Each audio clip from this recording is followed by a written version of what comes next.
socialist, communist, radical left influencer, Hasan Piker, dirtbag left, Hasan Piker, pro-terrorism, pro-Hamas, Hasan Piker, Hasan Piker, Hasan Piker, going on this vulgar rant, mocking wounded war vet for losing his eye fighting for our freedom. Have you ever heard someone mention the Streisand effect and wondered what they were talking about? This phenomena is named after actress Barbara Streisand.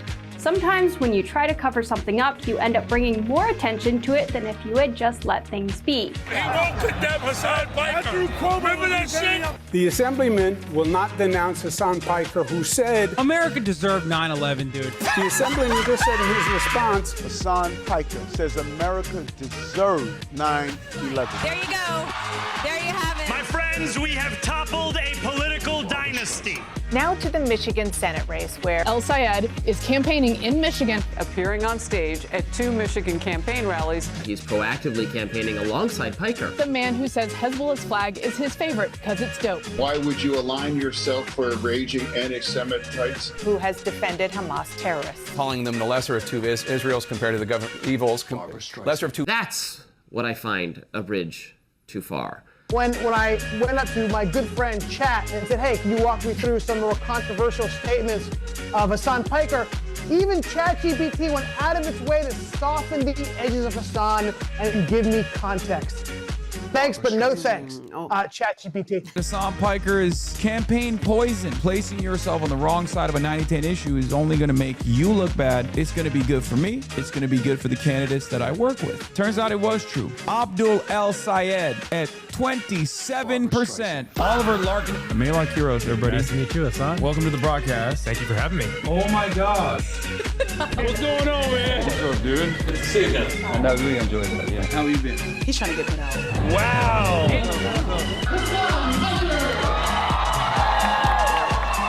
What's going on, everybody? I hope everyone's having a fantastic evening, afternoon, pre-noon, no matter where you are in the world. I'm Hasan Piker, and this is the HasanAbi broadcast coming to you live from sunny California, Los Angeles, from stolen Tongva land. Coming to you live and alive, ladies and gentlemen, boys, girls, and MBs. The tan suit is back. You already know, Obama style. This is a new tan suit. Kyle Kalinske fit is what people are saying. Many people are saying we had to get the summer suits out for the boys. It's summertime. But ladies and gentlemen, boys, girls, and MBs, we're live. We're alive. And I hope everyone's having a fantastic one because today's a beautiful day. Today's a wonderful day. Today's a very special day. You already know what kind of day it is, and I'm just going to get right into it. Folks, it's a very special day, and is it perhaps because I just shot the podcast this morning? Is that the reason why? Because that's the reason why I'm late. It's 11:20, right? Is that the reason? Or is it a very special day because... Is it a special day because I worked out in the morning? I did some upper back. Feeling pretty good about that. Back looking peeled. Is that the reason? Or is there a different reason? Brazil tie? I did not intend for this tie to mean anything beyond the fact that it looks good. Is it a special day because I had some phone sex with Mitch McConnell last night? Well, it's all of the above. But more importantly, perhaps, it's a very special day, as it is a very special day every time this day comes every week. Ladies and gentlemen, boys, girls, and MBs, it's Friday. You know we finally here, right? You already know what it is. It's Friday. Our forefathers fought long and hard to make sure in the trade unionist movement, in the labor movement, in the anarchist movement, the socialists, the communists, they all got together and they fought to make sure that we have a 5-day work week, ladies and gentlemen. Four bearers, not forefathers, whatever. 4 scores. That's right, ladies and gentlemen. We're live and alive, and we celebrate the Friday, the turning of the week, turning over to the weekend, a sense of autonomy, a sense of purpose, a sense of humanity that you regain. If you like the weekend, think a union, ladies and gentlemen, and you already know we will always celebrate the Fridays. The vibes are going to be immaculate. The fit is immaculate. And that's right.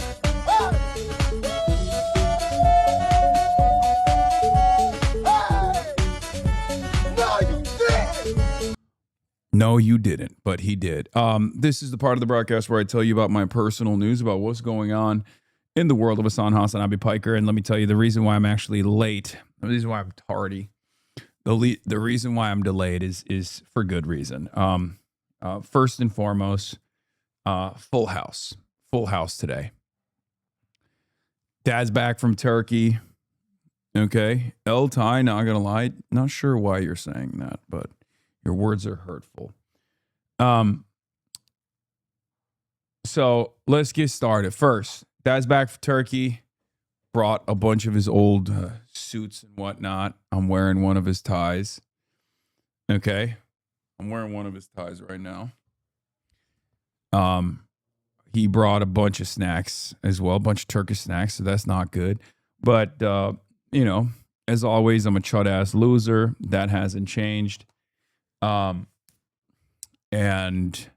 you know, this is yet another chud-ass loser moment for me. Hanging out with Dad. Austin is here as well. My mom was here. We're just, you know, we were just sitting around and talking and hanging out. Now, that was that's the long and short of it. Nothing else going on in my life as always, as you guys know. But outside of that, I woke up super early this morning. To go work out and got a workout in. Got a quick workout in, and then immediately after the quick workout, I went and I shot the podcast. We were shooting the podcast earlier, and that's why I am a little late. Okay, that's right. I'm a little late for that reason. Also, I saw that my USA Today interview finally came out. Very contentious interview. This was shot a long time ago. Very excited to watch that. Thank you. I saw the numbers guy thing. I have a DSA pin as well. It's backwards, left hand shaking. Cool. Will we Charlie Chirp today? Potentially. We'll obviously be following along with the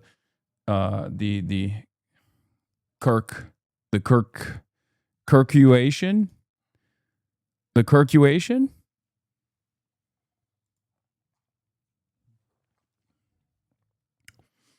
Count Binface? Count Binface. Maddie says the quiet part out loud. Yeah, we'll look at all that and more. All right, anyway. There was some drama about leaked evidence. Peepo hee hee. What? You've got to be fucking kidding me. They're doing AI polling now? Oh, yeah. No, it's awesome. I love asking AI who's the better option. We should just all be AI.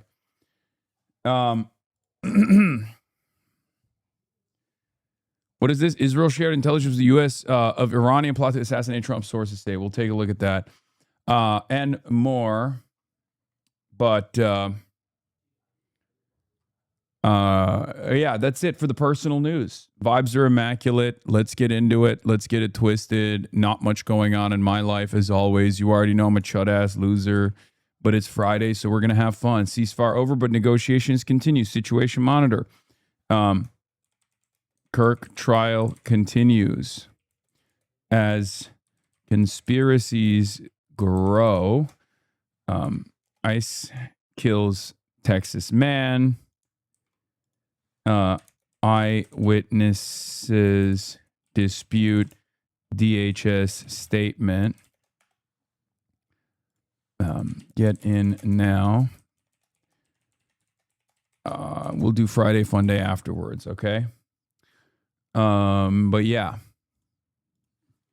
USA Today, anti-Semitism debate. What gives? Yeah, USA Today came in hot.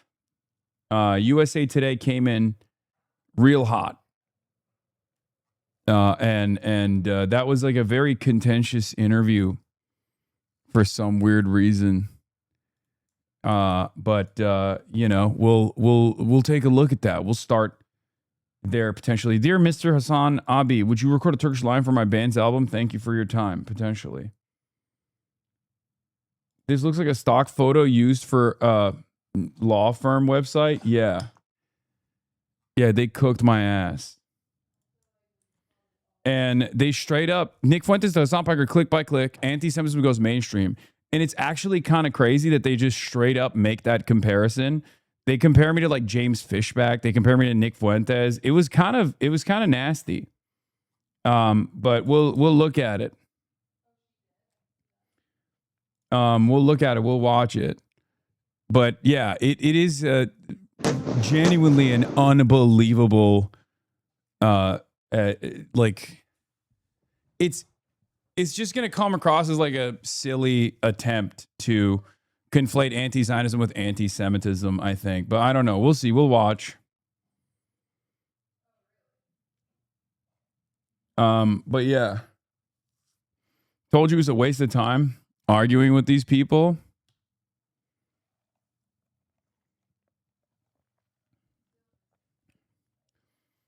Bros, USA Today is a shit rag, but thank you for trying. I'm always trying. I always try. I always try in good faith, and it turns into something really fucking stupid. Also, speaking of which, speaking of combating anti-Semitism, Clavicular is in Israel and is collabing with our queen, Olivia Reingold, who no longer follows me, by the way. She's moved on to bigger and better things, it seems. Maine Democrats have released the update. Maine Democrats have released an update on the U.S. Senate nomination process. We'll be talking about that, obviously, and more. But yeah, I fell off.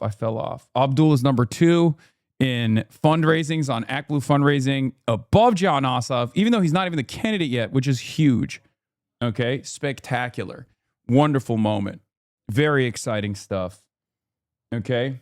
You will never understand the average Maine voter. Yeah, I saw this. It's one of the dumbest things I've ever seen.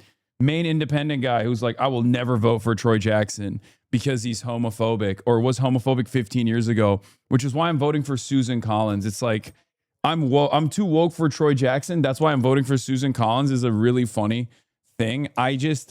Maine is like one of those states where under normal circumstances, I'd be like, they hand selected these fucking people. You know what I mean? They selected these people to like come up with a very specific narrative. But honestly, Maine is literally the only state in the nation where I feel like Maine and Iowa, actually, predominantly white states end up creating very interesting and very unique types of politics. Okay. So we will do that. We will watch it. Here's a video link to USA Today. It's already here. I have it ahead of me.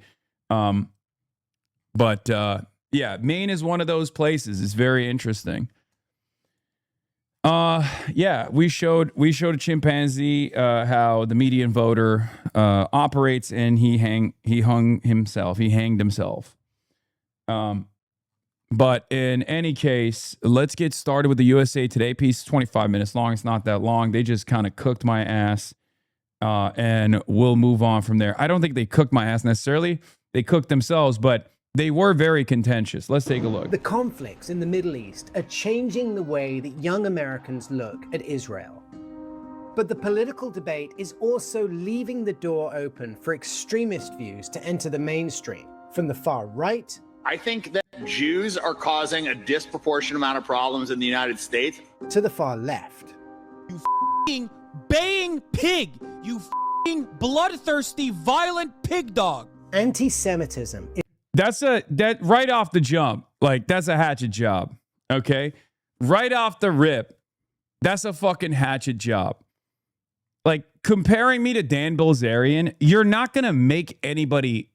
You are not going to be able to get people on your side with this. So the question I have is, who is this for? Did Jonathan Greenblatt write this article? Did you write this specifically for a couple people, like the last remaining people in this country that care about this sort of stuff, like genuinely care about anti-Semitism, but also at the same time are like very, very pro-Israel? Like, who is this for? It's resurging around the world, and it's reaching dangerous levels. 2025 was one of the most violent periods. And right on cue, you got Jonathan motherfucking Greenblatt. We've seen in memory, over 200 acts of violence committed against Jewish people. I'm Will Carlos, and I've made it my mission to examine how extremist movements are gradually becoming mainstream in America. This is extremely normal. I'm here in Tampa, Florida, at a campaign rally for James Fishback. He's a long-shot candidate for governor on the Republican ticket, but he's attracted many young men with far-right beliefs over a specific issue: Israel. Look, you can love Israel, you can hate Israel, but last time I checked, this is the United States of America. I have a crazy, radical, maybe it makes me an extremist, but here's a very simple statement. No American should ever die for Israel. Like, here's the other side of this story. When you show someone, this is controversial opinion, but when you show someone like James Fishback, who is actually anti-Semitic, who is like unbelievably racist, but then while you're making an argument about his anti-Semitism, you show him making like a coherent point, you don't end up making that coherent point look anti-Semitic. You just make him look not anti-Semitic, or even worse, you make everybody go, wait, if that's anti-Semitic, I'm fucking anti-Semitic. This is something that a lot of the anti-extremism space has not been able to identify, unfortunately. And I think partially because so many of these guys, myself included, like I've been doing this for years, right? You know this. I've been working in combating extremism, far-right extremism, my entire life. Okay. And I used to be friends with a lot of these people. I used to see a lot of these people as my peers. One of the craziest things that I realized is that a good deal of the combating far-right extremism space was straight up only doing this because they were using it as a valid way to identify anti-Israel anti-Semites. Okay, straight up. This doesn't mean the entirety of this anti-right-wing extremism movement and all of these like civil rights advocacy organizations are like the ADL, but many of them are like that. It's unfortunate, but it's true. A lot of the big donors to these institutions, I thought, were legitimately invested in combating fascism, no matter where it was coming from, even if it's the fascism demonstrated by Zionism. It's a very sad state of affairs that turns out a lot of these like anti-far right guys simply were just looking at Nazis because Nazis were some of the most common and most visible aspects of the anti-Israel movement in this country for the longest time. It's sad. There are people who have obviously been fired or have quit their jobs at the ADL, who at once was billed as a civil rights organization. You can dispute that, understandably dispute that, but there were people who I think genuinely believed that the ADL was supposed to be combating anti-Semitism, but also combating numerous other forms of far-right extremism. But when Israel is the far-right extremist country, and your job is specifically to defend Israel and to take out its most prominent critics, some of which are going to be Nazis, some of which are going to be actual anti-Semites, but because your primary focus is combating anti-Zionism, well, you can't really be a genuine. You can't really be a genuine ally in the fight against far-right radicalization. You're actually fomenting far-right radicalization. You're actually defending far-right radicalization. It's just if it's Jewish supremacist, if it's pro-Israel, then you don't see it. As a matter of fact, you like it. As a matter of fact, you defend it. The main thing is the way he goes and stands up for America against Israel. He's the only politician doing that. I feel like we're not allowed to criticize them at all, and then any criticism is just immediately shut down as anti-Semitism. I think that the average American is fed up. They are fed up as they were 5 or 6 years ago when folks in the Democrat Party would criticize any opinion contrary to DEI or affirmative action as racist. And now, if you criticize Netanyahu, if you criticize the fact that we're sending $5 billion there, we're spending $200 billion per the Pentagon's request on this war that, in the words of Secretary of State Marco Rubio, says is because of Israel's preemptive attack, that is deemed as anti-Semitic. But the popularity of Fishback's attacks on Israel isn't just specific to his belief in the country's financial and military dependence on the United States. He's also gained a lot of fans in the far-right Gen Z group known as Groypers for his use of phrases and rhetoric that have been labeled deeply anti-Semitic. If you wanted to set up our kids for failure, you would feed them the absolute goy slop in our cafeterias. Goy slop is an anti-Semitic internet slang term combining goy, a Hebrew Yiddish term for a non-Jew, and slop, meaning low-quality food. Originating... We will never have a serious conversation about Zionism or even combating anti-Semitism because of the way that Jews were historically viewed in the Western world as a marginalized identity, as a minority, versus what Israel represents, what Zionism represents, or even like the contemporary Jewish existence. Like, is there systematic discrimination against Jews in the United States of America or broadly in the Western world? No, of course not. Is there actual anti-Semitism, specifically anti-Semitism growing in the Western world? Of course, yes, that is happening. So this is the problem. The problem is that, like, we can't have a normal conversation about even something like goy slop because on the one hand, it is a terminology that neo-Nazis use all the fucking time. Okay, it's a signal. It's a signal to say, like, I know this thing. It's also funny, but that's besides the point, right? But here is the problem. The way that, like, goyim is deployed in Israel is very different than the way that it was mass adopted by the neo-Nazi movement in the West. So if you're bracketing Jews as a contemporarily marginalized identity that receives tremendous amounts of systematic discrimination in the same vein as like black or brown people, right? If that's your assessment, which many of these groups do, many of these advocacy organizations do that, to the average person, you're not going to be able to get your point across at all because it's also not true, right? It's just not true.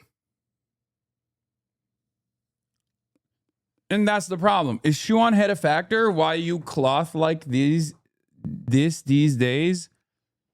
I have no idea what you're trying to say, but I hope you have a wonderful Friday, my friend. Cloth like this? In any case,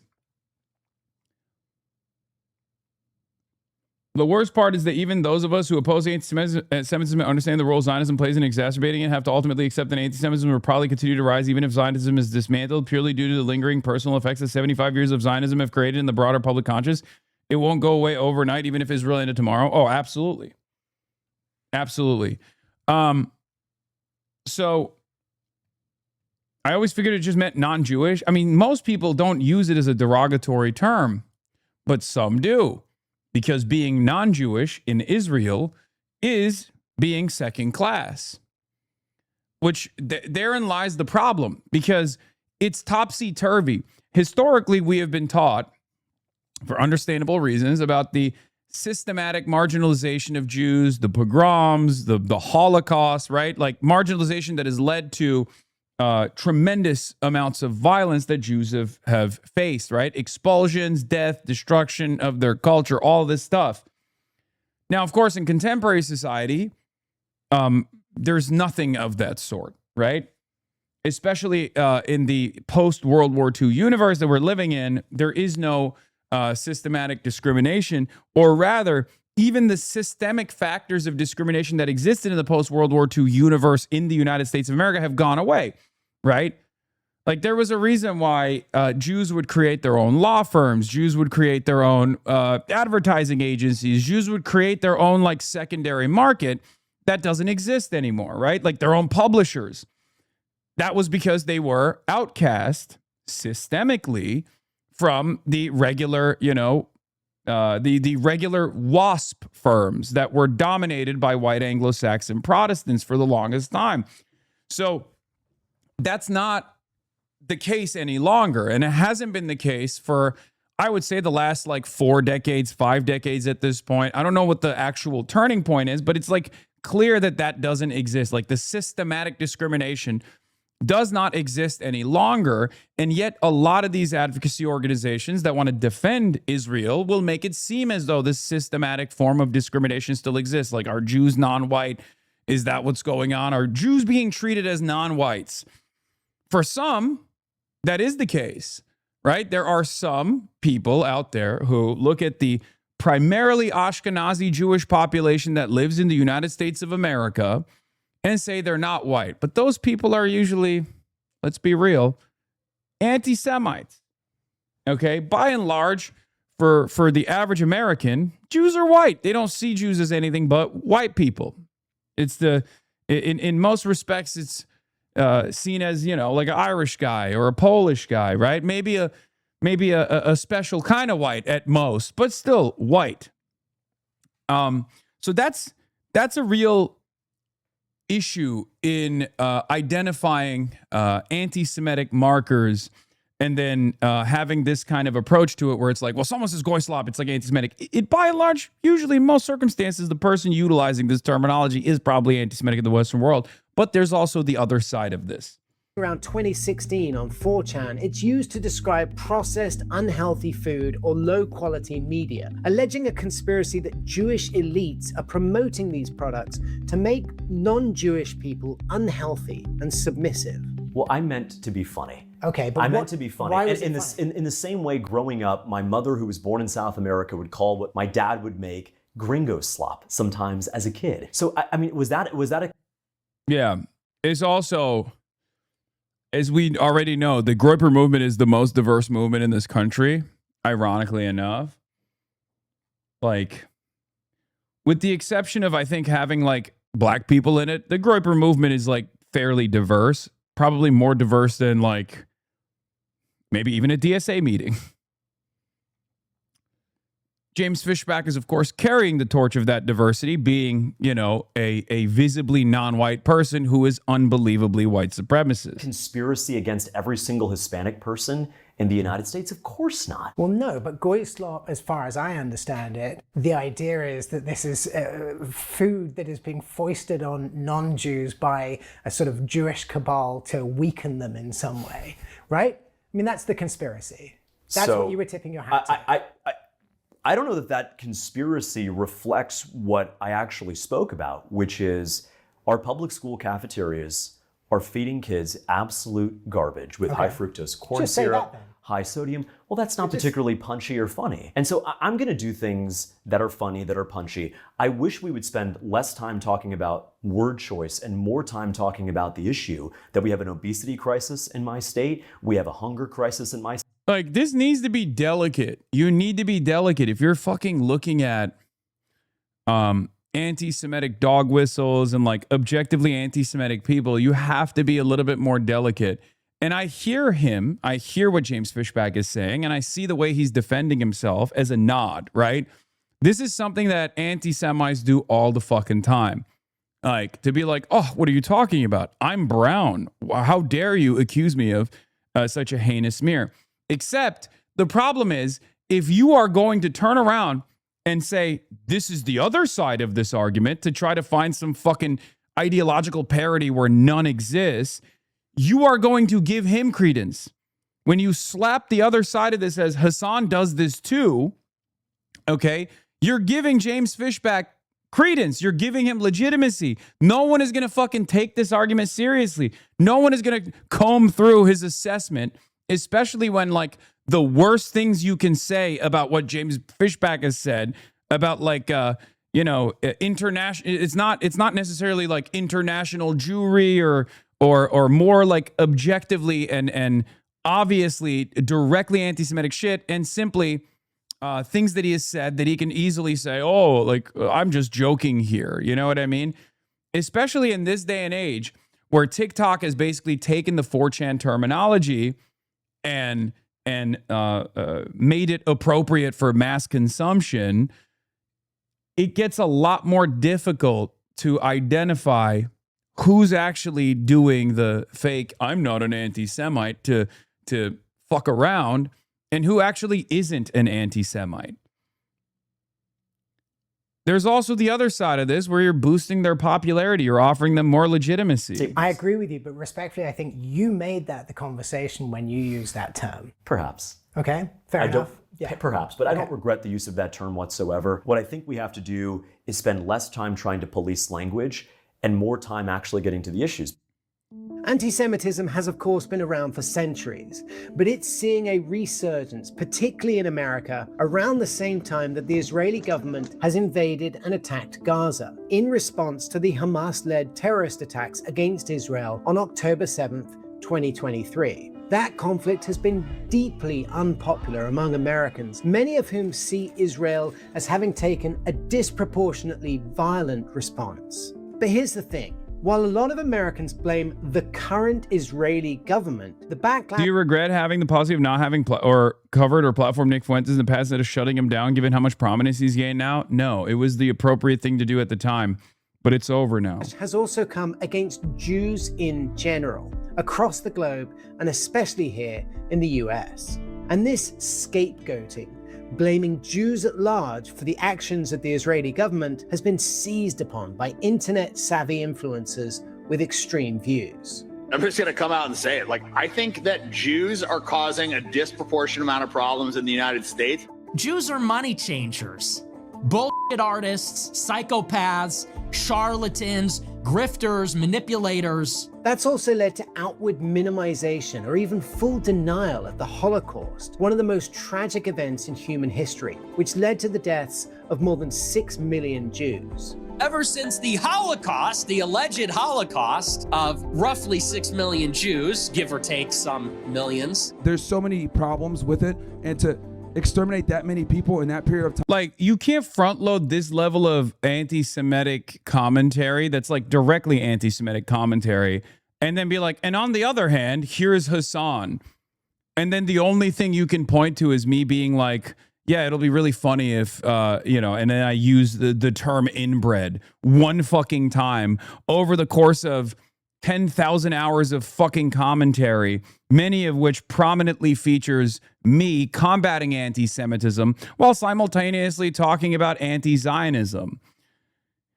What are you doing? What the fuck are you doing? Simply put, there weren't enough ovens. Let's talk about the Holocaust. Do you believe the Holocaust happened? Do I believe that the German government killed innocent Jews? Yes. Do you believe that, the number that's always cited is 6 million people. Do you believe 6 million people died in the Holocaust? So, I tell you the truth, I haven't seen this other side, but now it's beginning to make sense to me why he asked me such dumb questions. I don't know if he featured all of our interview because we talked for like an hour and 30 minutes. And now I'm beginning to realize why he asked me those questions as well. And I was like, yeah, of course. What the fuck are you talking about? And I couldn't comprehend the way this was pitched to me. And I knew that it was going to be a rat fuck. But the way this was pitched to me was like, I'm in this space. I've combated far-right radicalization. I've combated anti-Semitism. And therefore, like, you know, they're trying to get my perspective on like the growth of anti-Semitism broadly. Okay. And the interview that I conducted with this guy, we talked extensively. We talked extensively about the dangers of anti-Semitism and like how it's working on the far right, how it's growing on the far right. And then he would ask me questions like this. And I found that very odd because I was like, why the fuck would I deny the Holocaust? Like, you know what I mean? Like, I just couldn't, like, I can't remember because this was a long time ago, but it's just like very strange that at the time, at the time, I thought it was like an odd interview. I've spent more of my time thinking about the history of Florida, the history of our state, how we can make that great. I haven't spent a lot of time studying Holocaust history. I know that time and again in US history, we've been told one thing only to have it debunked later. What I can unequivocally tell you is that the genocide of Jews by the— You're in the video for like 2 minutes. He talks about you more than you're in the video. Yeah, I think there's a reason for that. We did an extensive sit down. That was long as fuck. We talked for hours. We talked for an hour and a half, maybe 2 hours. We went way over. If he only put 5 minutes in there and mostly just talks about me, that's because they couldn't get anything out of it. German government was a tragedy. It should never happen again. I'm not sure why we are talking about the Holocaust in 2026, to tell you the truth. I don't think we should crack down on legitimate speech. I think we should absolutely condemn any form of religious hatred, including against Jews. But there always has to be... So isn't that a good thing then, that we talk about the Holocaust? If we want to ensure that these things don't happen again and we want to keep, religious But when we talk hatred— about the Holocaust in the context of having a debate about Israel or Benjamin Netanyahu or AIPAC, why would that be relevant? I think it's relevant because it's all within the context of Israel defending itself, right? And Jewish people defending themselves, which is what they claim the war is about, right? Is about defense, and it's about offense for defense, and it's about ensuring that there isn't another Holocaust and that they don't get wiped out again, right? Or almost wiped out. So this war doesn't appear that is in fact the case when upwards of 80,000 civilians rather, have been killed at the hands of the Israeli government in Gaza. We have to have a real conversation about what is happening in the Middle East. There's this often question, does Israel have a right to exist? No country has a right to exist. People are endowed with the right to exist.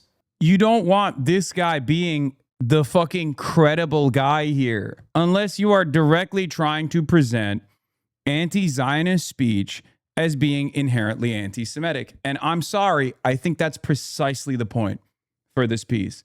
They're showing a guy who's objectively anti-Semitic and a grifter and a snake who was like, hanging out with Barry Weiss a couple months prior to his congressional run where he decided to be a groiper. Okay? When you have a guy like that also make coherent points, when your perspective on Israel is coming from an out and about like neo-Nazi, okay, you're not doing a service to Jews. You're certainly not actually combating anti-Semitism. You think you're doing a good job fighting back against anti-Zionism to present it as anti-Semitic, because here's an anti-Semitic guy, right? Here's an anti-Semitic guy making the same points that someone like myself makes, right? All of a sudden, you're like, see, these guys they're all anti-Semitic. Anyone who says anything about Israel that makes these realistic points that have been made not just by James Fishback or not even just by myself, but points that are indistinguishable and dare I say identical to what Norm Finkelstein has said about Israel, to what Ilan Pappé has said about Israel, to what Avi Shlaim has said about Israel, to Gideon Levy's assessment. Half of the people that I just mentioned also currently live in Israel. Ilan Pappé and Norm don't, but Ilan Pappé is Israeli. Avi Shlaim is Israeli. Gideon Levy is Israeli and lives in Israel still. Gabor Mate is a Holocaust survivor who has also said these exact same things that James Fishback is saying. So it's important for, I think, people who care about anti-Semitism, who care about right-wing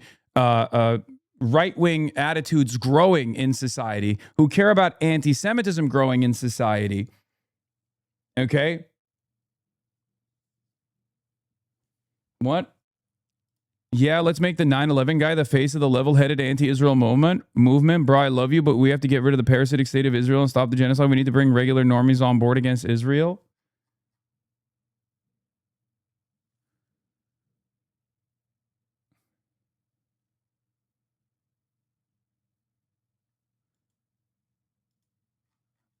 I'm not even going to dignify that with a response.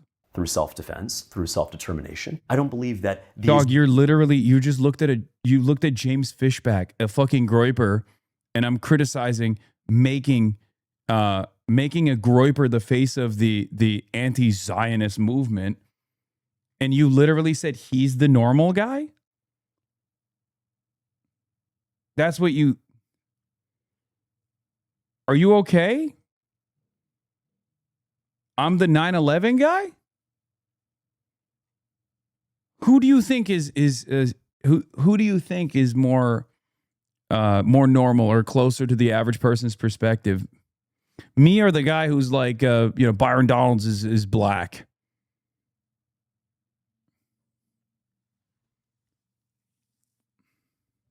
Israeli government has a permanent right to exist regardless of electoral outcomes, geopolitical considerations, the will of the people.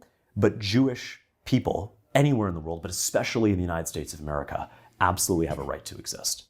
This talking point about Israel's right to exist and self-determination has become one of the most hotly debated issues when it comes to Israel and Jews as a people. The key term here is Zionism, which refers to a movement and belief that Jewish people have the right to self-determination and a state of their own. It serves as the foundation of Israel as a country after the Holocaust. But people I spoke with across the country on the left and the right use that term Zionist in a sort of automatically derogatory way. They define Zionism not as...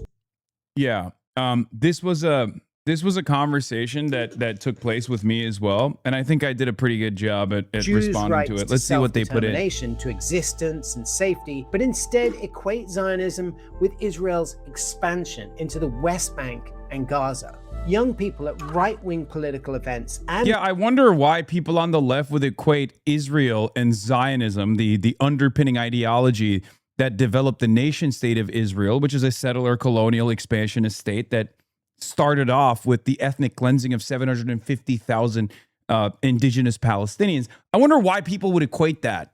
I wonder why academics would equate Zionism with exactly what Zionism is and was and has been.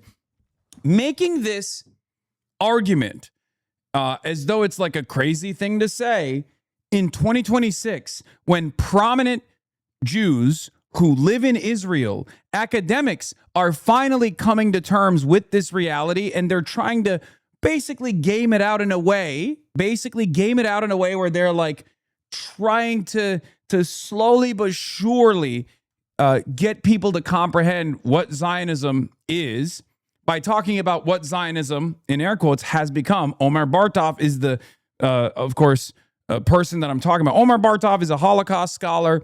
He's Jewish. He's Israeli. He wrote a book about what Zionism has turned into. Now, many people will look at that and say, what do you mean what Zionism has turned into? This is what Zionism always has been. I see something positive in that experience.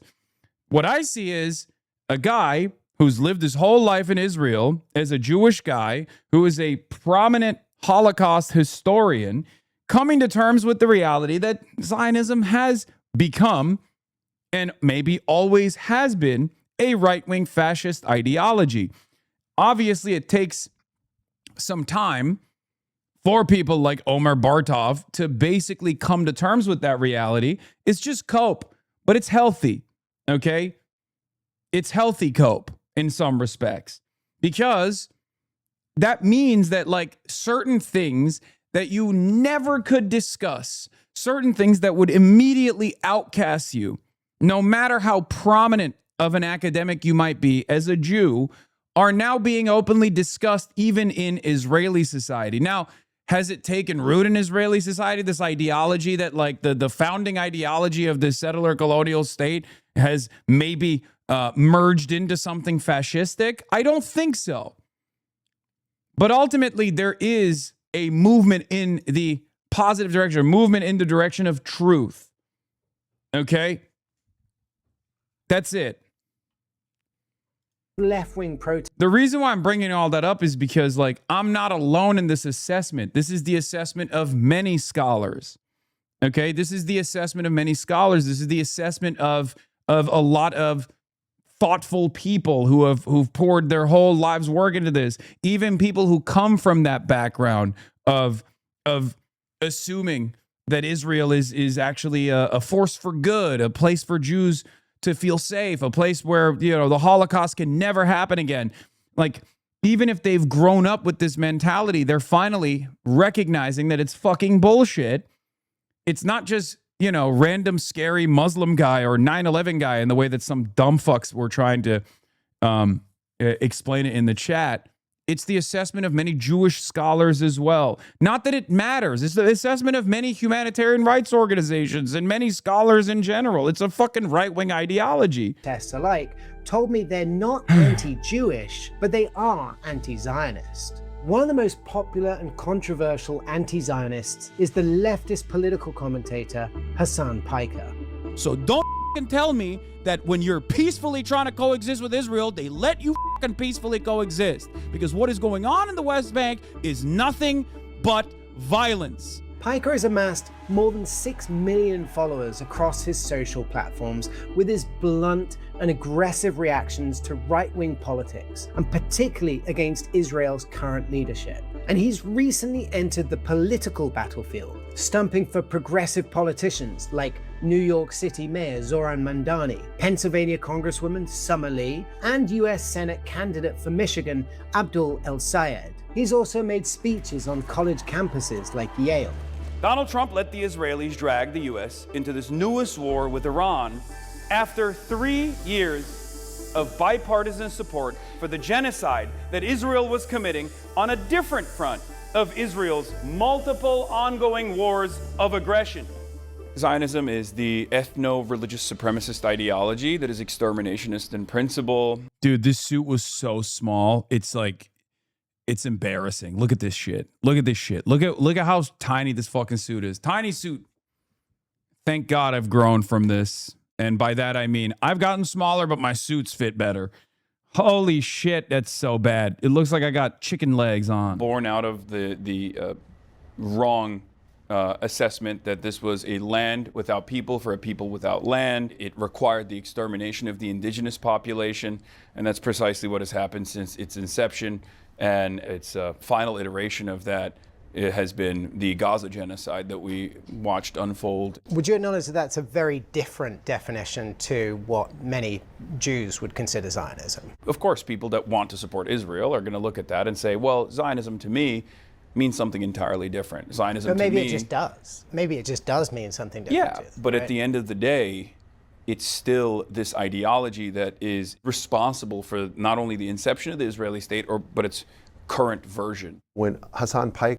Yeah, like, I don't care what people think about it. Like, I don't know why this is a decent counter argument, right? Like, oh, well, a lot of Jews think Zionism is something different than what it actually is. It's like, okay, but what is it actually, right? What is it actually? Which, in this interview, I also brought up Omar Bartov as well. I said, like, actually, that's not even true. There is, like, now a reconsideration of what Zionism has become. And I think a lot of people are fighting back against their social conditioning. Even Israeli Jews, like prominent Holocaust scholar Omar Bartov, has, like, now officially come to terms with this evolution of Zionism. Now, we might have a difference in opinion on what Zionism always was versus what Zionism has become, but we have no difference in opinion of what Zionism looks like in modernity in 2026. What Zionism looks like in 2026 is the expansionist Greater Israel Project and its continuation. Okay? That's it. But the issue here is we can't have a normal, sincere, adult conversation. We can't do sober analysis if you got charlatans like Jonathan Greenblatt who take this difference in opinion and turn it into something insidious, right?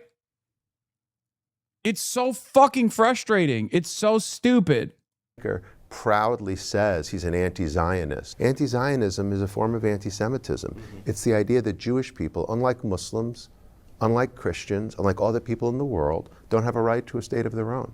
That's what it means. Jonathan Greenblatt. Like a guy who's combated far-right radicalization in a civil rights organization being like, what do you mean? Why can't Jews do manifest destiny in the same way that Christians did? Big dog, for years and years, your entire job was to literally combat white nationalists who fucking said America's a Christian nation and we need to fucking make sure that it's a Christian nation. What do you mean? This is directly antagonistic to the way that the ADL has billed itself as a civil rights organization. This is also antagonistic to the ADL's commentary and criticism over the likes of Nick Fuentes. This is why I say there is not a lot of difference between Christian supremacists and white supremacists. They are just fascists for their own in-group. And Jonathan Greenblatt, as a Zionist, is a fascist for his own in-group. Okay? That's it. Jonathan Greenblatt is a fascist for Jewish supremacists. Nick Fuentes is a fascist for white Christian supremacists, what he considers to be white Christian supremacists, which, of course, one can contest whether or not Nick Fuentes even fits that bill, considering that he is a in-the-closet gay Mexican, but also a white supremacist. But regardless, these are both fascist ideologies. They're both supremacist ideologies. It's just the in-group and the out-group have swapped. Is the CEO of the Anti-Defamation League. The nonprofit was founded in 1913, and its mission is to combat anti-Semitism and broader discrimination around the world. Today, the ADL uses technology to So I'm sorry, but if you're doing this, if you're promoting the ADL in this way, I think you're doing a disservice as a journalist to combating extremism. The ADL is an extremist organization. Okay?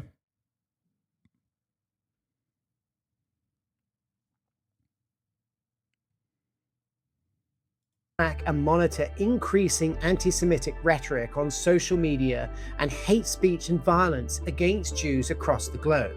I've spent a lot of time talking to young people, and their idea of Zionism, it's almost like if you talk to sort of young people on the left and on the right now, they see this word Zionism and they see not just sort of self-determination, but they've come to understand Zionism as expansionism.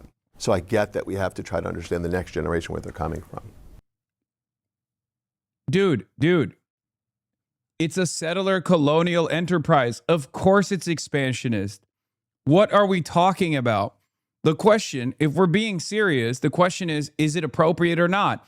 If you don't see the Arab indigenous population as human beings, you look at it and you say, well, this is taming the barbarians. This is civilizing this uncivilized area. And ironically enough, I did have this conversation with this guy. I hope he fucking featured at least some of it.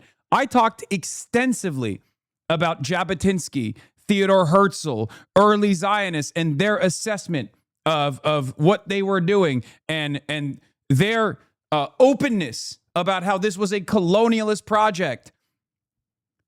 I don't think that they featured any of that in this conversation. Where the fuck is the full cup, man? Release the full conversation. At the same time, there are absolutes. They can look at things in different ways. But Zionism is the right of Jewish people to self-determination in their ancestral homeland. That's it. That's all it is. So you can be upset with Prime Minister Netanyahu and some of his policies, but he didn't invent Zionism any more than you could be upset with President Trump and some of his policies. He didn't invent kind of America or patriotism. Piker and others exploit the broad misunderstanding of what that word means, and they promote misunderstanding by using it as some kind of slur or trying to suggest it means something that it doesn't. My Zionism, and I am an unapologetic Zionist, I believe Israel has the right to exist. The ADL has monitored anti-Semitism from the left and the right, but Greenblatt says they have seen increasing use of anti-Semitic rhetoric from the left over the conflicts in the Middle East. Piker has been a specific concern for the ADL. On their website, you can find a roughly 10-page research analysis of moments that they say Piker has used blatant anti-Semitic rhetoric. You f***ing baying pig! You f***ing bloodthirsty, violent pig dog! Pig dog is identified as an anti-Semitic. That's not even a real anti-Semitic dog whistle, by the way. That's not. It's not. And that's really fucked up that they had to invent an anti-Semitic dog whistle to make it seem like I'm saying anti-Semitic shit. That's how fucking easy it is, dude.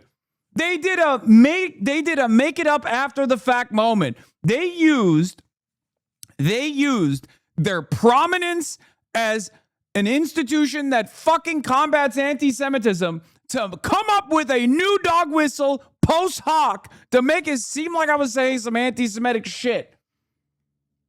Insult, often used in conjunction with other anti-Jewish... That's crazy, dude. That's crazy.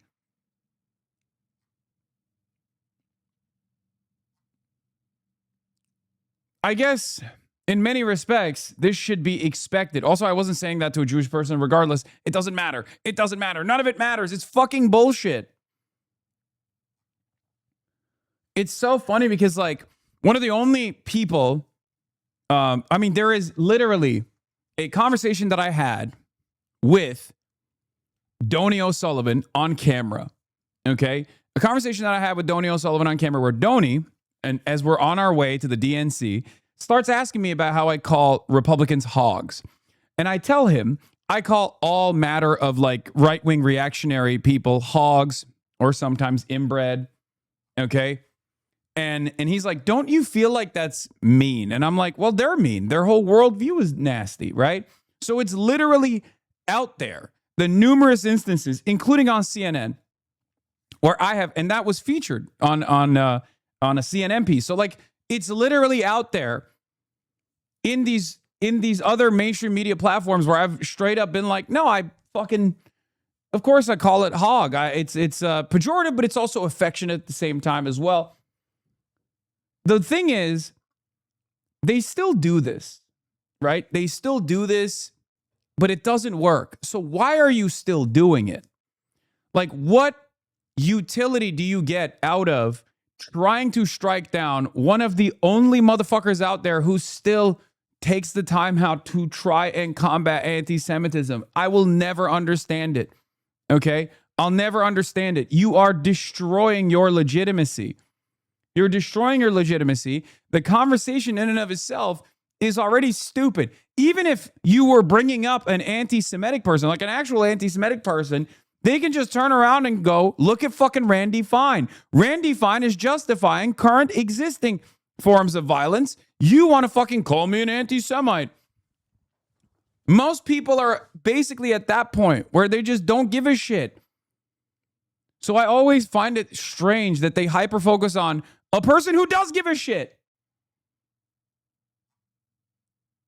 And the irony here is this doesn't make people look at me differently. This doesn't make people look at me and go, I guess he's anti-Semitic. I guess this entire time I was wrong. He's just an anti-Semitic guy. You know, I feel really shameful about supporting him all these years when I heard him combat anti-Semitism. They look at this and they go, I guess James Fishback is not a fucking anti-Semite, or a secret third option where they go, we like it. Who cares?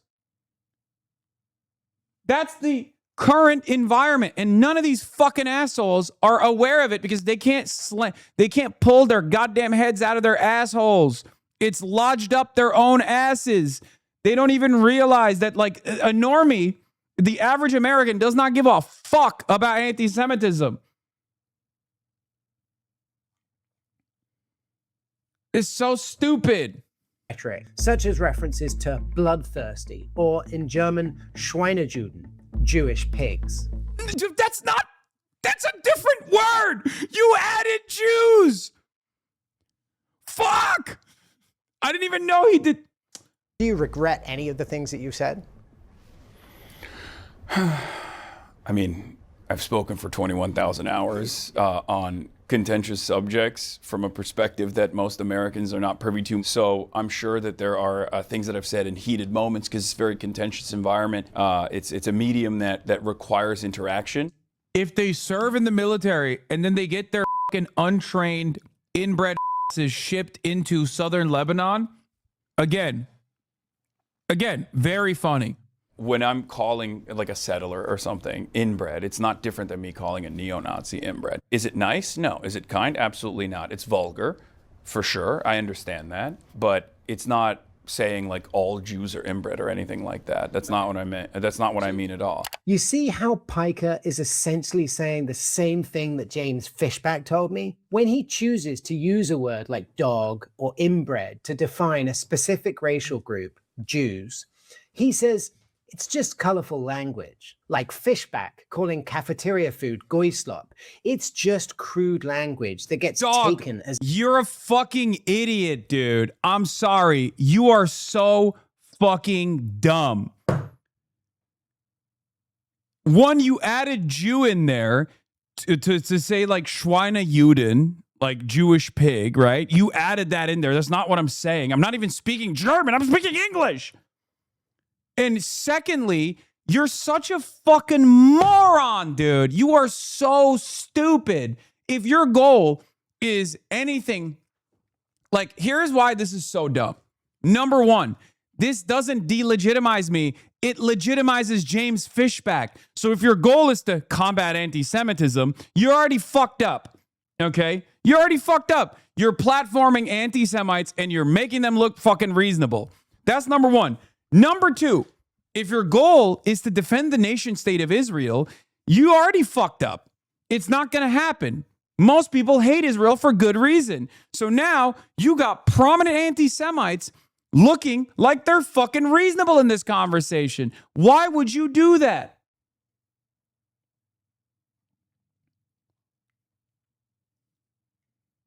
Why would you fucking do any of this? It doesn't make any sense. Who is this for? It's not 2016 anymore, man. People know. People know what's up. Oh my God.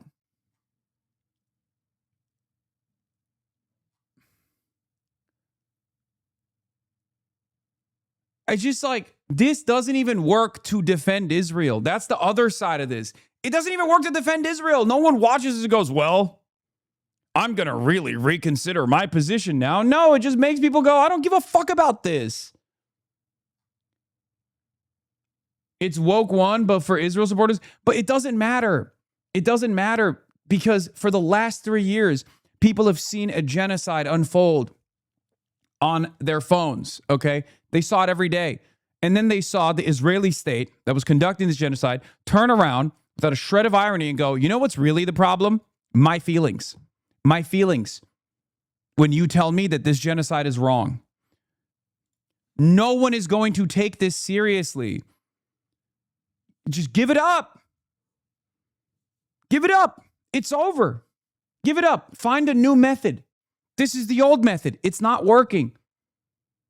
As a matter of fact, not only is it not working, it's actually backfiring. This is what makes people more anti-Semitic. This is what foments anti-Semitism. Because people go, I don't care. I don't care at all. And as a matter of fact, I like it. Okay, that's how they respond to it. Anti-Semitic. I think defending being vulgar is a silly exercise. It's like trying to explain a joke. It's never going to be funny. It's already over. I'm telling you sincerely what I believe. I'm not precious with my language is what I'm saying. But critics like Greenblatt... Yeah, I had you know what was really fucked up too? I remember this conversation. I literally told him, I know this is exactly what neo-Nazis do. And I had a meta conversation about the fucking piece that he ended up creating.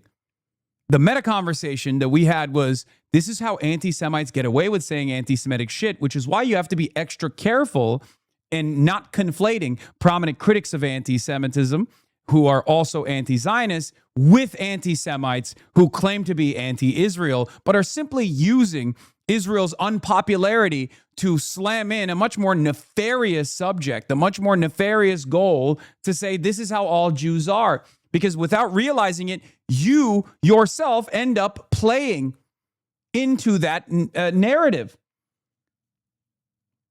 Wow. That's crazy. Don't buy that. Hasan can say whatever he wants. We bring the receipts. So I'm not going to judge him on what he says to you in a conversation. I'm going to judge him. I just this is what's so funny about it. It's just like, if I wasn't such a stubborn person, if I wasn't so fucking autistic, I would have given up on this shit a long time ago. I would have been like, yeah, whatever, call me anti-Semitic. Who gives a shit? Plenty of people have already gone there, okay? Because the reality of the matter is the most consequential element here is Israel's foreign policy, what it's done in Gaza, what it's done in Lebanon, what it's doing in Iran, and how much Israel's foreign policy melts into American domestic policy.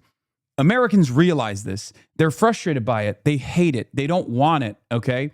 So all of these conversations about anti-Semitism are completely secondary to the real material harm that Palestinians have experienced, the real material harm that Lebanese people are experiencing currently, the real material harm that the Iranian population has experienced, and even the secondary consequences of that to the American society that broadly is frustrated with this unlimited tax dollars going to Israel and want it to change, and then get yelled at for being anti-Semitic, for being, the demands that they see about deplatforming. The demands that they see about deplatforming and the success that they see about deplatforming on numerous fronts. They hate that shit. They hate it. So for them, anti-Semitism does not have any weight any longer, okay? For the longest time, anti-Semitism held a lot of weight, okay? When you called someone an anti-Semite, that meant something. Now it doesn't mean anything. And it's because of this, and they're still doing it.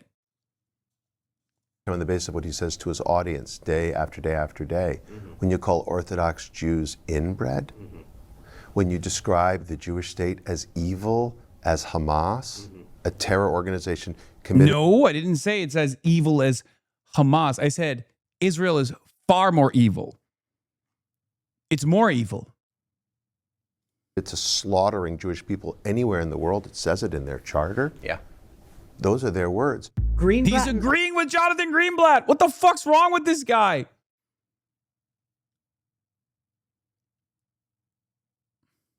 Yeah, I know. There's a piece of this that I saw. Bro said I'd debate him on anti-Zionism if he simply concedes that Zionism is good and legitimate ahead of time. Others have called out Piker's support for Hamas, the Palestinian militant group responsible for the October 7th attacks in Israel. He's described the group as the lesser evil in the ongoing conflict. Hamas's original 1988 founding charter explicitly called for the destruction of Israel and the killing of Jewish people worldwide. An updated version of the charter in 2017 removed references to the destruction of Israel. Yeah, they did the PR. They did the PR thing, okay? They did the PR method. Like, dog, Hamas as an operation, as an organization, openly says their operations are only in occupied Palestinian territory. It's a nationalist group. Okay? It's a fucking nationalist group. They have no ambitions beyond the occupied territories. That's it.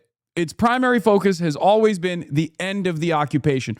Now, in 1988, when it was a fucking an Islamic charity, a Muslim Brotherhood cutout, yes, it had anti-Semitic language in its foundational charter. It's not the same fucking organization any longer. Not that it matters, because no one wants to talk about why Hamas even exists, or why it became a militant resistance front, why it became the leader of the militant resistance front. Perhaps it has something to do with the fact that Israel killed all the Christian Palestinians, the secular Palestinians, the socialist Palestinians over and over and over again, and reduced them into nothing. And the only group that survived that process, that culling, has been these guys. That's it. What the fuck are Palestinians supposed to do? If their goal is the end of the apartheid, the end of the occupation, yeah, they're going to fucking be like, all right, whatever. You know, I don't even agree with these guys on domestic policy. I don't agree with the way that they view the world, but I do agree with one thing. We got to fucking end this occupation. If that's your primary focus, you're going to find yourself taking up arms alongside them, which is precisely what happened. They're declaring to confront what they call the Zionist project and upheld armed resistance. What is this? The Nazis called Jews Jewish vermin. If you call a Jewish person vermin without adding Jewish, are you playing into the historical slur or not? Is this guy trying to fucking debate this shit? I'm using another example to explain the principle. Clearly, no way did I say he said that. Dog. I don't even use the term pig dog now because I'm like worried that people are going to think it's anti-Semitic because they just decided that it's now an anti-Semitic terminology. Having said that, if we're actually having a real conversation, a sincere conversation about it, no, pig dog is like red alert communists talking about fucking fascists, okay? Fascist capitalist pig dog is like the most common fucking utilization of it in modern pop culture. It's a new, it's such a not real issue that even fucking Jake Tapper didn't know what it was. Most people don't know what it was. They're like, oh, maybe I guess it's supposed to be an anti-Semitic term. I don't know. I'm supposed to assume that this is anti-Semitic. If you're supposed to assume that something is anti-Semitic, then it's probably not. Okay? It's stupid as fuck.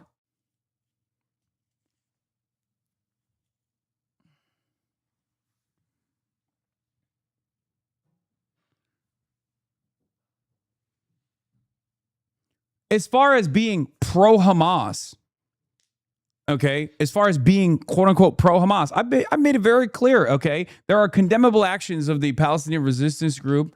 Thank you. There are actions that are condemnable at the end of the day, but you have to match them up to the systemic violence that Palestinians have experienced in the same way as analyzing the Nat Turner Rebellion, as opposed to the systematic enforcement of chattel slavery. Which one is far worse than the other? Okay? Because the reality of the matter is the standard of violence is always set by the occupational forces, the occupying forces, the settler colony, okay? And resistance groups match that level of violence. And as violence towards civilians increase in frequency and its regularity, the magnitude of violence increases, so does the violence as a form of militant resistance. Okay, these guys didn't just come out of the gate swinging like this. That's why it's almost a cliche at this point where people say, look, the first intifada was fought with stones, the second one with bus bombings. Okay, it has evolved over time because the maintenance of an apartheid is an inherently violent endeavor.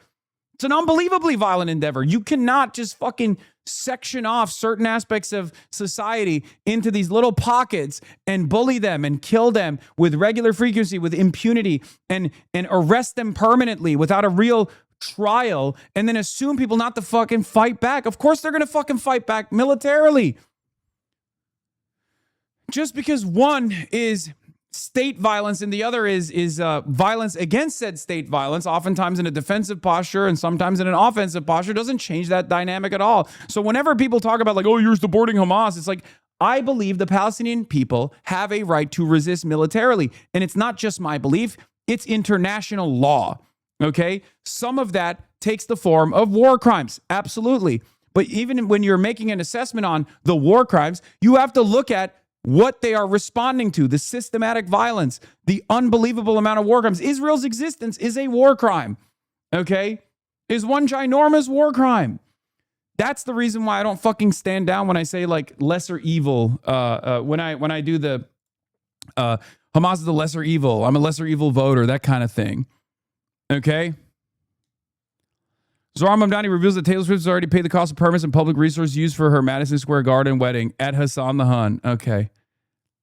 You said that you supported Hamas like 1,000 times over. So Hamas is 1,000 times better than Israel. Yeah. The numbers probably have increased now that Israel is doing what it's doing to Gaza in Lebanon as well. But aren't you just justifying violence with more violence, though? I mean, like that's what it sounds like. I mean, if ultimately the goal is peace and a diplomatic solution to this. Yeah, I think this was the one moment where I got so mad at him that I don't know if they put that in there, but I straight up was like, dude, you think my statements and not the maintenance of an apartheid for 75 years, now 80 years, is what makes a path towards peace impossible? You think it's not the expansion of the settlements projects over the course of the last 4 or 5 decades now that has rendered the two-state solution impossible? It's my statements here in the United States of America. Get the fuck out of here. I'm analyzing what's going on.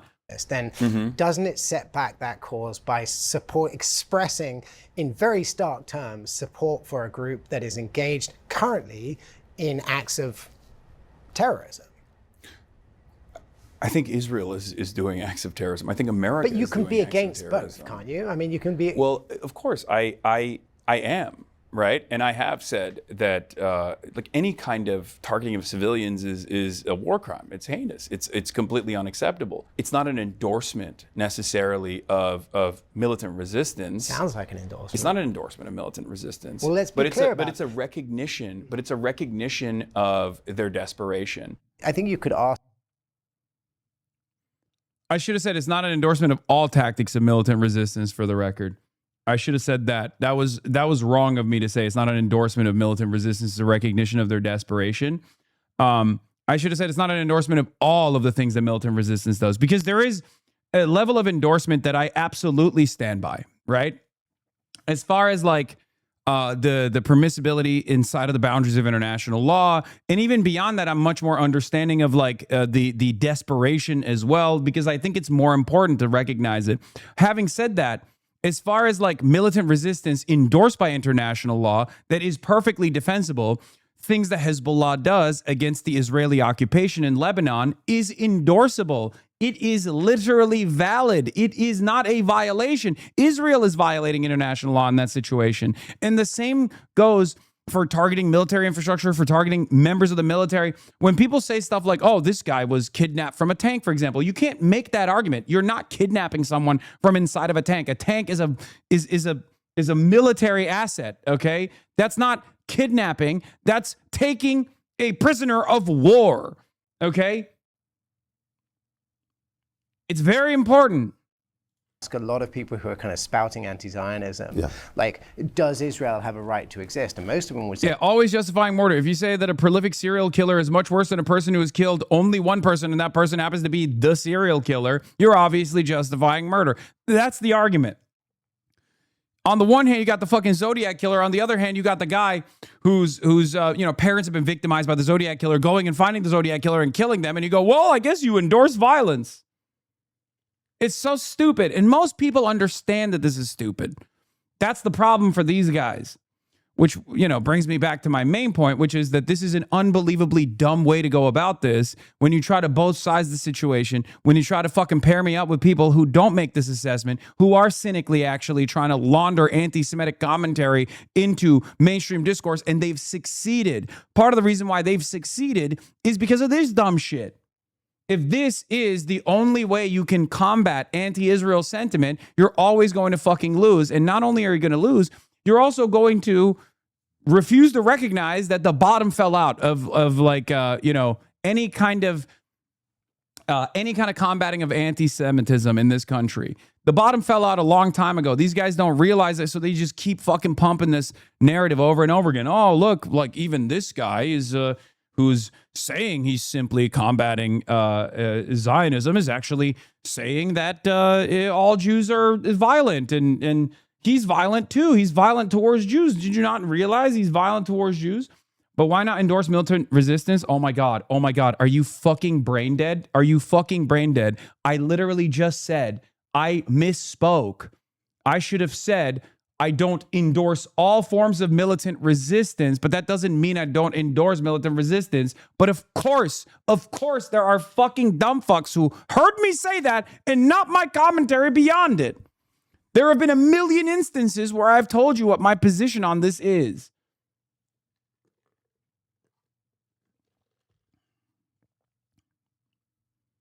Why? Why are you so dishonest? Well, sure, we're okay with Israel as it is. We're just not okay with certain things that the Israeli government is doing. That is totally legitimate. Like for someone to say, like, I'm okay with America, I just don't agree with what President Trump is doing. Right. Or I was okay with America, I didn't agree with what President Biden was doing. Right. That's normal. Mm-hmm. But when there are people who say that the country is more evil than the terrorists who blow up. Yeah, dog. Sorry, sucks to suck. But yes, the people fucking resisting against 80 years of apartheid and occupation and blowing up little babies in their fucking homes and inside of their incubators, murdering them inside of their incubators is worse than the people fighting back against that. Sorry. Yeah, he said, I hate Rose, but respect Rhodesia in principle. I hate Adolf Hitler, but respect Nazi Germany in principle. See how stupid that is? It's dumb. It's dumb as fuck. And even the silliest person, even the dumbest person can understand how fucking stupid this sounds. Especially because, let's be real, this is the other side of the story. And I've said this for years. If you've been in here long enough, you know this. You've heard me say this. It is far more difficult to explain to an American the concept of anti-genocide and principled anti-Zionism than it is to educate an American on anti-Semitism and make them anti-Semitic. Okay? And these guys make that far, far, far more difficult to create an environment that is safe for Jews, that actually fights back against anti-Semitism, while simultaneously is principled in their anti-Zionist, anti-fascist, anti-genocide stance. Okay? That's it. Americans understand simple narratives. And it's a very simple narrative to say Jews control the media, Jews control finance, Jews control American foreign policy, Jews control American domestic policy, especially when you have prominent Jewish people that like, look at this, look, like this right here is creating anti-Semitism. You're sitting inside of a fucking mass surveillance room, okay? And you got this dumb fuck being like, yeah, all these people that criticize Israel, like, they just don't do it the way I want them to do it. Here is us surveilling them all across the country. What do you think people are going to look at this and think? They're going to go, wow, there's a real fucking headquarters where they're doing, it's like a villain lair. There's a headquarters for finding Americans, identifying Americans, and surveilling Americans to make sure that they're not doing wrong, think? What do you think the average cornbread Iowan is going to think when they fucking see this? If they encounter this image alone, frame one, they're going to be like, oh my God, this is cartoonishly evil.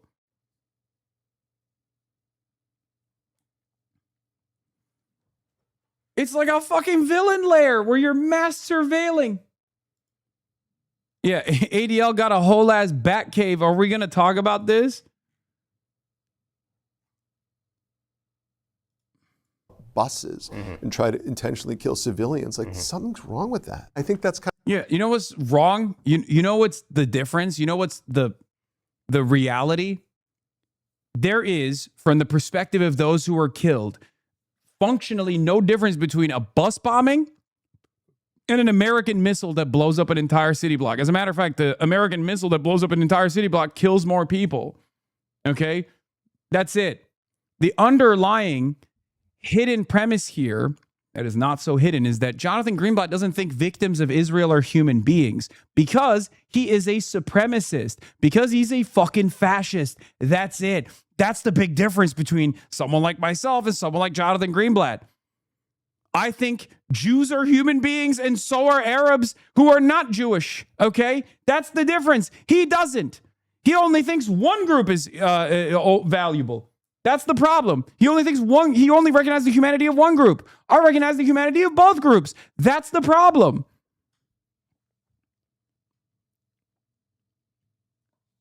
So fucking disingenuous. Kind of a warped set of values. I really do. It's clear that the ongoing conflicts in the Middle East are changing the way that Americans view Israel's government and America's decades-long relationship. And here's the thing, like, this is also a not so subtle disciplining operation, right? To be like, there's only one appropriate way to there's only my way to criticize Israel. You have to criticize Israel my way. And it's like, well, you don't get to have any legitimacy in this process. You know that, right? You don't get to have any legitimacy if we've heard the way you talk about Israel, okay?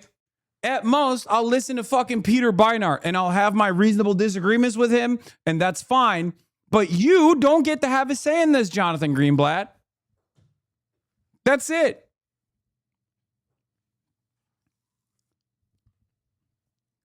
That's the problem.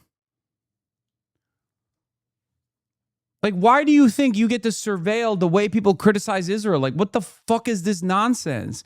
Why do you think you get to have a say in the way people criticize Israel? Like, most people don't give a shit about this. Most people don't have this consideration. Why would they have this consideration? with Israel. But it's also very clear that anti-Semitism is reaching extreme. Can Peter Beinart be considered anti-Zionist? Yes, I think Peter Beinart is great. We have some disagreements, but it doesn't matter at the end of the day because I think he's a legitimate voice who recognizes the humanity of Palestinians, right? Like he might have his old guy concerns with the way that I use my language, right? Like we've had a long, extensive conversation about we've had a long and extensive conversation about like me saying that Zionism is Nazism. Like he takes offense to that. But at the end of the day, that doesn't get in the way of us, coalescing around a peace and emancipation for Palestinians. So it's fine. Those are some disagreements that we have. It doesn't matter, right? It's secondary. He is someone who is, at the end of the day, a person that's invested in the emancipatory cause, right?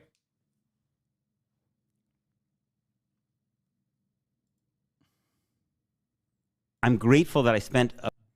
Brilliant take for Peter Beinart on pro-Israelis who kept calling anyone that said Israel was withholding food from Gaza anti-Semitic immediately shifted their talking point when Israel officially and publicly withheld food to, of course, Israel has to withhold food. What are you, crazy? You think they should be feeding their enemies? Their standards, what Israel does is right, and it should never be subject to any international or American pressure, and they're the terms of which you have to defend that change. That's what I mean by a position of worship rather than a position of support, which I think is de facto idolatry. This clip from a lecture I attended Peter 2 weeks ago in Vienna. Part of my Peter here highlights the argument that Israel supporters use to justify apartheid against Palestinians are identical to those used by South Africa's apartheid regime.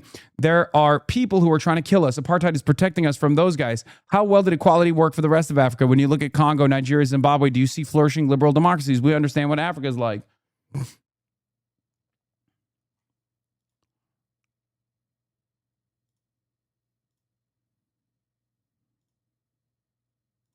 Dangerous levels, evident by the real-world violence against Jews. We've been dealing with anti-Semitism since 1913, but we've been systematically tracking it for almost 50 years. And 2025 was one of the most violent periods we've seen in memory. Over 200 acts of violence committed against Jewish people in 2025, out of a total of 6,200 some odd anti-Semitic incidents. Synagogues, schools, offices like this one, literally, they're fortified like citadels with bulletproof glass and security guards and alarm systems. But the truth is, every Jewish establishment, every place where Jewish people walk or where they shop or where they socialize, you can't live behind, barbed wire and walls, which is why ultimately anti-Semitism is everyone's problem. Whether you're on the left or the right, anti-Semitism is indeed everyone's problem. And that's true even for Jews who are somewhere in the middle, supporters of Israel who are outwardly opposed to Prime Minister Netanyahu and his government. Either Israel is always right and you can't Oh my criticize God, it, here or we go. Jeremy Ben-Ami. I would love to have a combo with him. See, I would love to have a combo because like Jeremy Ben-Ami at least is going to be a little bit more reasonable than fucking Jonathan Greenblatt. But I'm down to have a conversation with him. That's another guy who I'd love to talk to and explore the boundaries of his ideology and maybe the clear contradictions within liberal Zionism. Oh my God.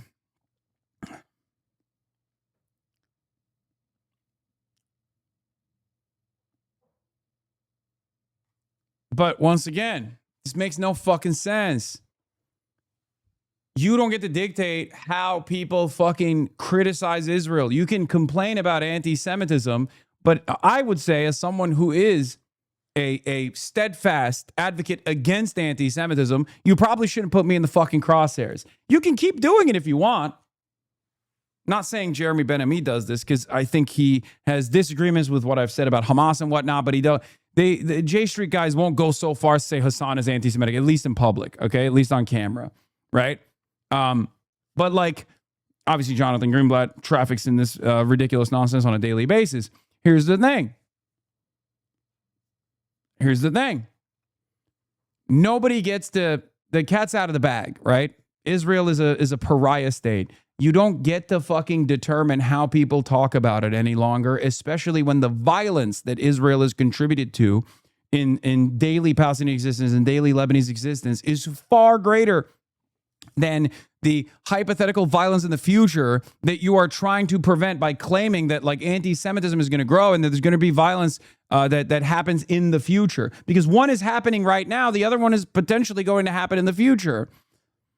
And then to package that argument up with you know, what I'm doing as like also increasing that likelihood of violence in the future is fucking insane. It's insincere, and it's also leading to more anti-Semitism. Always wrong, and it's the worst country in the world, and the truth lies somewhere in the middle, and so does the majority of the largest group of American Jews, and their opinions lie in the middle. Our organization is here to advocate for that, to try to change American policy and also change the public conversation, to have space to have that difficult conversation.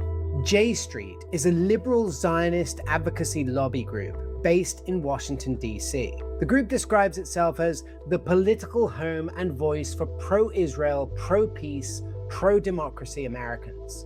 J Street opposes the current Israeli government and its policies, but it also doesn't support the more extreme opinions of far-left commentators like Piker either.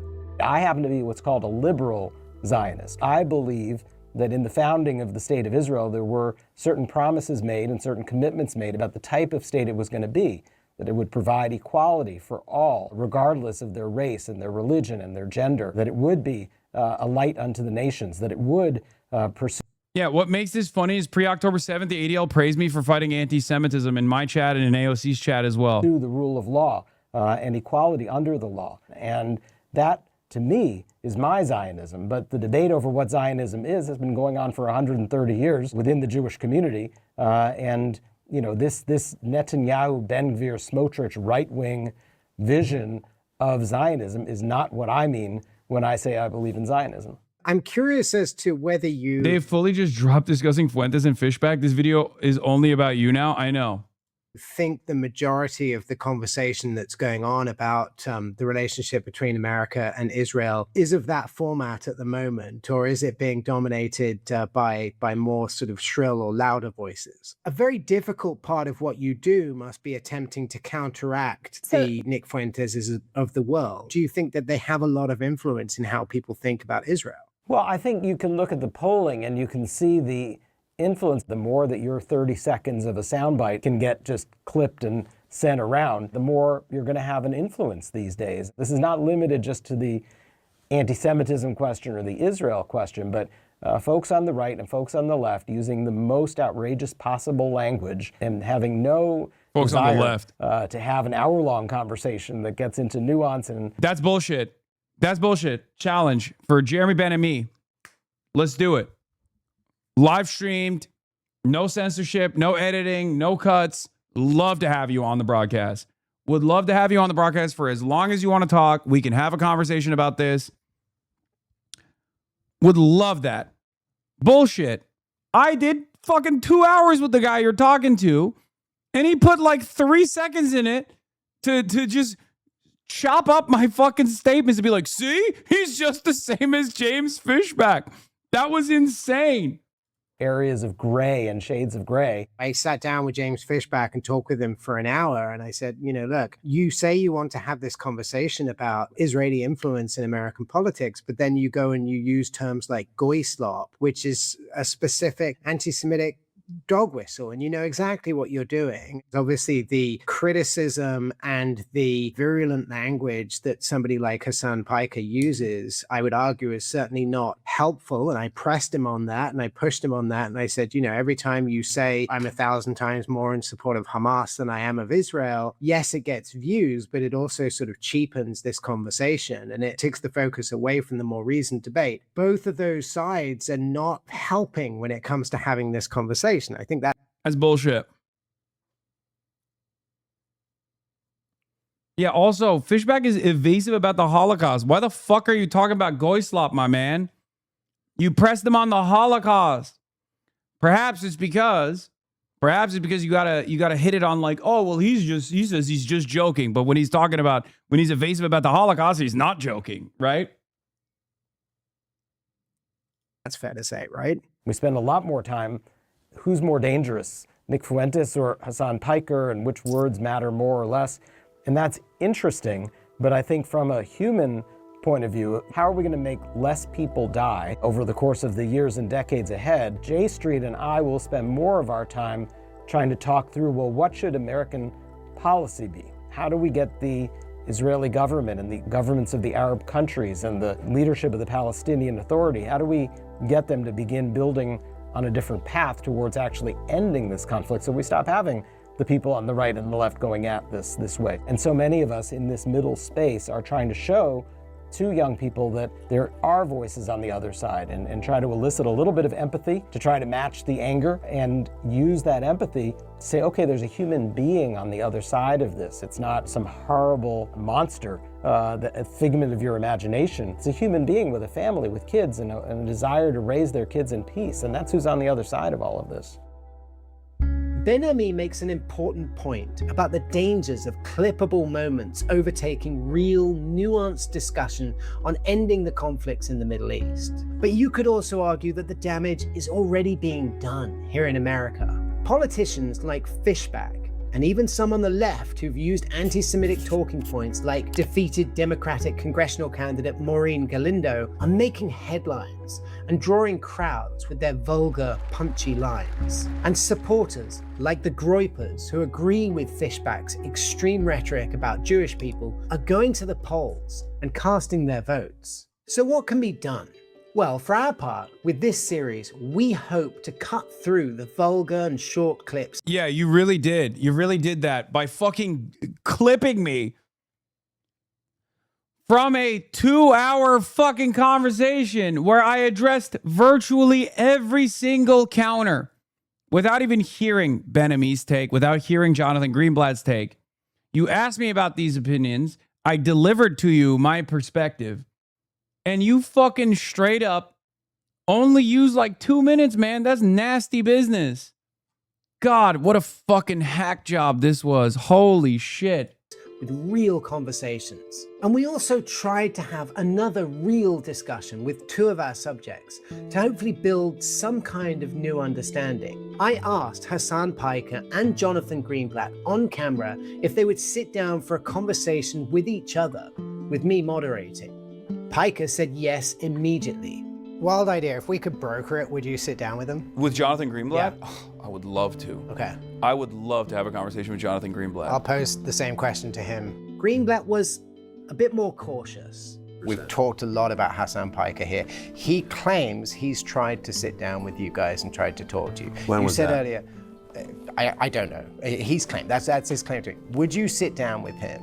Would you sit down with him and me in a room and have a conversation? Look, I'll sit down and talk to anyone. My only red line is if you dehumanize others. Mm-hmm. Has he crossed that line? Well, yeah, and saying that, you know, Zionists, the things he said about Zionists, I think absolutely cross the line and create this space where it seems legitimate to murder Jewish people. Mm-hmm. That's fucking insane, okay? I've never said that. Shut the fuck up.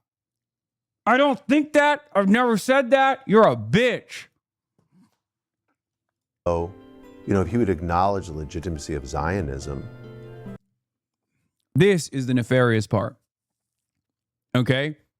This was clipped, and I made a joke about this, but this is the nefarious part, because he starts out with like, he dehumanizes Jews. I don't, right?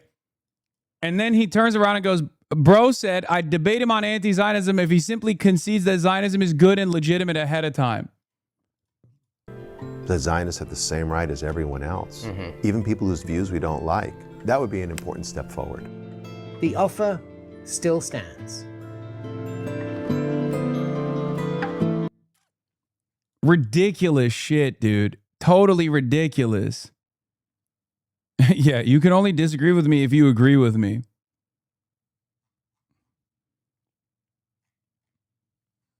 It's crazy.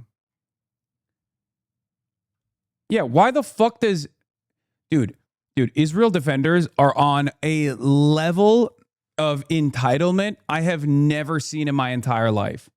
Where it's not just like the nation state, it's now the underpinning ideology that also should have extra special rights.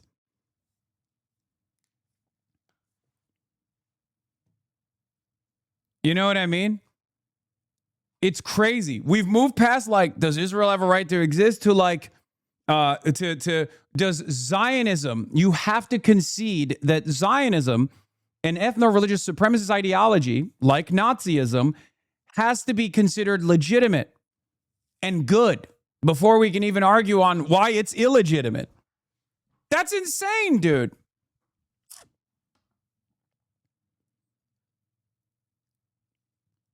That's insane. What do you mean? I've never seen such nefarious propaganda. He rat fucked you in the article from today too. Nick Fuentes to Hasan Piker, click by click. Anti-Semitism goes mainstream. Yeah, I see that. He literally compared me to Nick Fuentes and James Fishback. And then puts an annual study by Tel Aviv University found that 20 people have been killed in anti-Semitic attacks, like implying that I'm responsible for this. It's such a nasty, nasty fucking hit job. And the irony is, it doesn't work. So who is this for? Who is this for, if not a handful of people who are like terrified of Israel becoming a pariah state, who still have this mentality that like it can't do anything wrong?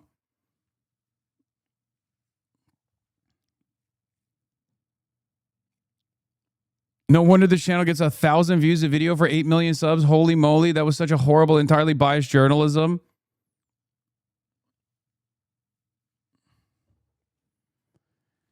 Oh.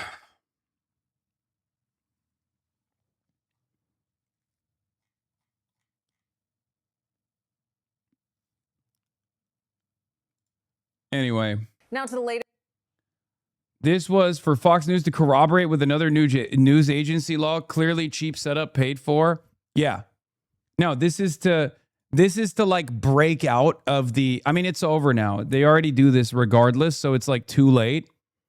But for the longest time, the criticisms that I received, the cynical, ridiculous criticisms that I received, mostly just came from like New York Post, mostly came from like Fox News, Daily Mail, right? So there was an appetite from the ADL and all these other like Zionist advocacy organizations to try to make this not look so right-wing and so one-sided. So like the USA Today took up that mantle to like normalize, Hasan Piker as an anti-Semite to a liberal audience. The problem is it's too late for that. You know? It's too late. It's not going to work. You know? It's not. Here's Peter Beinart comparing apartheid South Africa to Israel, by the way. I'm grateful that I spent a significant part of my childhood in apartheid South Africa, because I'm able to remember, because now I think when people, almost everybody tends to think about defenses of apartheid, they think about it as people who were utterly benighted and absurd and racist, and how could anyone have been so vile and stupid as to believe that? But when I was in that environment as a child, in its own space, it didn't seem absurd at all. It seemed like it had a pretty clear logic to it. And I think the logic is pretty similar to the logic that I very, very frequently hear people in my own community invoke about Israel. The logic was something like, sure, apartheid may not be lovely or pretty, but you have to admit that there are people who are trying to kill us, right? We're not making that up, right? I mean, in American discourse, Nelson Mandela has been turned into this, this kind of Gandhi-esque figure, right? But that's not true. He's actually one of the people who helped turn the ANC away from nonviolence because he believed nonviolence had failed. The ANC was considered a terrorist organization by the United States. It was getting its arms from the Soviet Union, and it was devoted to armed resistance. It wasn't very good at it, but it was devoted to armed resistance. And so white South Africans looked at Mkhonto we Sizwe, the military wing of the ANC, and they said, apartheid is protecting us from these guys who very clearly are trying to kill us. And so you are coming from woke liberal. They didn't use the word woke, but they would have. You woke, naive naive liberal who don't understand anything about our part of the world are coming and telling us to take away the shield that protects us and leave us merciless. Why is that a risk that we would possibly want to take, right, based on your morality? And they would also say, by the way, how well has it worked in the rest of Africa, right? When we look at Congo and Nigeria and Zimbabwe and Kenya, do we see flourishing, liberal democracies? So we're going to take a risk based on this when we understand what Africa is actually like, right? And I think that, in some ways, in retrospect, it seems we can understand the flaw in that logic, but I think it's worth just spelling it out, right? The CONT with CISWE was a response to a state that did not give Black South Africans a non-violent mechanism of having the state respond to their interests, right? Once Black South Africans got the right to vote, and Mandela was very, very, as we might say, Mahmir on this question. He would not abandon the armed resistance until literally there was a date for a free election. When he, by the end in the 80s, the South Africans were quite desperate to let him out of prison. They were afraid he was going to die in jail and that more radical figures would emerge. They asked him again and again, I think I read once 6 times, we will let you out if you only forswear violence. And he said, I will not forswear. I mean, just the IRA took the same position. We will not forswear violence and put away our weapons until it is clear that we are going to have our rights. But once Black South Africans did have their rights, there was no need for Mkhonto we Sizwe to exist.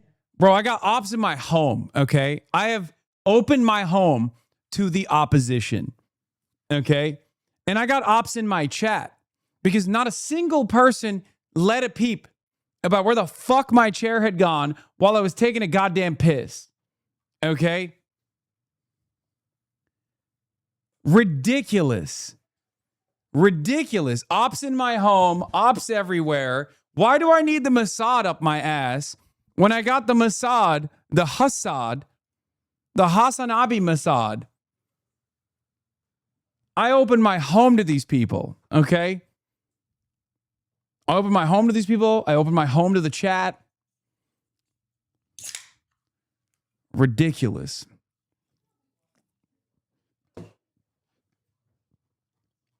Yeah, guard dog is not guarding shit. You ain't guarding shit.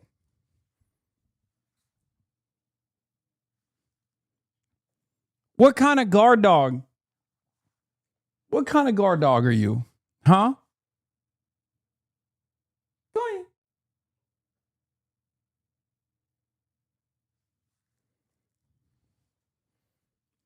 Ridiculous. Free Carla.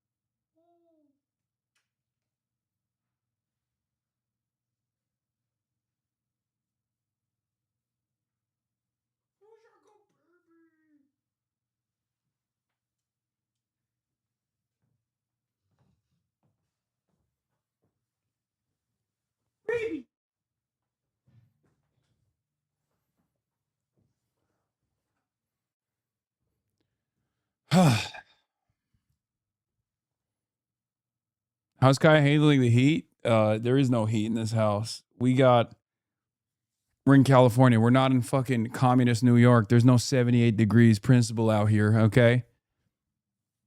She's so fat and beautiful. She is. She really is. I love your suit, but that tie is whack, dog. I disagree. I think this is a cool tie. I think you're wrong. Do you just have a pepper shaker on your desk? No, it's salt. For when I eat food on my desk every day.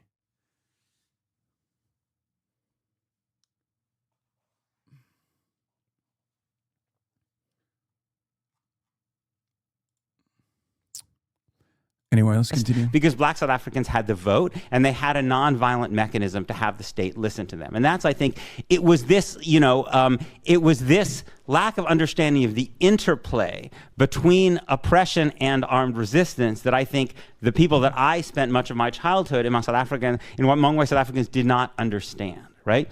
They also, I think, looked correctly at the fact that African countries were not doing particularly well in terms of liberal democracy or even political stability, and drew certain essentialized conclusions from that, right?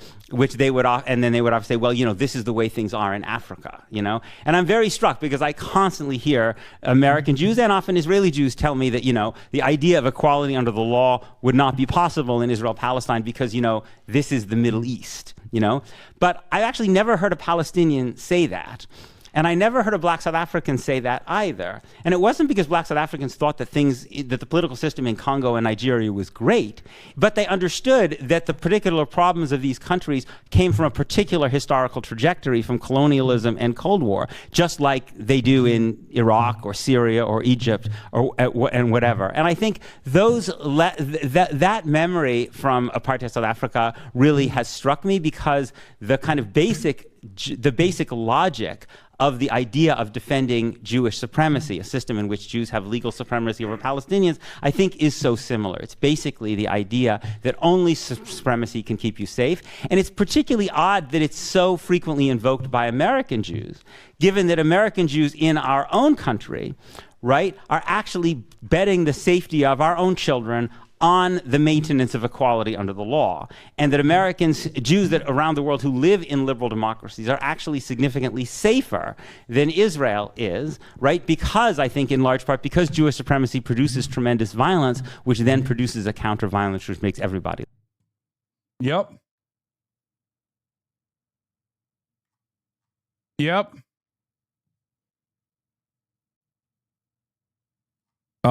His point is that violence born out of the maintenance of the apartheid, which is an unbelievably violent affair, is inevitably going to lead to violence in its resistance. That was Peter Beinart, right? That was Peter Beinart, who has a fairly decent grasp on these affairs. He cooks all the time. We might have like certain disagreements on the language that I use or whatever, but ultimately it's irrelevant. It's secondary because I do think that he has a great grasp on this shit. Hey, HasanAbi, I've been on your div now for like 5 years and have never taken the chance to say thank you for being such a financially available form of entertainment for me. As long as I've been able, I've been subscribed, and you have only made your channel more affordable as opposed to YouTube and Netflix that are getting worse and worse. So thanks, man. You got it. Of course. Once again, the only form of support for the Piker Broadcasting Service comes from subscriptions. If you would like to continue supporting independent media, continue supporting the People's Broadcasting Service, the Piker Broadcasting Service, all you need to do is subscribe, which you could do for $6 or for free, or by gifting a sub so that others can enjoy it. And the other thing I was going to say, of course, is that if we get a hype train going and we get to level 10, we carry the flame on the HasanAbi broadcast on PBS, the People's Broadcasting Service, Piker Broadcasting Service.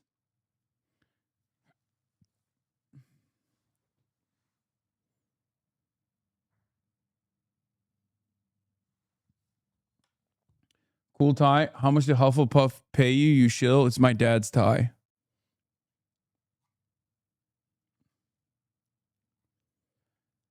Anyway, are you on Zyn 9 Ultras now? I think I got one pack of Zyn 9 Ultras.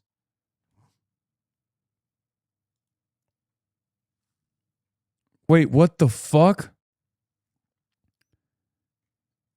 Ann Widdecombe was murdered? No. What the fuck? Ann Widdecombe? Police launch investigation into the death of former UK MP Ann Widdecombe. Police treating Ann Widdecombe's death as murder and hunting for white male suspect after body found with serious injuries. UK Prime Minister Keir Starmer appeals for public's help to identify dangerous suspect. What the fuck?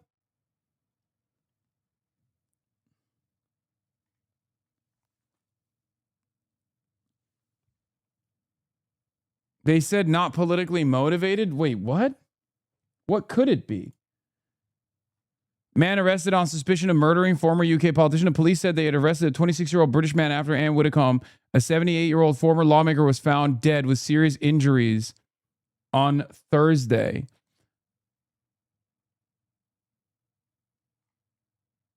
It's cool she was cunt. I mean, she was a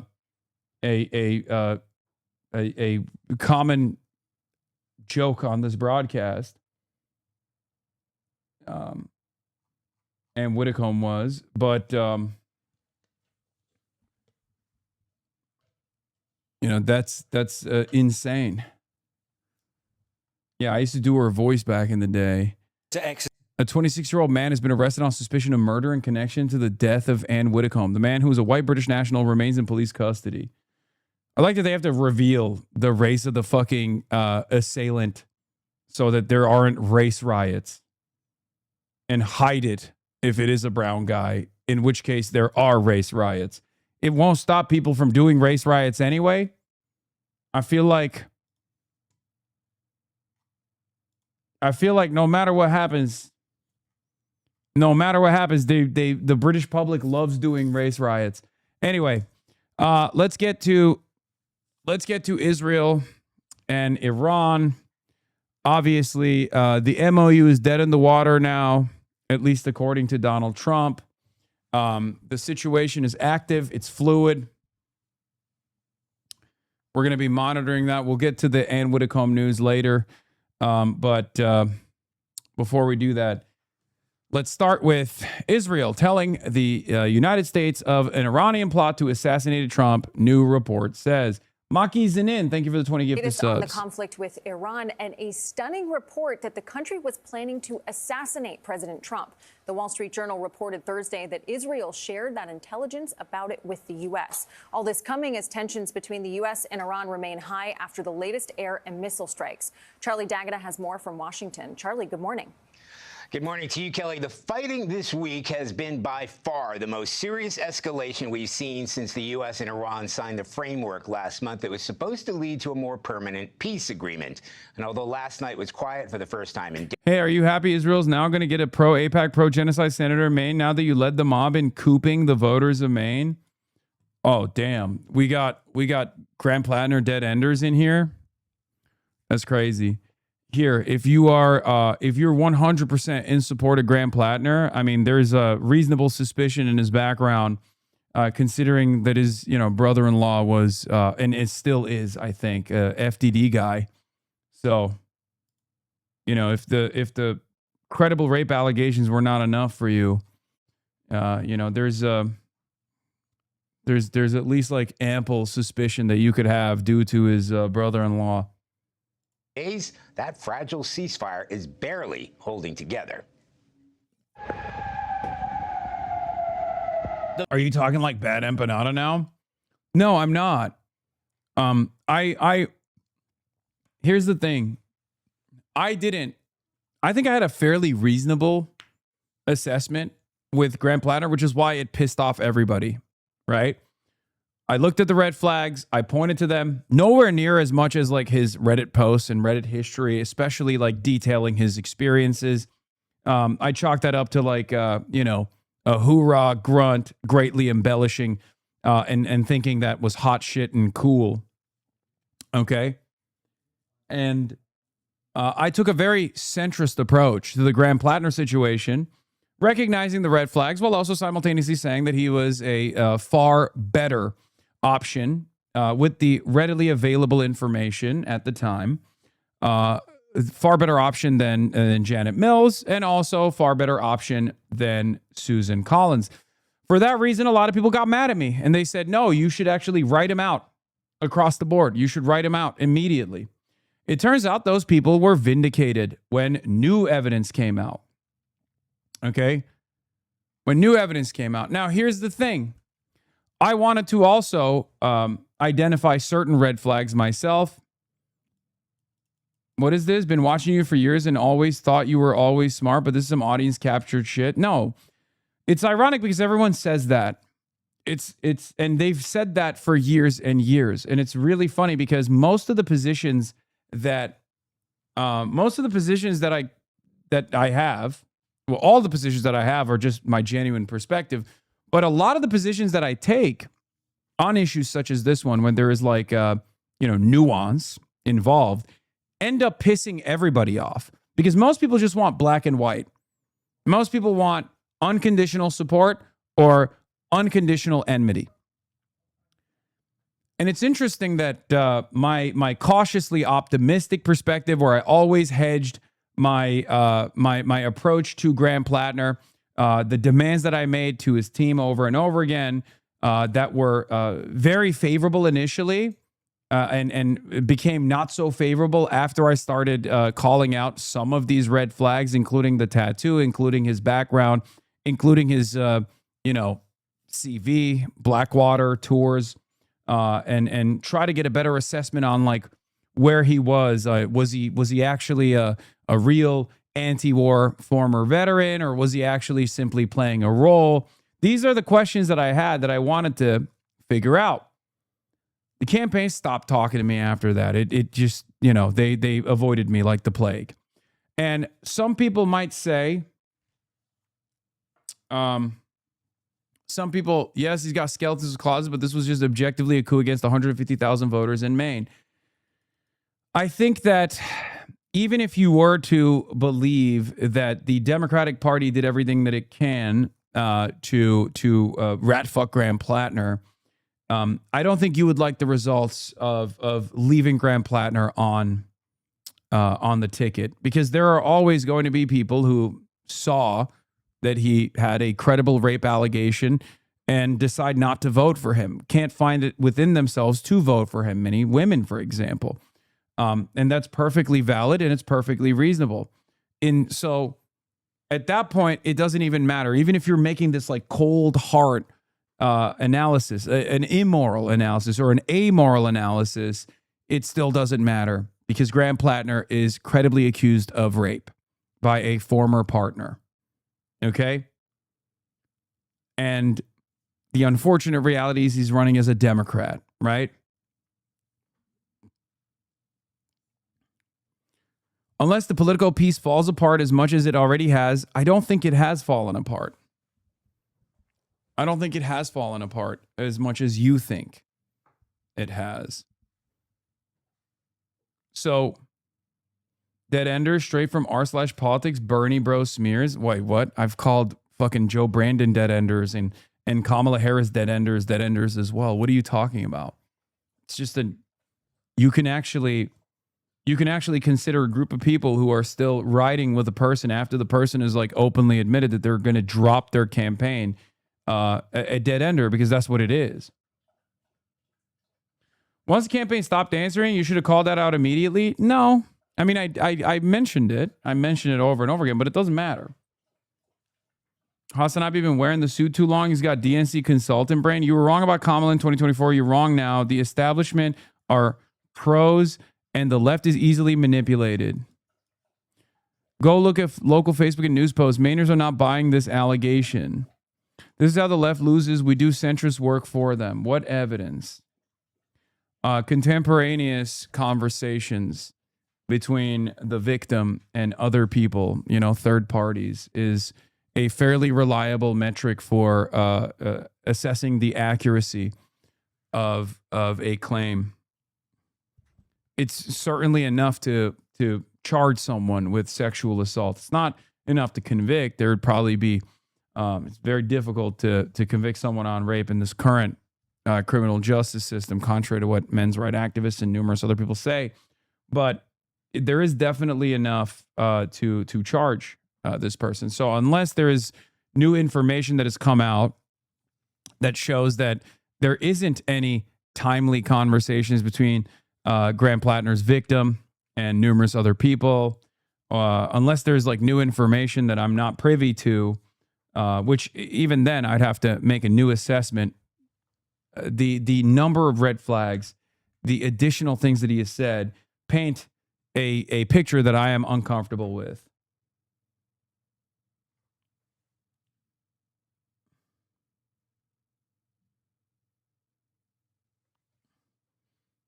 I don't know why people are saying there isn't any contemporaneous evidence. Unless Politico invented third parties that Graham Plattner's ex spoke to, like the ex-boyfriend, unless they invented that, which is, fairly far-fetched. And to be fair, yes, Politico is owned by Axel Springer, who is an unbelievably pro-Israel person. So, that is real. There's a demand for a loyalty pledge to Israel from Axel himself. I just don't think that I like your assessment has to reach a certain standard. Like your hypothesis can't be more far-fetched than the readily available evidence.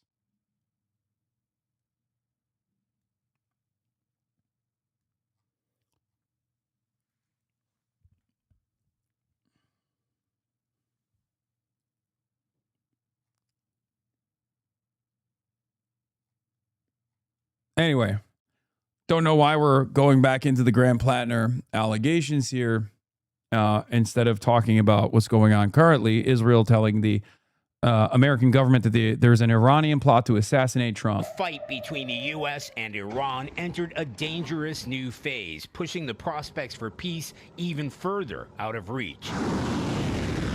This latest back and forth kicked off after U.S. officials said Iran fired on 3 commercial vessels earlier this week in the Strait. So Axel Springer is the German media group that owns Politico. Okay. Axel Springer was a massive, massive fucking Zionist. New owners claim, according to Times of Israel from September 1st, 2021, new owners won't make Politico employees sign pro-Israel mission statement. But Axel Springer, the German firm that bought the U.S. news site, was such a staunch supporter of Israel that they would require the staff to place support to the Transatlantic Alliance and Israel. Okay? Strait of Hormuz, a key shipping channel, particularly for oil. The Iranians want to control the strait and have shown they are willing to do it. I think the new CEO is also just as insane, though, regardless. Look, Matthias Döpfner, CEO of Axel Springer, declares himself a Zionist to the World Jewish Congress and then calls for censorship of social media and the expulsion of anti-Semites from wherever legally possible. He insists that all European countries open their borders to Jewish immigration in the name of diversity. Europe must become more Jewish, Döpfner says. Now, some of this stuff is not that crazy. Like the way that this account is framing it is making it seem like it's this weird thing. But it is philo-Semitism. There is a classic German philo-Semitism that I don't know what it is, but there's a classic German philo-Semitism that you can clearly fucking spell out here. Okay? An idea and a goal that only Jews can embrace. I'm a goy. I love when these guys come out and they'll go to the World Jewish Congress and be like, well, I'm a goy. So with the stupid goy brain that I have, I still understand how important Israel is. I am the stupid goy. And I have the stupid goy brain.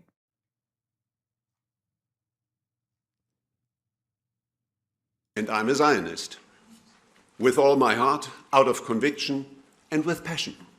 First, we need a zero-tolerance policy towards open hatred of Jews.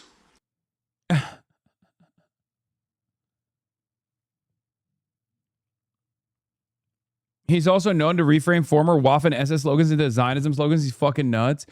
Yeah, I will never understand. Like, we gotta investigate some of the Germans and their attitude towards Israel in the same way that, you can only like do an autopsy analysis to like study the brains of football players to figure out like what level of CTE they had. That's how I feel about some Germans. Like the way that they approach the situation is so wild. And it's like, this is weird, like idolatry, fetishization. It's just not something that you would experience in the real world at all.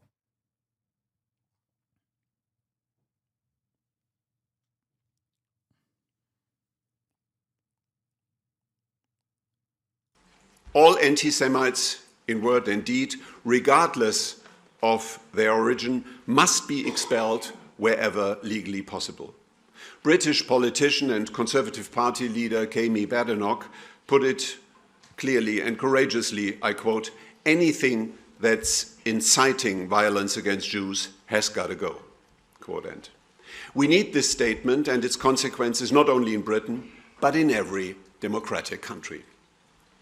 Second, Europe should introduce preferential immigration and citizenship for Jewish families. In the US, approximately 7.7 million Jews live. That is 2.2% of the population. In the EU and the UK combined, it is roughly 1 million. That is 0.2% and 10 times less. Please don't center their Germanness when you've got the same exact type of guys running around all over your country. Yeah, the reason why I center their Germanness, by the way, that's got to be a German anti-Zionist, one of the, 15. So I'm going to treat this with respect because you guys are fighting a very different battle over there. But in the United States of America, this kind of attitude certainly exists as well. Mike Huckabee is like one of the torchbearers of this movement, right? But the difference is we can identify where that's coming from, and it's centered around evangelical Christian Zionism. Whereas in Germany, it does actually turn into this like national humiliation, this national understanding, or rather the national shame that they feel, where they actually get to offset the guilt of the Holocaust away from any kind of like European anti-Semitism to these nasty Arabs, right? This modern behemoth. The Arabs have taught us how to be anti-Semitic, is what they say sometimes. So I think it is. I think it stems from Germanness for sure, like modern Germanness, the modern understanding of a German nation state, their shared history, their shared culture. It's this strange offloading of the guilt of the Holocaust and the anti-Semitism that led to the Holocaust to the Muslims, to Islam. It's very odd. And that's the reason why I center Germanness around it. Rather than in the United States of America, I don't think there is that same level of guilt. There is a level of guilt for sure. There's a level of guilt amongst Americans for the famous story of the boats that were sent back to Germany that had Jewish refugees, right? Like that certainly exists in American culture, but to the degree that you see philo-Semitism from Germans does not exist in America at all, with the exception of white evangelical Protestant Christians. I think it's mostly just rooted in anti-Semitism. Yes, of course. Philo-Semitism is the other side of anti-Semitism. Zionism is by far the most convenient for if anti-Semitism nowadays, right-wingers of Europe could just hold on to their anti-Semitism by indulging in Zionism. I think that's part of it, yes.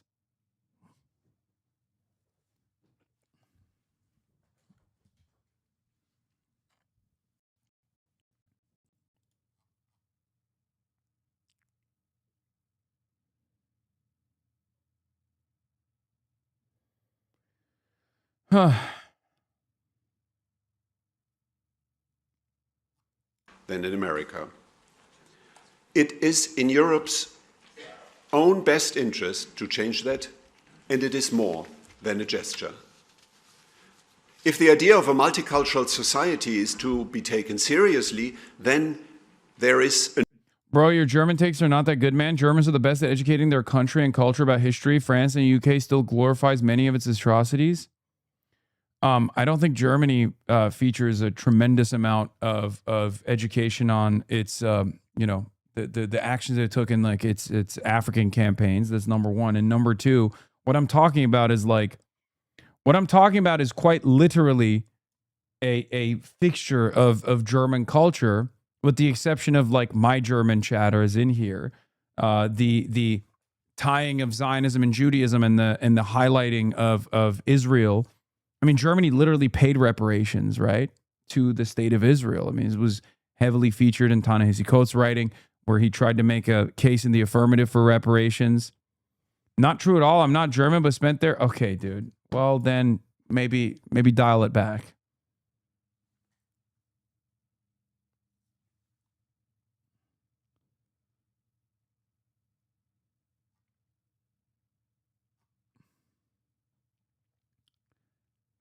Germany is one of the most aggressive in its approach to combating anti-Zionism. Like, out of all the European countries, it's literally the most aggressive. It's far more aggressive than the United States of America, because the United States of America, there's still the First Amendment, so that like plays a formative role in restricting what the government can and can't do. They're obviously trying to get that away, or they're trying to destroy that. But there is an ideal. There is an understanding of Judaism, or a fetishization of Judaism and a philo-Semitism that exists in Germany that I have compared to the way that Americans identify with like native culture.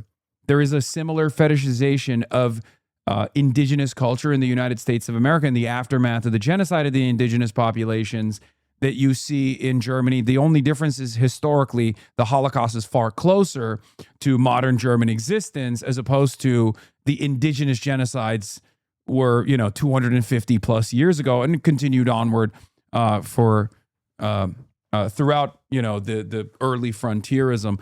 Having said that, the fetishization and the otherizing, or like the fetishization in general, is like identical almost. I literally write about this shit, man. It's terrifying. Yeah.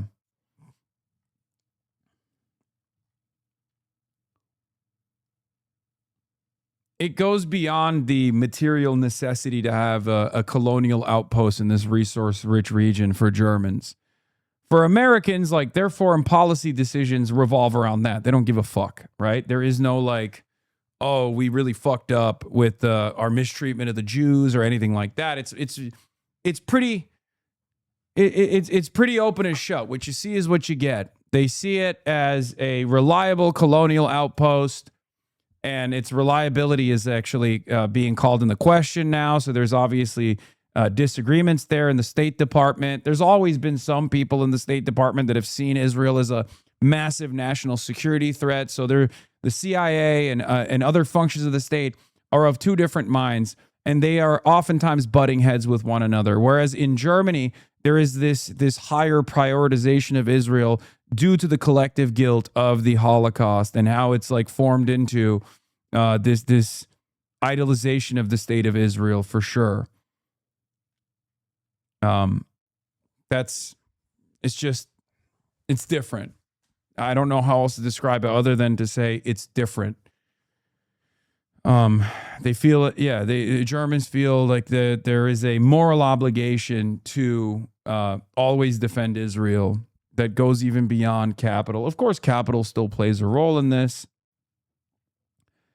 Capital always plays a role in this. Capitalism is the international organization of the economy. It's the only game in town. So, when you think about Axel Springer, for example, of course they have investments in the West Bank. Of course they have investments in Israel. Many of the pro-Israel Christians, of course, have a financial entanglement with the apartheid project. That's real.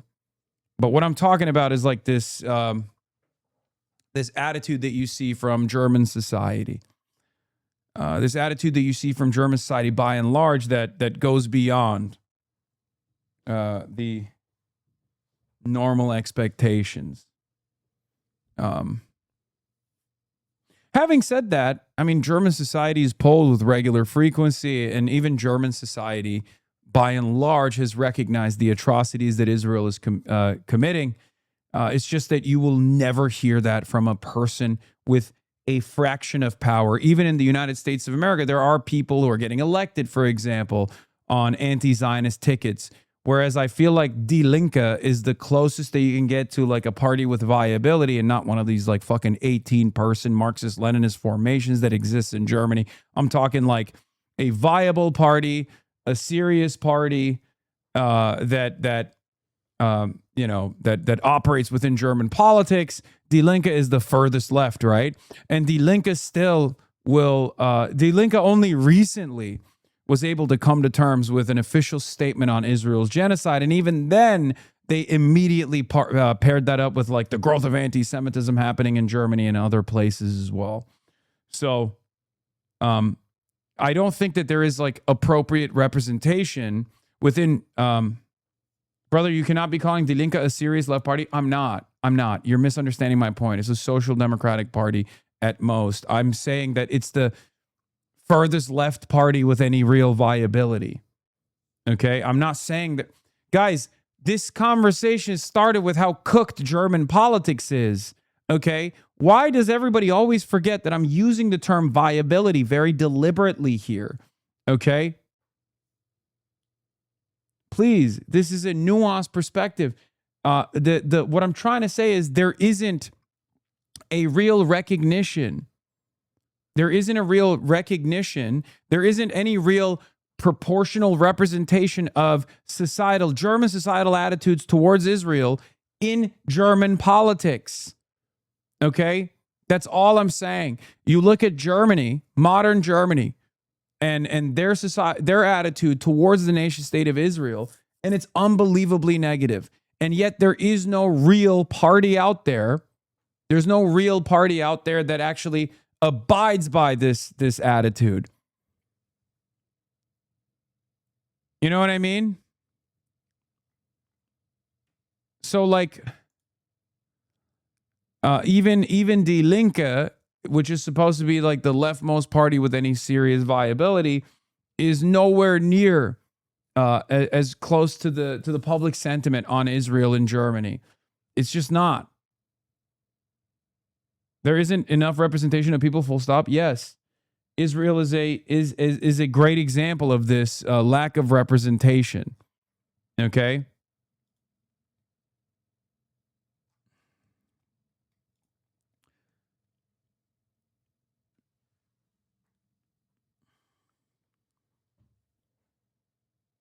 Maybe explaining when you say viable, you mean it in the context of whether or not like a pregnancy is viable or not? No, viability is in like it's a serious party with like a decent amount of representation that can win seats. Okay, that's what viability means. Viability in the American electoral system is also implied. Like it's not like an American Communist Party, for example, but instead like a candidate that is viable, as in has a tremendous amount of support within striking distance, could potentially win. That's what viability means.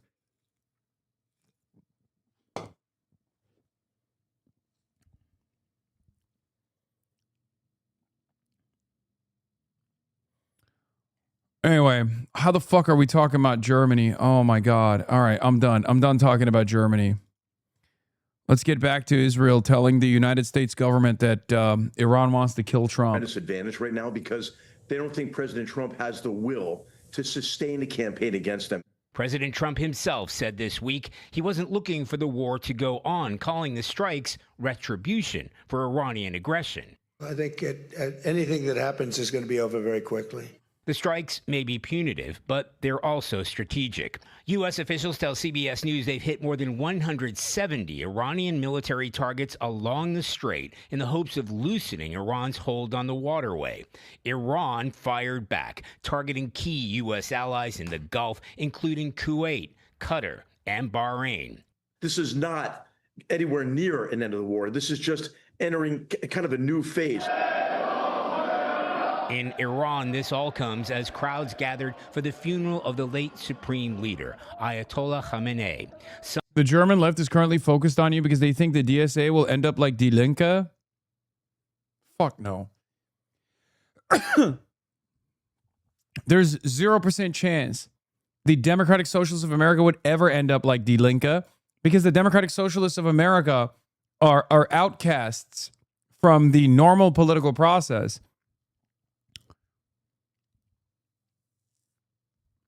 And the more it becomes a fixture in normal American politics, the more we run DSA candidates, the more they win elections in an uncompromising manner, and the more they put up a fight, the more they develop some sort of caucus or political power within the Democratic Party, the more radical they would become, not less. Why would they become less radical? I mean, we shall see. We shall see. I have a lot of confidence in this new slate of candidates that we've worked to get elected. Some of which are, many of which are Democratic Socialists, and some of which are adjacent, right?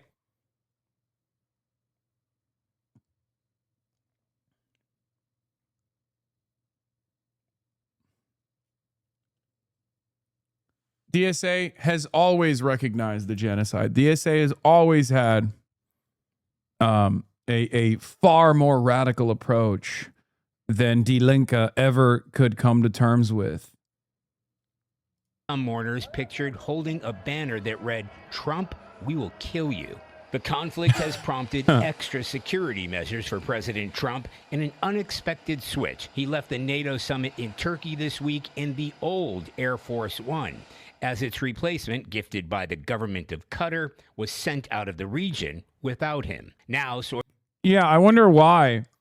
Perhaps the runway to develop with all of the anti-missile systems and the evasive capabilities of a regular Air Force One, the refueling capabilities of regular Air Force One, the all of the technical capabilities of a normal Air Force One plane is very different than a normal civilian plane that you got from Qatar. Okay?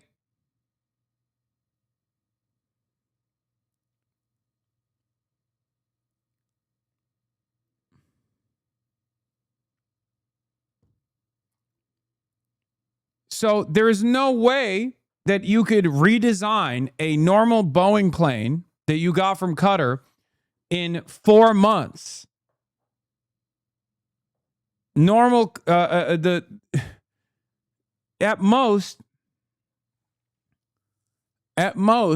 the best you can do is, I guess, check it for bugs and then put a fresh coat of paint, which, by the way, controversial opinion, but I really do like the paint job. I will say that. I think this paint job is actually pretty solid. So that's one point to give to Donald Trump. I know he chose this. It's clean. It looks fucking dope. But I will say this. There's a reason why he chose not to fly back with this one. Okay? now sources tell the reason why he chose not to fly back with this one is because he's now scared that Iran is going to lob ballistic missiles at it or something. So now he's flying back with the OG Air Force One. CBS News, it was on the recommendation of the Secret Service. The old plane is equipped with sophisticated... Like, look at this paint job, dude. Military defenses and secure communication systems that the new Air Force One lacks. So the Trump administration says the president remains committed to finding a resolution with Iran, but called the recent attacks on the vessels in the Strait of Hormuz terrorism. Nevertheless, a U.S. official tells CBS News talks with Iran will continue. Vlad? All right, Charlie, let me ask you about what we're learning about that report regarding a new Iranian plot to kill President Trump, and why is it coming to light now? The big question, the timing is unclear because, there have been active plots in Iran to assassinate President Trump since at least back in 2020. That's when the president ordered the strike that killed Iranian Al-Quds force commander Qasem Soleimani. And you saw those banners during the funerals for the supreme leader calling for the death of Trump. Why Israel is raising this plot now is unclear. You may remember Israel's Prime Minister Benjamin Netanyahu helped convince President Trump to launch the war after that famous visit to the White House in February. The two spoke again yesterday. The reminder of the assassination plot may be an attempt to convince Trump to keep up attacks. Vlad? All right, Charlie, thank you very much. Now, as you can see, I'm joined by Professor Michael Clark, because are we returning to all-out war between Iran and the United States? Intensifying strikes across the Middle East overnight. There were US attacks on dozens of sites across. What about all the other public assassination attempts? Well, there's a difference between, like, first of all, do I think that there is a credible assassination threat? I suspect that there's always a credible assassination threat. The whole point is he gives them an opportunity. He gives them an opportunity to strike if he's in the old plane. You know, you're the president of America. You're fucking around with numerous nations. Like, it makes sense that there is, like, credible threats to your life and your safety. It's a little bit different than, the possible attempts on your life from, like, a radical centrist at the White House Correspondents' Dinner. Right? But yeah, when you're flying around, when you're flying around on a fucking plane that doesn't have the same evasive maneuvering capabilities as the previous Air Force One does, when you're flying around in a plane that doesn't have, like, anti-missile systems in it, when you're flying around in a plane that doesn't have the same, like, nuclear bunker facilities that the Air Force One normally has, and the capacity to get refueled even, retooling a civilian Boeing plane takes, like, almost a decade. Okay? You got to do it right. It's the president. It's the most important person in the country, the most important person maybe on the planet from the perspective of the people, the engineers working on it. So I know he likes the new plane. He likes it a lot. He thinks it's great. He thinks it looks cool. And the interior is much nicer. But, you know, that's the reason why he just chose not to fly around in that, clearly.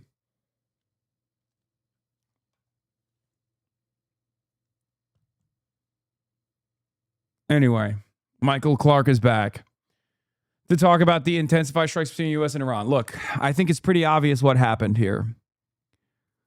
I already talked about this extensively. I gave you my perspective on this. I'll just give you a quick update on it. It's still the same.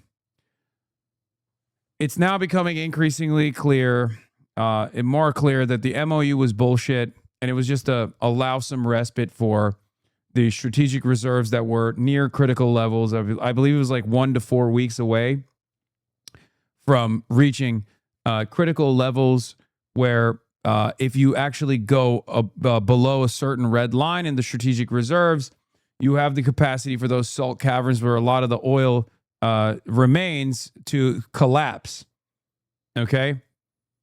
That still remains. That issue still remains, and it's going to come back again. Iran knows this. Okay? Iran obviously understands this reality, and that was what they were hedging their bets on. So Donald Trump came in, wanted to give the markets a moment to breathe, right? Released the sanctions on Iranian oil. They had already released the sanctions on Russian oil prior to this as well. And the oil reserves were not going to recover, but at least it would stabilize the market a little bit. It would make things a little bit easier, right? It would give America some level of leverage. On the Iranian side, they recognize this. They get a moment of respite where they can go back to rebuilding their infrastructure. They can go back to rebuilding their munitions facilities that have taken a significant amount of damage. They can get Chinese shipping and Chinese components, so they can go back to like rebuilding their drones to re-up and rearm basically in that short period of time. And that's precisely what took place. So I think that the Iranian side is aware that the MOU was dead in the water. Maybe some of the reformists thought that there was an opportunity for a deal. But I think the IRGC was already, like the hardliners were already aware that this wasn't going to stick, right?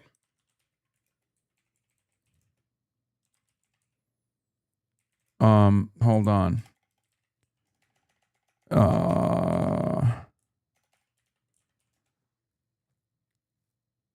So,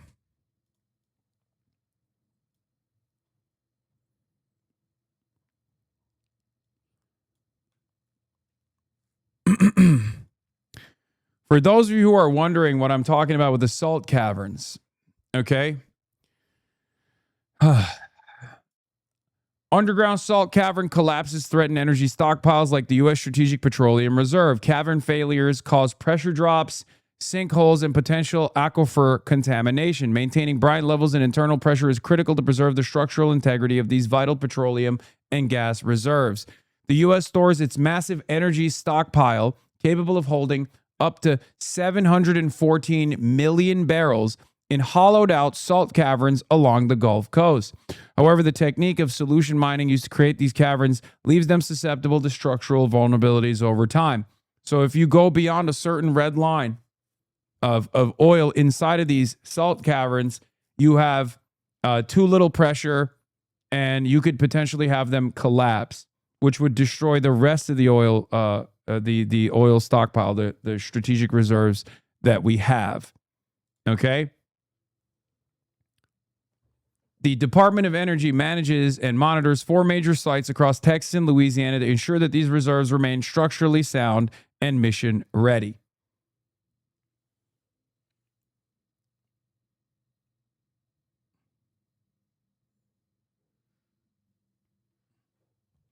Truly the most Amerifat problem? I guess. For the record, they're capable of holding 715 million, but once you go below 150 million barrels of oil, okay, once you go below 150 million barrels of oil, the pressure drops to such a degree that those salt caverns could technically collapse, okay? We need 150 million barrels of oil in the salt reserves that we never take out of those salt reserves, because if we do take them out, if we go beneath that level, then there is a likely scenario where these salt caverns collapse, okay? Do you understand? Here's what it looks like. I guess. The Bryan Mound Strategic Petroleum Reserve Caverns in Texas. Okay?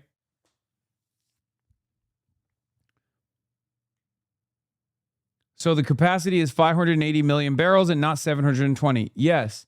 Well, it could also not collapse. So, you know, I guess that's what it is. But yeah, here it is. Did anyone see that? Analytica Camilla says, did anyone see that piece by The Economist where they apologize for being wrong about oil prices? It's one of those rare, well, honestly, not that rare cases where not only were they not wrong, investors were/are just detached from reality. The Trump admin suckered the stock market with the laziest cycle of pump fakes I've ever seen. Every few days, they'd have an official go and tell Barack Ravid that we're making great headway on the whole ceasefire thing, and investors believe them every single time, even though Barack himself pointed out that he was just literally reporting on what they were saying, but it's quite obvious that they're trying to bullshit everybody.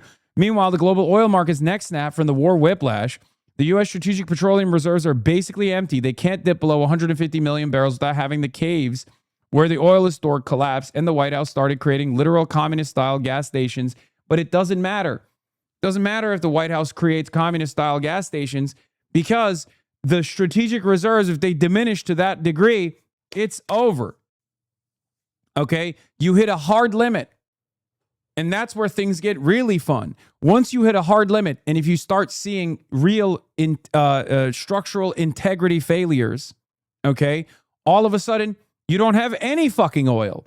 And when you run out of oil, when you run out of the strategic reserves in its entirety, or you start seeing structural collapse in these strategic reserves, the problem compounds far beyond not being able to receive, the problem compounds far beyond simply going to a gas station and seeing the prices, okay? The prices will obviously skyrocket where gas is readily available, but we're talking about the electrical grid. We're talking about the entire American the American electrical grid potentially turning into the Cuban one. Okay? So,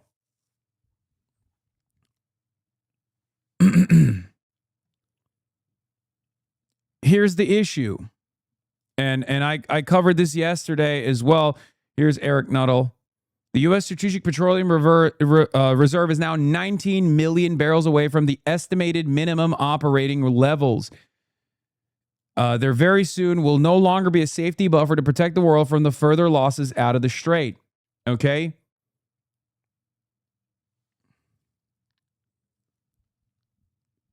You now, when you reach 300 million, you're now reaching a red line where there's only 150 million to go until complete structural integrity failure. Okay? And every single day, it's getting worse. Every single day, the problem compounds on one another. Okay?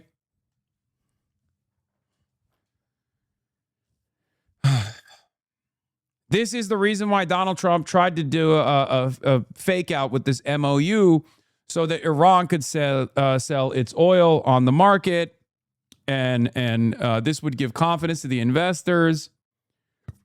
This would give some confidence to the investors. It would offer a moment of respite so that the American oil reserves could stop burning as many barrels as they are.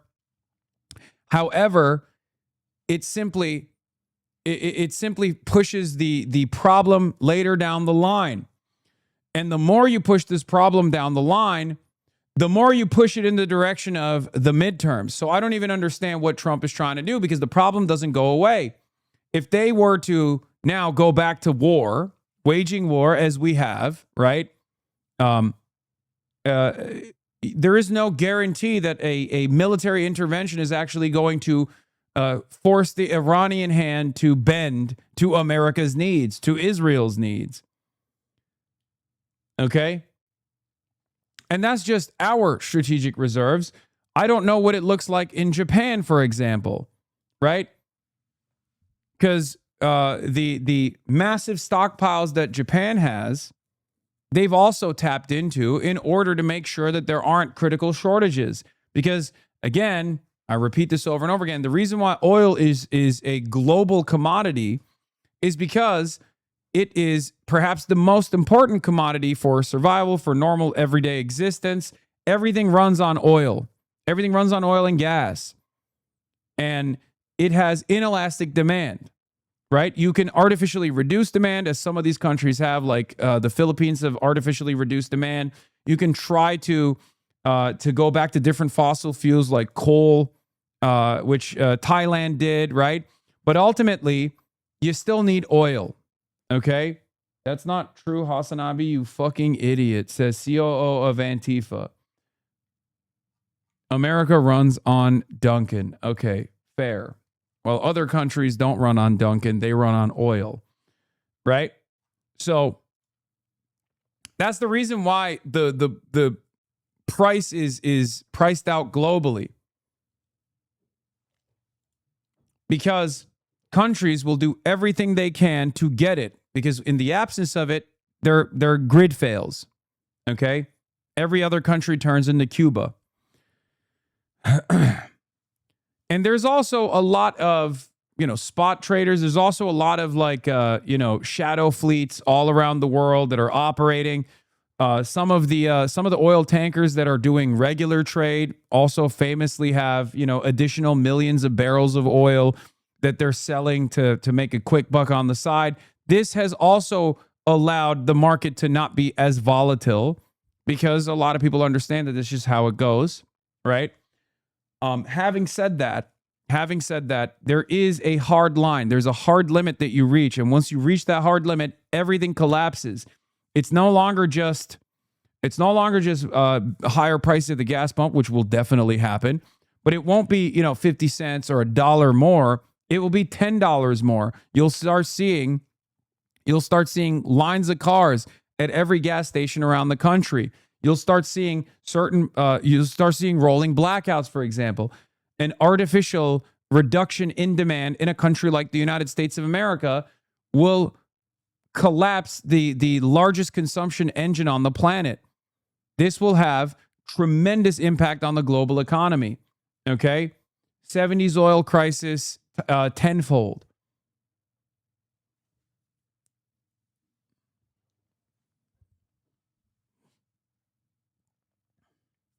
So,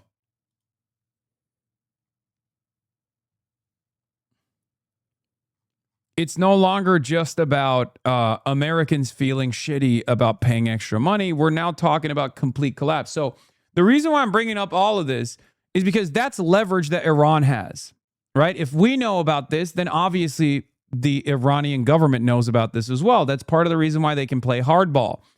Iran was able to, through blood and through sacrifice and through their drone production facilities, they were able to successfully gain tremendous leverage as they now control the Strait of Hormuz.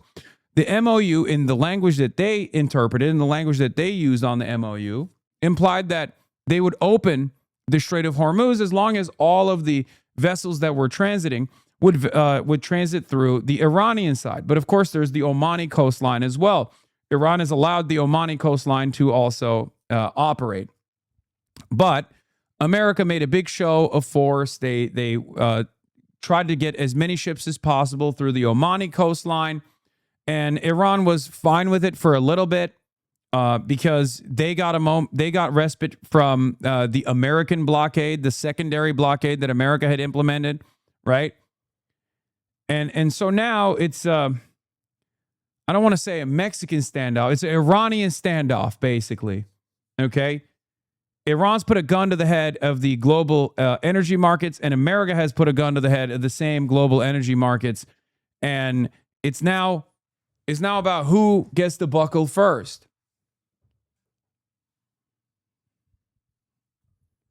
The new standoff.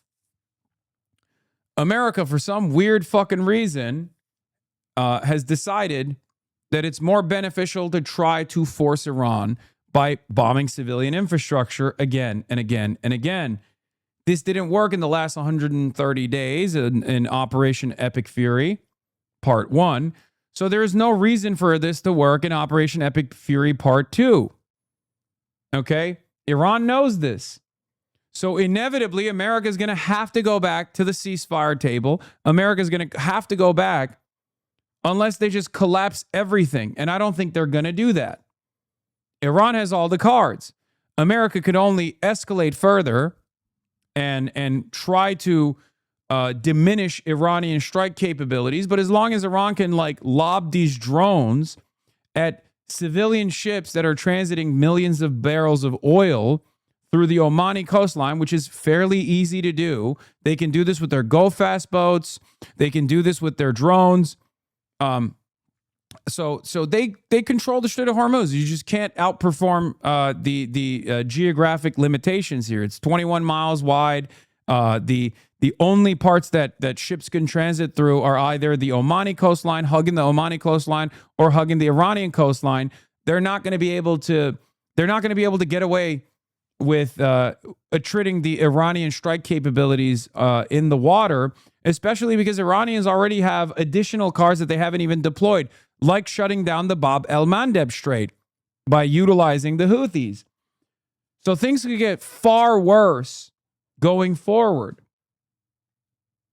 Meanwhile, the Americans have ironically diminished their missiles, their standoff munitions, because they couldn't establish air superiority over Iranian airspace. So they couldn't use their unguided and guided missiles that they could deploy over Iran and they have plenty of stockpile on their unguided and guided munitions that they could just drop. They could drop gravity bombs by flying their planes over the Iranian airspace. But every single time they've flown planes over the Iranian airspace, the Iranian air defenses and their loitering munitions kick in, and it's far too costly for the American war effort to risk more pilots, to risk more assets. Iranians keep blowing up their MQ-9 Reaper drones, which are, $30 million a pop. And Iranians have even been able to shoot down over the Strait of Hormuz helicopters. They've been able to shoot down an F-35. And we're running through our stockpile of standoff munitions that we've been deploying from these ships that are far away from the Iranian drones. And we've diminished our stockpile of interceptors. We've reduced our stockpile of peer and near peer adversary standoff munitions that we always have to have in a manner not dissimilar to the strategic oil reserves that I was talking about. There's also a strategic reserve of stockpiled munitions that we have that we always need to keep in the tank for, God forbid, war against Russia or direct conflict against China. We've already diminished that. We've already destroyed those stockpiles. Those stockpiles are not coming back. It takes a very long time to rebuild Tomahawk missiles. Okay? It takes a long ass time. It requires a lot of effort. We're just not going to be able to get that back as fast as Iran can just build drones, as fast as Iran can build its ballistic munitions. So the reason why I'm bringing this up, what is this? You're just wrong here. There won't be. Japan's reserves have fallen from 400 barrels to 200 million. There's still months of supply. You're just wrong here. There won't be rolling blackouts in the U.S. There won't be gas lines. Gas prices will go up and there won't be blackouts. I don't know where people get this idea from. It's going to be Europe, Asia, South America that will suffer from this. U.S. will be fine. I think that's why Trump doesn't actually care about the impact. You think we still got more oil in the strategic reserves? Like, what happens when the strategic reserves go beyond the 300 million barrels of oil, go beyond the red line, and I guess like this goes on for another month? U.S. electricity depends on natural gas, not oil. Fair, true, but you said there's no. You said that there's not going to be lines at the gas station.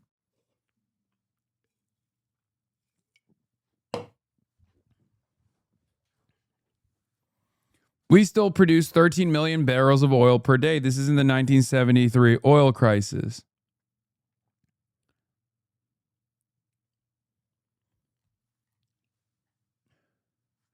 We are a major exporter of oil and oil products. We will simply stop exporting.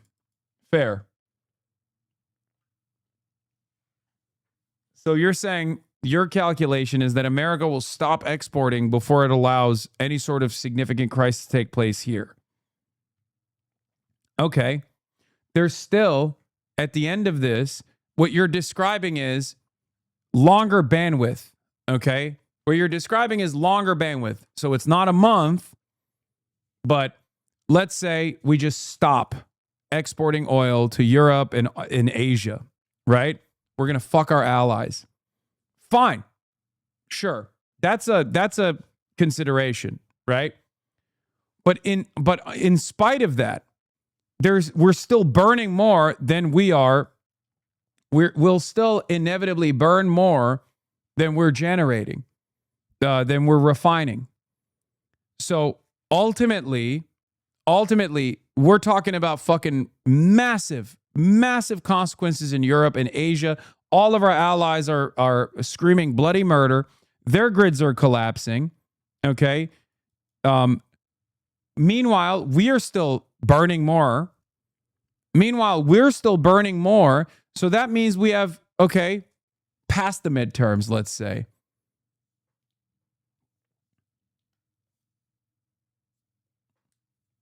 The 3-2-1 crack spread shows what's going on with gas and diesel prices. So gas prices skyrocket. Let's say we don't get to long lines of the gas station, oil crisis style. Not 1973 any longer. Okay? Fine. Not in the short term, but certainly in the long term, because we're still using more oil than we're refining. So what do? Let's say we just burn the global economy, which is not going to happen anyway, because we're the United States of America. Our position as the hegemon means that we have to maintain global stability. This is part of the reason why Iran has tremendous leverage. Like, you can't just hand wave away rolling blackouts in Europe or major oil and gas crises in Europe and Asia as though we're far removed from the impact. Donald Trump's domestic considerations aside, there is a higher priority here, which is to maintain global stability. The entire global capitalist system is interconnected. We don't just shut down Japan or shut down the Philippines without receiving any sort of blowback or without receiving any sort of penalties for it. There are a shit ton of American companies that still rely on the Asian market. Okay? Like, there is no world in the post-World War II design, in the global capitalist design, where we do not get impacted and we don't see domestic issues when the Asian markets are experiencing rolling blackouts or can no longer produce certain goods, certain components that we need for American manufacturing. The United States is not independent of the global supply chain. It's perfectly dependent on the global supply chain. Do you think Trump understands any of this? Yes, I think he does. If he didn't understand any of this, he would not have done the MOU. So the MOU itself is a recognition of the fragile nature of the global supply chain. Okay? It's still 3 to 6 months before things get really dire, but yes, this is still kicking the can down the street. I think this will pressure Ukraine to surrender to Russia for oil supply. Yeah, this is not just about long lines at the gas station, by the way. This is also tremendous inflation because a lot of the components and the parts that we need for manufacturing even products in the United States of America, whether it be car parts, whether it be, plastic components that are necessary for little things that we use at the widget factory, are still coming from the Asian markets. And if they don't have oil, they can't produce that. And if they can't produce that, then we don't have these parts. So now all of a sudden, you have a massive spike in the cost of goods and regular commodities here in the United States of America. This is before we also talk about the diesel shortages, which you also mentioned here. When you don't have, you're an animal abuser, you don't deserve. Okay. When we talk about the diesel shortages, then you have problems with trucking. When you have problems with trucking, you now have a logistics issue in the United States of America as well as everywhere else. Okay? No diesel, no food, or rather shortages of food, because the transport is now the capacity to transport certain commodities is now diminished on U.S. soil as well. And when that happens, the price of food goes up.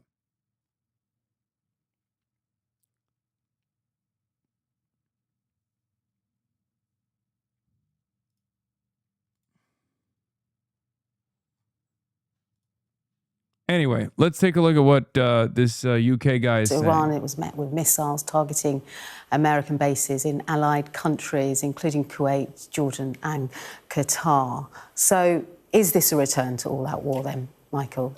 I don't think so, Leah. I mean, both sides have gone quiet for the last 18 hours now, so there have been no other reciprocal strikes. So, it began with Iranian attacks on 3 ships in the Strait of Hormuz, and then the Americans responded.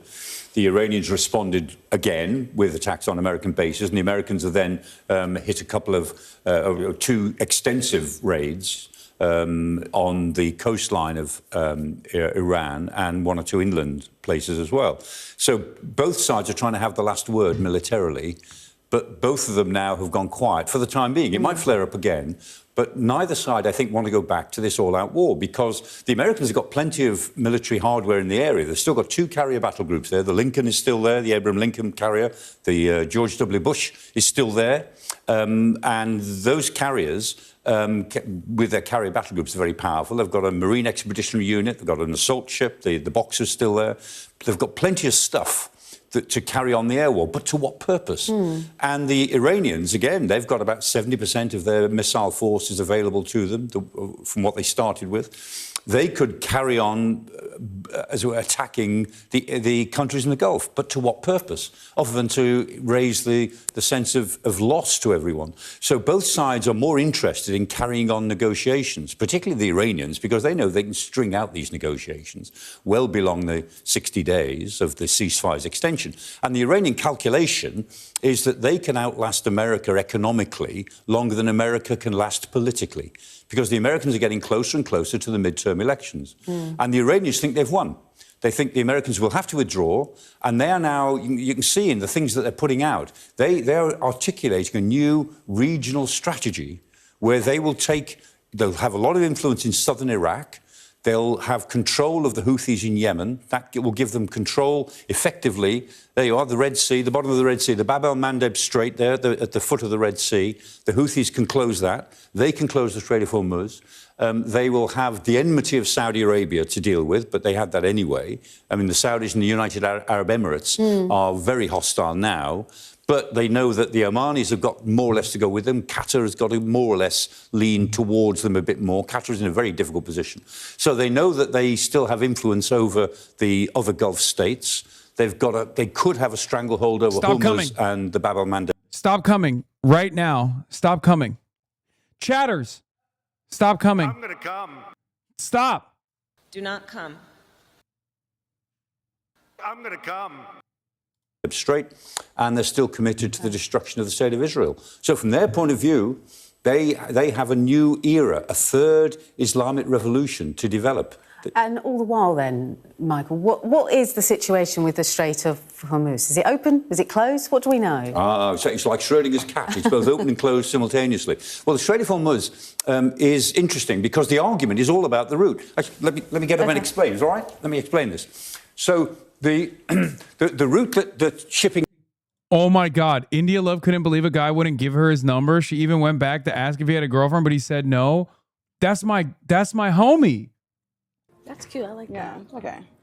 My chat said you did that because you're not single. Is that the truth? That's actually cute. Who's that? Oh, he said he's single. What's up? That's literally my homie. Oh my God. Oh my God. Not India Love, dude. The dude at H. Lorenzo. The dude at H. Lorenzo. That's our guy. That's our fucking guy. That's me and Will's boy. Oh my God. Here's a long-awaited legal Chapo Trap House crossover. Wait, what?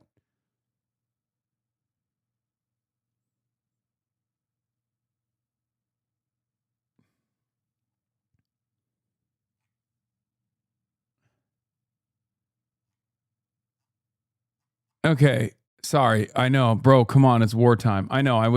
Look, man. At the HasanAbi broadcast, you get to see both sides. Okay, you get to see both sides of me. Inside of you, there are two wolves. Inside of me, there are two wolves as well. Both are gay, but one is a wolf that is serious and covering news and situation monitoring. The other gay wolf is not so serious and covering fun stuff. Okay. Like our homie curving India Love at H. Lorenzo. So much so that it turns into a massive crisis. It's on mixtapes. The foremost authority on culture since 2011. My mixtapes with a Z.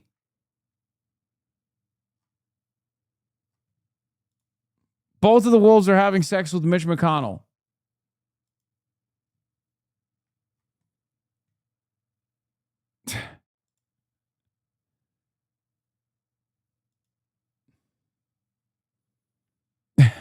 Cat dance in the middle. And they are both very dumb.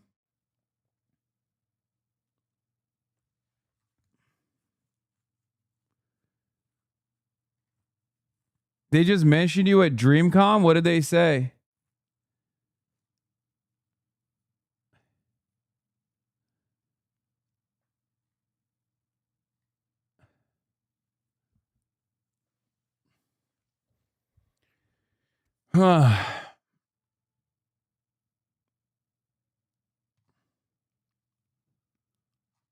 Anyway.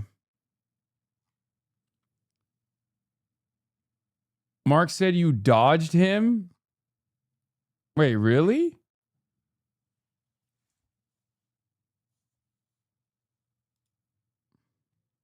They said you were a bitch? Okay, shut up. Normally takes is the Transport Separation Scheme, the TSS, and that is around about here, normally. Okay. And nobody can use that route because the Iranians say they've mined it. And they probably have. There do seem to be some mines in this area. And what the Iranians say is, OK, the strait is open if you come via Larak Island or near to Larak Island. So the shipping that they allow through the strait is taking a pretty northerly route to come out. And that means they can charge, and they're planning to exert charges. They call them marine service charges, which is a toll to you and me, but they're called marine service charges. And that's what they're going to exert in about... Why aren't you at the basketball game? I don't know, dog. Look at what I'm doing right now. Okay. Why aren't you at DreamCon doing news from the floor? I don't know. Perhaps because I'm 34 years old, about to be 35. Perhaps Unc doesn't have his Euro step locked down. Perhaps Unc can't shoot threes no more. Perhaps Unc got injured severely and I can't fucking play basketball any longer. Okay. I'm an old ass bitch. I was already one of the oldest players at DreamCon every year. And I've only gotten older. The passage of time continues. These are not excuses. This is unfortunately the reality. Okay? I wish these were simply excuses. These are not excuses. This is reality. Okay?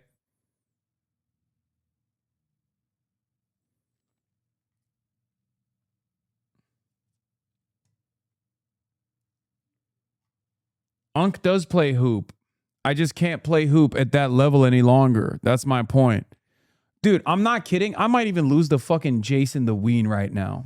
Okay? That's how bad things are. If you want to know how bad things are, if you want to understand how bad things are, I might literally lose a game of basketball to Jason the Ween, to nephew. Okay? That's how bad it is. I'm washed. I still think I could cook them, but there is no way that I could, for example, defeat any of the people that I've played against in Jesser's competitions. Okay. And here's the reality: if LeGoat James can get swept by Oklahoma City, then I can get swept by Jason the Ween potentially. Well, probably not. I still maintain the position that I could cook his ass. Like, no matter what, I could destroy him. But, you know. Get that gender affirming TRT King? Yes, I will make my return to the basketball court when I start doing TRT again. 6 weeks' time. The Americans say, no, we have a route along the Omani coast that we've cleared. We've made sure it's safe, right? Unc can't go to Texas anymore because he's afraid that he needs to check in with Jasmine Crockett is really funny. I will be going to Texas eventually. We're working on something right now. Right around the Musandam Peninsula, around the Hajar Mountains here, down towards Fujairah. And that route is where these ships were attacked in the week. So the Iranians are saying any ship using this route... I still cook Maya. It's not even... I'll still cook Maya. That's not even a question. Don't even start with that. I'll cook Maya anytime. Not even a question. Not safe because it's not using our route. And that's how it began. And what's interesting is that normally there's 130-odd ships going backwards and forwards day after day in normal times. In the last few days, last week, there was about 30, 40 ships going in and out. Last couple of days, it's 20 or fewer. And none of them, over the last 2 days, none of them have used the American route. Those that have gone in and out have all used the northern route. And that's the difference. So at the moment, the Iranians have got control of what is coming in and out, what little is coming in and out. Yeah, by the way, this is basically leverage that is more consequential than enriched nuclear grade enriched uranium. Okay? So of course they're not going to give it up. Why would they? They fought for it. They bled for it. And they won it. And they showed the world how easy it is. So as long as they still have drones, as long as they can still lob, underwater drones or the regular drones that they have, it's not something that they're going to give up. America understands this, by the way. What I can't comprehend is why America thinks that they can still wait this out. Why the United States of America thinks that they could just like bomb Iran into submission this time, when last time it didn't work and they had to do a MOU for a brief moment of respite. From the Strait of Hormuz, nobody is using the American route. Okay. That's what it's about. So are they going to go to war over a route? No. But they might go to war or back to war over who has control of the Strait of Hormuz ultimately. And what the Iranians are saying is, like it or not, we will have control in the future. The Strait of Hormuz will never go back to the way it was. Yeah, of course, this wasn't an issue before February. Yep. Great stuff, Professor Michael Clark there. Well, New York City Mayor's office is under fire after Zoran Mamdani's International Affairs Commissioner reportedly made plans to meet with Iran's UN ambassador earlier this week. The timing could not have been worse. And the New York Post reporting this, the scheduled meeting would have unfolded after Iranian troops fired missiles at 2 commercial ships traversing the Strait of Hormuz.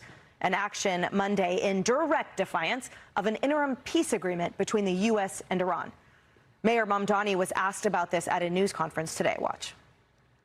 That meeting did not take place. It will not take place. And I did not know about it until there was a press inquiry regarding it. And when it comes to the work of our commissioner and our International Affairs Office, it's to ensure that as we are a city of the world, that we are also there to meet with leaders from across the world. The focus is always on our city and our relationship. The commissioner recognized They're worried Zoran's going to cook up a better deal than the MOU. They're worried. They're worried Zoran's going to make peace happen. Why is he at the gym? I just realized, what the fuck's going on here? Dude, because he's everywhere all the time and he's doing like regular mayoral shit, it's always so funny. Like they're like, hey, why was your liaison officer talking to the Ayatollah? And he's at the fucking gym and he's like, I don't know where that's coming from. Still in a suit.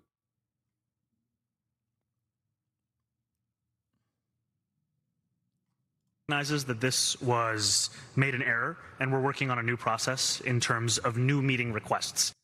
Oh, because him and Lena just did the easy to cancel, one-click cancels subscription thing. Hell yeah. He's just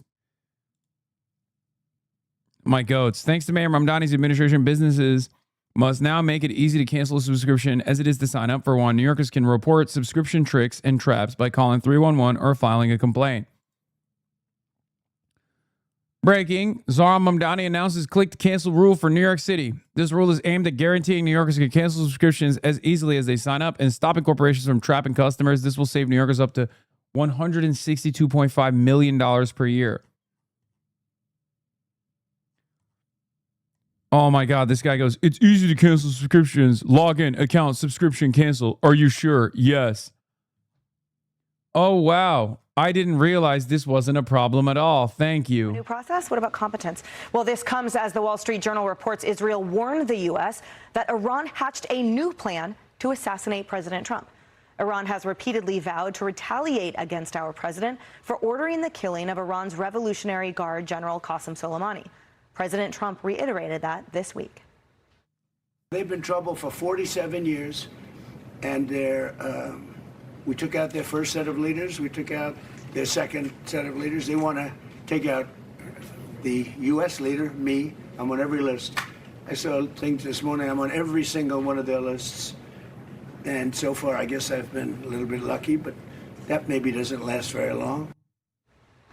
The president told the Post today, quote, I've left instructions, if anything happens, to just literally bomb them at levels that they've never seen before. Rebecca, it's so frightening to even discuss this, and I can't even wrap my brain around it. But let's go back to New York City for a second. You have to be a pretty special form of, I'd say, incompetence and blindness to have that happen under your watch. Well, okay, except that according to the City Journal, who saw some internal messages from this commissioner to Mamdani's internal staff, that they were to take meetings with foreign leaders who, quote, are in political alignment / leftist. And so my question is, why did they think that the Iranian regime is in political alignment or leftist with them, when, yes, the Iran regime is firing on commercial shipping, they're also firing at Americans, at American warships, at American... Dude, this is the newest version of Kidnap from a Tank. Okay? That's so funny. This is the American version of Kidnap from a Tank. How dare Iran fire at American warships? How could Iran fire at American warships if those warships were not within striking distance? How could that have happened? It's so funny, man. That's awesome. That's great. Wow, I can't believe Iran is fucking defending itself from American warships and American planes.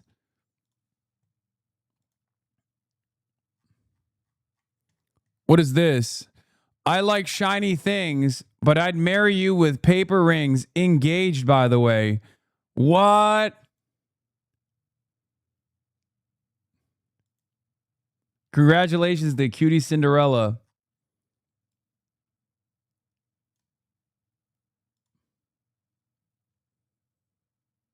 Who cares about Iran? Cutie is married?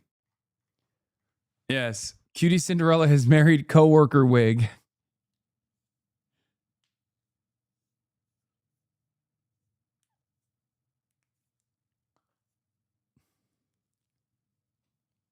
Yes. A second MSG wedding has hit the timeline. Okay, guys, stop. Is this because of Taylor Swift? No, it's not. You guys are so stupid. Please stop. I mean, I don't know what she'll say about it, but no, it's not. Oh my God.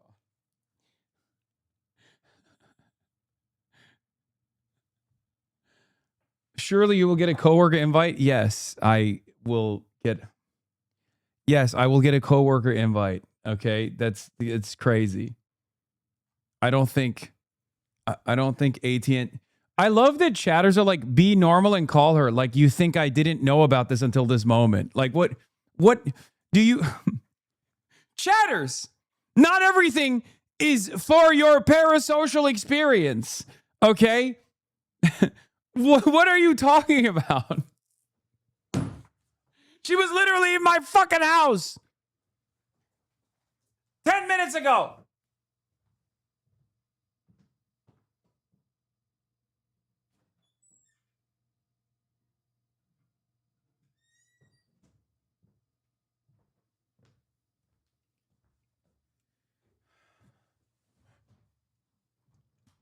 I don't know if you know this, but we just shot the podcast this morning.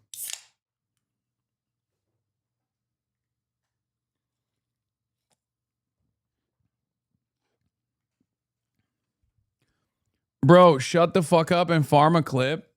Oh God, that's what I'm supposed to do. All right, let's call Cutie Cinderella. That's right. I should be farming a clip. What the fuck is wrong with me? You know what? You're right.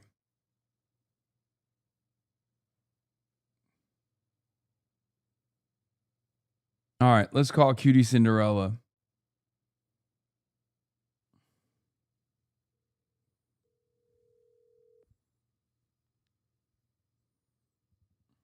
Hello?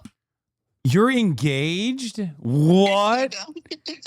Dude, I had to tweet it today because when I went on your stream to move your chair, I realized I was wearing my ring. You know what I also... So I was like, fuck. You know what I also realized? What? We didn't even fucking talk about it on the Well, that's podcast. because I didn't. Well, it's been secret. I know, but now we just fucking blew our load. We should have farmed it. We're gonna farm it. We have to farm it for the podcast thumbnail. Okay. Yeah. No, we didn't talk about it. Yeah, but it's fine. How about next week, all three of you wear bridesmaid's dress? Okay, and then we I can like talk that. about it. I like that. You're also on the stream, by the way. I forgot I this. figured. Okay, I just wanted to, because everyone was like, "Unc, you should farm a clip." Because I was like, what? I can't believe it. I It's can't. not very good at farming a clip when you And I know. say you're farming a clip. I know, but also at the same time, I'm 34. And also you're engaged, so we're above this. We're above this stuff. We're above this stuff. Reshoot the pod. Okay, chatter, shut the fuck up. Well, congratulations, cutie. Thank you. All right, and congratulations to my coworker as well. The people. And a pleasant day to you as well, to my thank you very much. All right, have fun, guys. Bye. There you go. I did it. I farmed a clip. We should have farmed it on the podcast.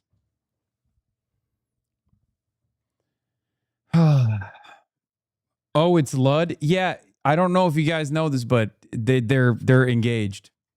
Look at the screen. When are you getting married? You getting up there? Bro, what is happening? What are you, my dad? What the fuck? That's crazy. I already receive a level of scrutiny from my immediate relatives. I don't want 30,000 chatters to also fucking hit me with the same shit. I'm married to the motherfucking game, dog. I'm married to the motherfucking game. When are you having kids soon? I got 28,526 of them in here right now.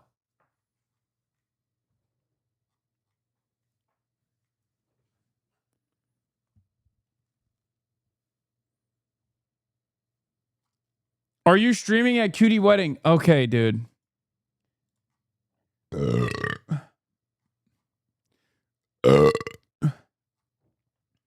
That's what I got for you.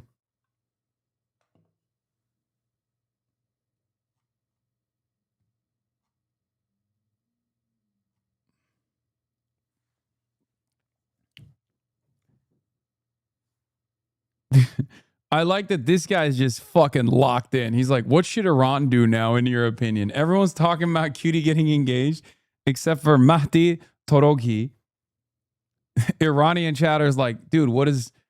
Listen, I got Galabaf on the other line. Can you tell me what you think we should be doing or what?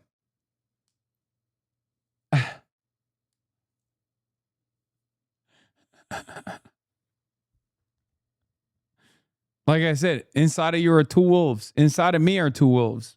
Both are gay.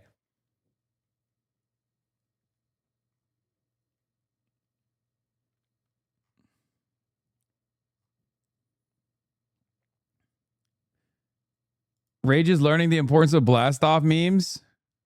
Oh, I love this clip. Don't call me next.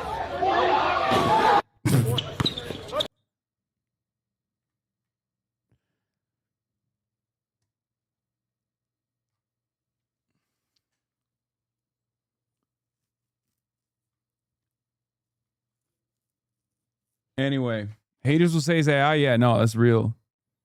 That's real.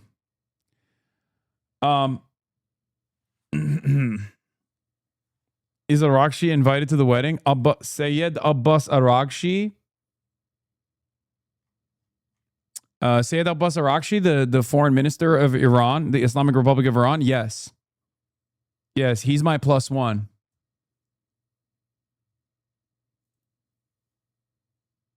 Yeah. I was going to choose between him and Sayed Mohammed Marandi, also known as Zay Squirrel on Twitter. Bold to assume you are invited. That's funny.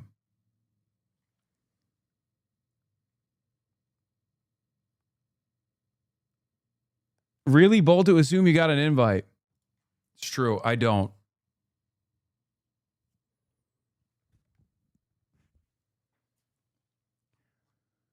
Anyway, let's continue. based overseas in Kuwait and Bahrain and Saudi Arabia. And so this is outrageous that this is something that the Mamdani administration was seeking to do. And also, of course, we know that New York has been really struggling with anti-Semitism, and this is something that has been really important to Mamdani. He has been fueling this anti-Semitism and has been very anti-Israel. So the whole thing is very concerning that the Mamdani administration would have any interest in meeting with an Iran official. Yeah. Ari, walk us through the concerns that the White House would have, too, with your experience. Involving New York in the meeting? Yeah. Well, first of all, I totally believe Mayor Mamdani. I'm certain that his commissioner for international affairs, he was going to meet with the Iranians to help them find the best bagels in New York City. I am certain this is going to be a friendly, come to New York, we love you meeting. That's what it was about. I mean, I just can't imagine Zoran Mamdani wanting to have a meeting with people who say death to America, death to Israel, for any other reason than to be nice. I mean, what you just... Dog, what are we talking about? First of all, it's perfectly valid for the mayor of New York, if they're hosting like foreign dignitaries, including from Iran, to meet with them. That's number one. Number two, Donald Trump has literally spent the last month meeting with them. Trump wanted a meeting with the Ayatollah directly. J.D. Vance has met with the envoys directly. There are photos of them in the same room. What are we talking about? Like, I love that there's always this principle where it's like, oh, you can do anything you want if you're on the right, but if you do it on the left, it's just like, obviously, you're an enemy of the state. Okay? It's so strange. It's such a strange thing to advance, and people do believe it. By the way, I mean, look at this. This has a fucking 256,000 views in 3 hours. Is treason pure and simple? Don't know why they are not charged. Make treason punishable again. That's treason. Mamdani knew. He ain't fooling anyone. This has to stop. Our states are part of a federal union. We need to stamp this out. Arrest those traitors now. Meanwhile, half the reason why they say Zoran Mamdani is anti-Semitic is because he's not throwing ass at the Israeli ambassador every time he fucking can. Okay? They're like, if you literally don't let the Israeli ambassador butt fuck you, you're anti-Semitic. Okay? What are we talking about? What is this? What is this fucking insane double standard?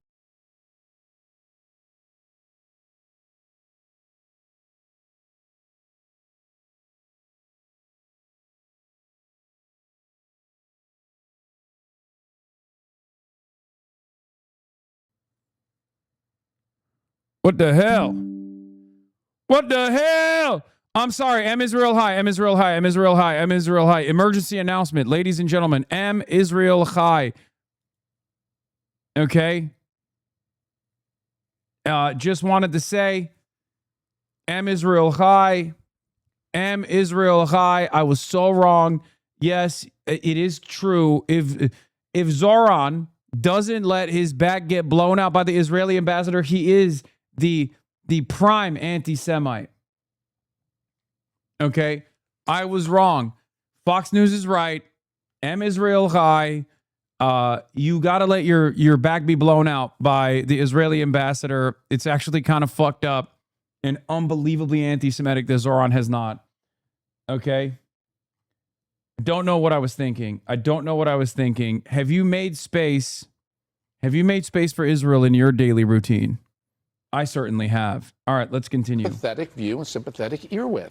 This is frightening. This is not what New York should be doing. And then the mayor lies and covers up. He sounds like Graham Plattner, denying the reality that's right in front of him, which is why his staff feels they're licensed to go out and meet with the Iranians and talk to the Iranians.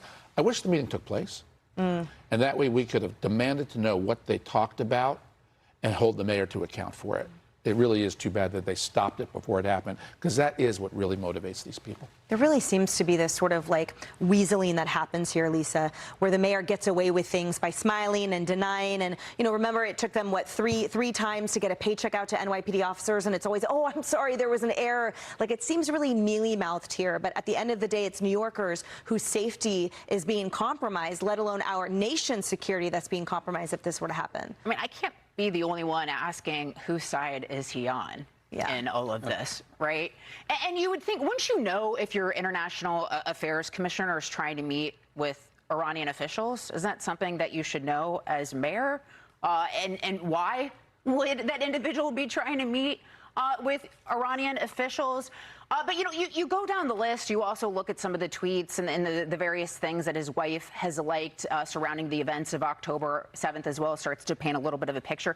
But even going back to the Biden administration, and Rebecca's going to know about this, you've got Robert Malley, who was the envoy for Iran for the Biden administration. He had his security clearance revoked from him, also was under FBI investigation. You had another top official who is part of the Iran Experts Initiative, which Semaphore had reported about government leaked emails where Iranian officials and government officials were coordinating with individuals in the United States that were part of this initiative to try to shape public opinion here in the United States and the West more favorably for the Iranian regime. So whose side are some of these people on? It certainly doesn't seem to be America. Yeah, just pointing out, and you pointed this out too, Mamdani says, I wasn't informed about this meeting, and apparently she has been... My controversial opinion on this is that it's anti-Semitic because the only foreign ambassador that the New York mayor should be meeting with is the Israeli foreign ambassador. I think that actually the only person, I take it back, sorry, the only person, not just a foreign ambassador, I'm talking just any human being in his office, any person that the New York mayor is communicating with every day should be directly out of Tel Aviv. Okay? That's what I think, and that's what I believe, and that's why I think Zoran is anti-Semitic. He should literally not even talk to like Lena Khan, okay, or anyone else in his cabinet. Every single person in his cabinet should be replaced by someone that works for Unit 8200. It's unbelievably anti-Semitic if they don't do that. reprimanded. But my question is, you should know what your staff is doing. If someone on your staff takes a meeting with Iran and the mayor doesn't know. His wife? Oh, extra anti-Semitic. Are you kidding me? Zoran Mamdani should marry the nation state of Israel. Zoran Mamdani, if he wants to prove that he is not an anti-Semite, he needs to divorce his wife and marry the nation state of Israel instead. That's anti-Semitic. Any day that he continues to be married to his wife as opposed to the beautiful nation state of Israel is a day that will live in infamy. It's another day of anti-Semitism. 10 bodies. 10 bodies. Someone call up Jonathan Greenblatt. Someone ring up Jonathan Greenblatt. That's 10 bodies. That's 10 anti-Semitisms. Okay? Thank you for reminding me. It seems like you have a lot of other problems. I thought the same as you when I saw the internal document about cozying up to leftist regimes. We've actually seen that from Mamdani. He tried to meet with the Colombian president, Petro. The State Department intervened. That didn't happen. Petro was at a rally with him at one point in September. That was also crazy. Like the fact that he was not allowed to talk to Gustavo Petro is pretty wild.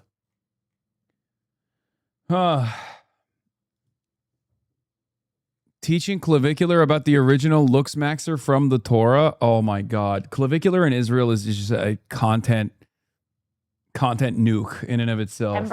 So he does cozy up to the left. But what's interesting is the diplomatic mission that this woman was a part of says that they want an equitable and inclusive society. And when you think about Iran, it is not that. And I think about 22-year-old Mahsa Amini, who I bring up repeatedly on this show, who was arrested by the morality police, beaten, and then in Iranian custody was killed. And she is one woman of many. Tens of thousands of Iranian citizens have lost their lives. So if you want to be equitable and inclusive, you're doing the exact opposite by taking a meeting with Iran. You should know better. We are the freest country in the world, the best country in the world, and you're cozying up to someone who kills young Muslim women, people you purportedly say you care about. Be sure to like and subscribe. Progressive. This was really funny. So Dem candidate Brad Lander had a conversation with Dana Bash in which he talks about how he's a liberal Zionist who also happens to believe that Israel is an apartheid, Israel is an occupation, and Israel's apartheid must end, Israel's occupation must end, Israel's conducted a genocide. And this apparently befuddles Dana Bash for understandable reasons. It is an inherently contradictory assessment, but I want to hear what Brad had to say. Because, like I said, he is in a very unique position. And I think he's also been victim to a lot of heinous anti-Semitic attacks, especially in those last month or so, for maintaining this position. Okay. You know, I'm not as critical of Brad Lander as many others are. And I know that that is, you know, part of the reason why people say I'm a Zionist myself, part of the reason why people say I'm a defender of Israel myself. So let's hear what he had to say in his own words. Challengers have. It's very funny to hear Dana Bash also have this kind of assessment, though. Ousted 3 incumbent Democrats in primaries just over the past. Much love from Tehran to you and your fam. How long you think we losing our net this time? Hopefully not at all. Last month. 2 of those happened right here in New York City. Brad Lander and Daraliza Avila Chevalier both beat Democratic incumbents and are likely to win their November elections in these deep blue districts. Brad Lander joins me now. Thank you so much for being here. Thank you. I want to ask, we were having these conversations earlier in the show, that there's definitely a leftward shift towards where you are philosophically. It showed up in your primary and others. But in less blue districts, there still are more moderate Democrats being elected, even right here in New York 17, where Republican Mike Lawler is the congressman. Kate Connolly won the same day you did. So do you think that progressives like yourself could actually win in a place that isn't deep, deep blue? Well, I don't think the line really so much should be thought of as progressives versus moderates. To me, it's fighters versus folders. People are fed up with the status quo. They don't feel it's working for them. And that's true for working families in more moderate or frontline districts. Look at someone like Pat Ryan in the Hudson Valley, who's been fighting on utility costs and just showing people, I'm out there fighting for working families. CNN framing Lawler as a moderate compared to Lander? No, that's not what they did. CNN was paying attention to the primaries in the district that Lawler currently occupies. And in those primaries, obviously, a friend of the show, Effie Phillips Daly, lost to a moderate candidate. So they're using that as a counter to say, see, moderates are still winning in New York 17. And that's what I think can unite us. Whether you use Medicare for all and the Green New Deal, or whether you say, let's go confront the utility company that's bilking us. Like, that's the energy all Democrats need to bring this fall. One of the big reasons you won your primary here is that you separated yourself from the incumbent Democrat Dan Goldman on Israel. You use the term genocide. He does not. You don't want to have the U.S. funding Israel. Brad Lander funded Elbit Systems. If anyone look at Tehran Par's neighborhood in Tehran, they would not support Lander. Brad Lander is not getting the sufficient support from Tehran. That's not surprising to me. Militarily. You call yourself a liberal Zionist. What is a liberal Zionist? I believe in the vision of a Jewish and democratic Israel. I care about the place, but I don't think it's possible for it to be democratic while it's occupying the West Bank and Gaza. And I don't think that Israel's conduct in Gaza, which I do consider a genocide, is consistent with Jewish values. So to me, it's like you stand up and you call it as you see it. I don't want to keep sending U.S. military aid to Israel while it's violating international law and Palestinian human rights. But I want it to actually honor international law and Palestinian human rights so it can be the Jewish and democratic Israel that I grew up believing in. I'm sorry, I just want to make sure I understand. You said that you don't think it's a democratic Israel? I want it to be a Jewish and democratic Israel. Right now, I don't think it's modeling democracy while it... Yeah. Like, so this is kind of awesome. This is also part of the reason why I'm like, you know what? If he has this assessment, then great. Okay. I don't know how it works, but it's so awesome that it fucking fries Dana Bash. Because like, what do you mean? You just said you're a Zionist, you're Jewish, and you're saying the Jewish state is not democratic? Yeah. Yeah.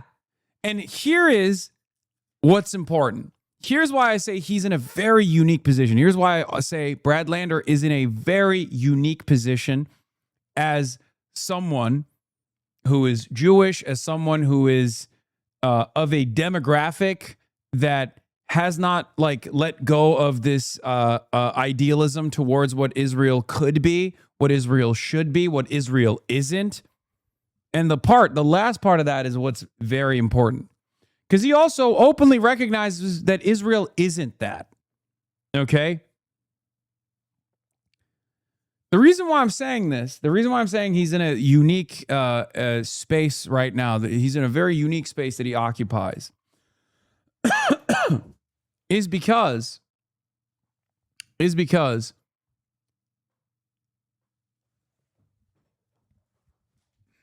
hate to do this, but I mean, this community is going to know this regardless. This is not a defense of this ideal, but Dana Bash does not respect someone like myself saying this.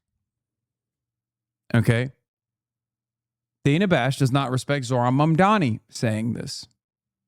Dana Bash might not even respect Norm Finkelstein saying this, despite the fact that Norm is Jewish. But when Dana Bash hears this from Brad Lander, who is very clearly Jewish and has also maintained this posture about, being a liberal Zionist, when she hears that from someone like that, that's a guy that she's going to see at the cocktail party. That's a guy that's rubbing shoulders with other Jews and has a level of respect from other Jews, because Dana Bash does not respect people who are, either anti-Zionist Jews or anti-Zionist in general. Okay? Certainly no respect for anti-Zionist Muslims, for example. Okay? Dana Bash, for example, does not like Bernie Sanders. Dana Bash does not have any respect for Bernie Sanders. Ironically enough, Brad Lander's perspective here, okay, very clearly Jewish. You know full well they don't see Brad as a Jew. No, I think Dana Bash does. That's why she's so shocked by this assessment. Because, I mean, he just straight up said, no, Israel's not fucking democratic. What are we talking about? She goes, what?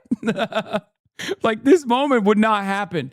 It's also really interesting because, ironically enough, I think Bernie Sanders, in some ways, is actually not as critical of Israel as Brad Lander is.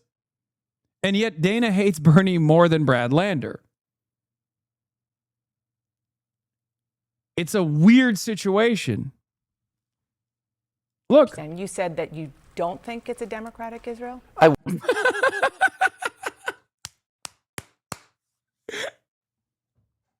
I'm sorry.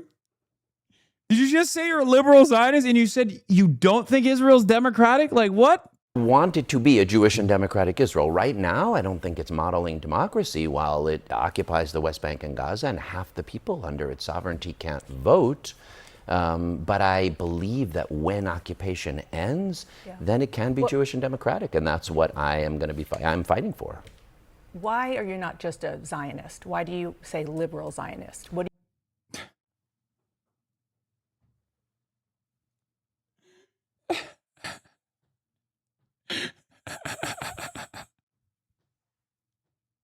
This is the most confusing interview that Dana Bash has ever conducted. do you think the difference is? I mean, the Declaration of Independence that founded Israel says it would be a place for the ingathering of exiles and full civil and political rights for everyone living there. But Palestinians living in the West Bank facing settler terrorism, or living in refugee camps in Gaza because their schools and hospitals were destroyed, they don't have full political and civil rights. So it is not living up to its founding vision. And to me, believing in Jewish and democratic means you got to fight for the human rights of Palestinians at the same time as you fight for the safety of Jews. I guess maybe a shorthand way of saying it is, I don't think Israelis will be safe until Palestinians are free, and they both need that. Can I just ask you point blank, do you not call yourself a Zionist because it is a term that many people... She's like, come on, you're scared, right? You're scared. It's because there's a negative association with it. Yeah, Dana, I'm going to keep it $150 with you. And this is something Brad knows very well because he obviously keeps a lot of company with anti-Zionists. it doesn't matter if you say you're a liberal Zionist, okay? Like, let's be real. I don't think people are like, oh, you're a liberal Zionist? Oh, okay, never mind. Like, it's just, it's seen as a negative association because it's literally what Israel is, okay? That's it.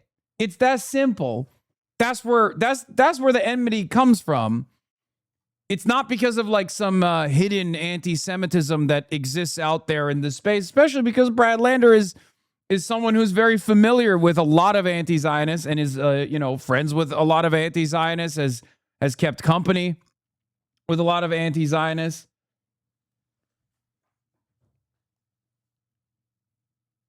On the hard left have started to use as a slur against Jews. Well,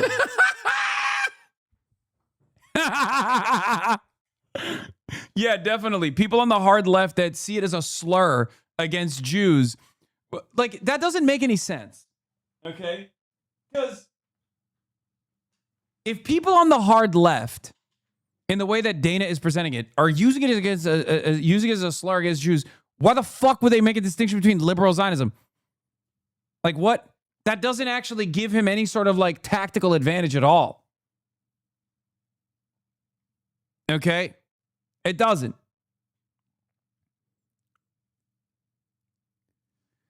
The irony is, I think here, to be as like open-minded to what I consider to be an inherently contradictory assessment that Brad Lander is making, is that his idealism is basically living out the logical conclusion of liberal Zionism.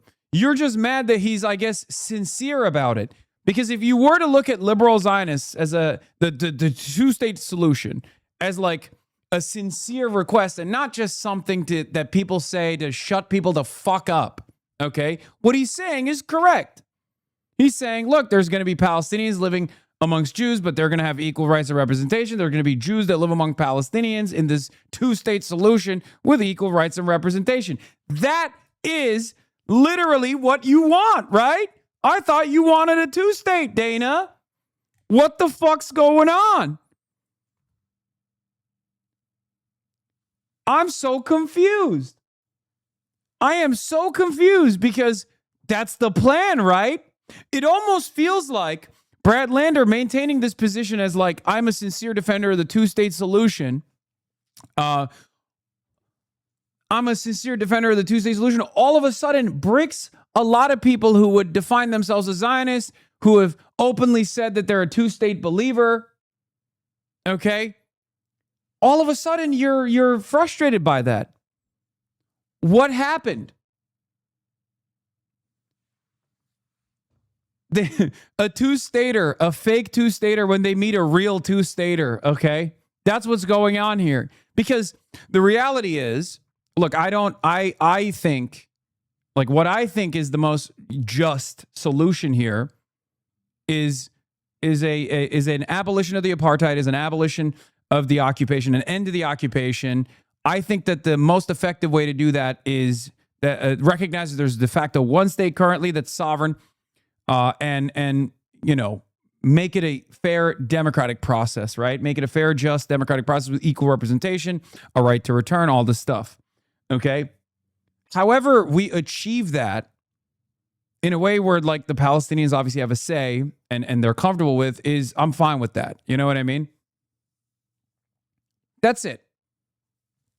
That is my North Star on this conversation. In this conversation, if it's binational, that's fine. If it's a single state, that's fine, right? But what's interesting here is Brad Lander is literally exhausting the maximalist conclusion of a two-state option. He's doing something very interesting here. Okay? He's saying, look, this is idealistic. But if we're making a serious assessment, Israel is an apartheid, Israel is an occupation, and a real two-state would look like, if there is ever to be a Jewish majority democratic state, what that would mean is there's going to be a Jewish minority democratic state that the Palestinians occupy. Right? Like, that's what a two-state would look like. And it almost, weirdly enough, it just betrays or exposes the insincere nature of a lot of two-staters. When a lot of insincere two-staters meet someone who's saying, look, it seems impossible right now, but this is what I believe. And in order for this to happen, we have to come to the recognition that the current process is not democratic at all. When someone says the quiet part out loud, all of a sudden, a lot of these two-staters lose their fucking minds. Because if you were to ask Dana in any other moment, okay, if you were to ask Dana Fash in any other conversation, any other moment, what do you think should happen? She'd be like, oh, 2 states, of course. But because there's no follow-ups to how that could happen, because that is supposed to be a smoke grenade that you drop into every conversation that ends the conversation right then and there, because there's never any follow-ups on that, on how we're arriving at a 2-state, what that looks like, what that means about the current predicament that Israel is in, the current occupation, because those are conversations that are never had. Someone like Brad Lander saying like, yeah, I'm a real 2-stater, right? I'm a real 2-stater. All of a sudden, everyone else looks like fake 2-staters. No, I mean, a liberal Zionist is a Zionist. I just want to make clear I'm not a Zionist like Ben-Gvir or Smotrich who want to eliminate Palestinians. So that's why I say it. You can be an American and not believe in what Donald Trump believes in. To me, that's what I am here. I believe in the vision of a Jewish and democratic Israel, but it's got to change. That's the biggest difference, I think. From what I'm seeing, the biggest difference between what Brad Lander is saying is that, look, while it's idealistic, like if you're going to be a 2-stater, you have to be honest about the occupation and you have to demand the end of the occupation. If you're a 2-stater, you have to be honest about the apartheid and you have to demand an end to that apartheid. Does that make sense? I'm not. I'm an anti-Zionist. Obviously, that's a big difference in opinion of like what Zionism actually has represented for the Palestinians is always mass expulsion, death, ethnic cleansing, as opposed to this like Zionist idealism that Brad Lander represents, which is something that like Einstein, for example, would have defended at the time and spoke about at the time and recognized was not being followed through on at the time. So, you know, regardless, though, his position is a much more honest assessment of what a 2-state solution would look like, which comes with the recognition of what this current singular sovereign occupying state looks like, than anybody else. So, like I said, the simply put, what this is might come across as pablum to a lot of anti-Zionists, where they're like, oh, he's like cynically presenting this position. He's just saying that because he wants to like maintain some kind of Jewish ethno-state. Like he doesn't want real accountability, all this stuff. But ultimately, what he's saying is actually exposing the insincere ways in which every single Zionist says they want a fucking 2-state. Going to be that, just like, yes, this country. Can I ask you one other question on this? Because you talked about genocide and you talked about occupying Gaza. And I've also heard you talk about the fact that Israel went too far after October 7th. What would you have wanted Israel to do when a bunch of civilians... This is where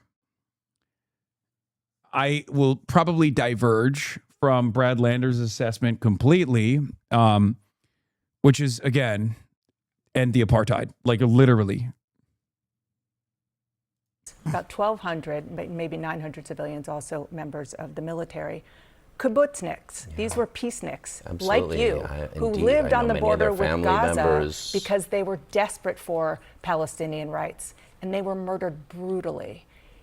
If you were asked what would you do in response, what would you have done? I mean, let me first clarify. I think Hamas committed an act of genocidal terrorism on October 7th. I don't agree with this. A response. I mean, priority one. I don't think it was genocidal.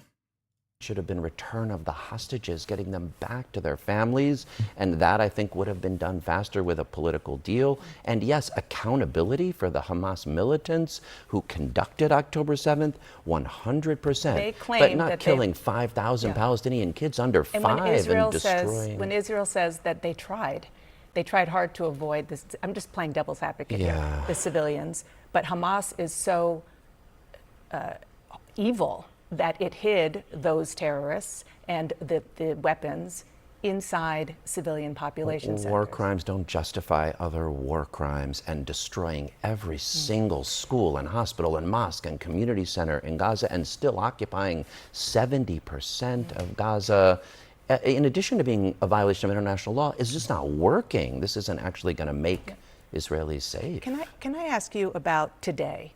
You endorsed Abdul al-Sayed, who's running against Haley Stevens in Michigan. They're running to be the Democratic nominee for Senate there. He was asked by my colleague Isaac Dovere if someone could be a Zionist and a progressive. Here's what he said. Every definition of a Jewish state ends up in some articulation of illiberal values, every single one.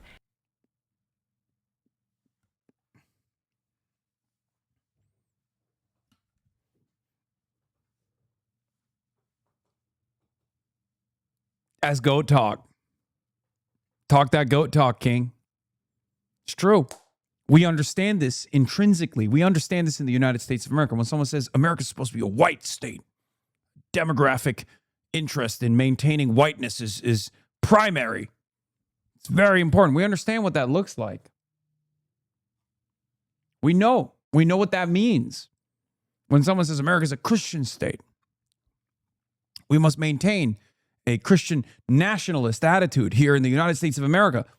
We understand what that looks like. We know that to get there, we would have to do a lot of violence. Okay? So, how can you say that this has to be a Jewish state when there are non-Jews there? How can you say you care about the demographic concerns? Okay? Now replace Jewish with vegan. Not so funny now. We got to stop doing this, dude.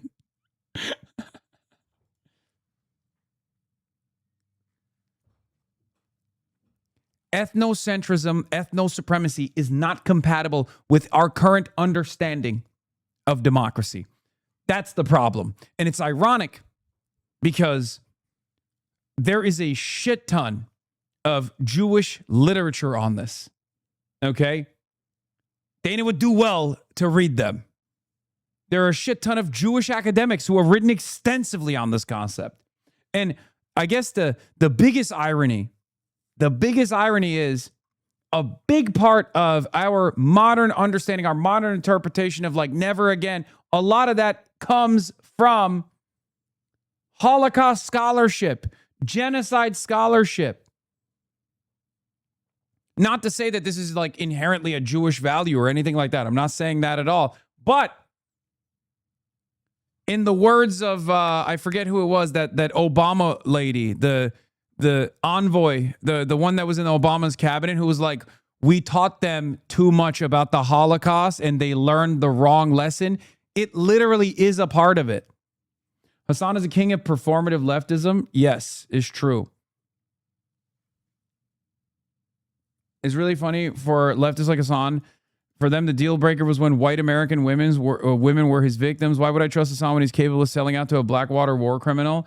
I hand-selected Graham Plattner.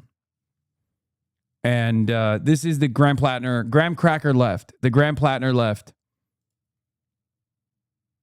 It was Sarah Hurwitz. Yes, that was who it was. Remember when Sarah Hurwitz said, we gotta change the way we do Holocaust scholarship in this country? The one Israeli scholar who does what you say. Yeah. Omer Bartov, an Israeli professor of Holocaust and genocide studies at Brown University, argues that Zionism is an ideology of extremism, militarism, racism, and genocide. Zionism is not reformable. This is fucking huge, by the way, because guess what? This was always the case, but I'll take it. I'll take someone like Omar Bartov openly talking about like how, oh, Zionism has lost its way. The reason why I'll take it is because that is going to be far more impactful in changing the mindset of a lot of Jews than I ever could be. And now you might say, who gives a fuck, right? Well, the reality of the matter is it takes a village and it takes internal pressure as well. If this is a Jewish supremacist ideology, if Zionism is a Jewish supremacist ideology, whether you believe that it turned into that now or whether you understand that it was always that way, in its expression, in the way that it operated, in the way that it justified ethnic cleansing of the indigenous non-Jewish Palestinians, it still doesn't matter. It's important for there to be internal voices that are also chipping away at this, okay? There's no other way to break this dam. Because when you have more visible Jews coming out and speaking out against Zionism in this way, okay? When you have, Jews and Jewish institutions in America coming out, that makes it easier for us to make this argument. That makes it easier for us not to fall into the trap of leaning into anti-Semitic narratives, because anti-Semitic narratives at the end of the day, and this is not to place a special interest in Jews and preserve their ego or preserve their feelings or anything like that. Anti-Semitism not only is obviously heinous, is bigoted, but it also is unproductive. If you're going to just think about it like that, if you're like, I don't care, this is a Jewish problem, I don't care. If that's your attitude, if that's your assessment, you have to understand like people that feel that way are not actually invested in the end to this apartheid. People who feel that way are not invested in the dissolution of the apartheid, in the end to the occupation. They're just invested in dealing with the Jews. They just want the Jews to get the fuck out of here. They don't care if they go to Israel. They don't care if Israel is violent, because those people also don't give a shit about Muslims. They don't give a shit about even Arab Christians, right? They don't care at all.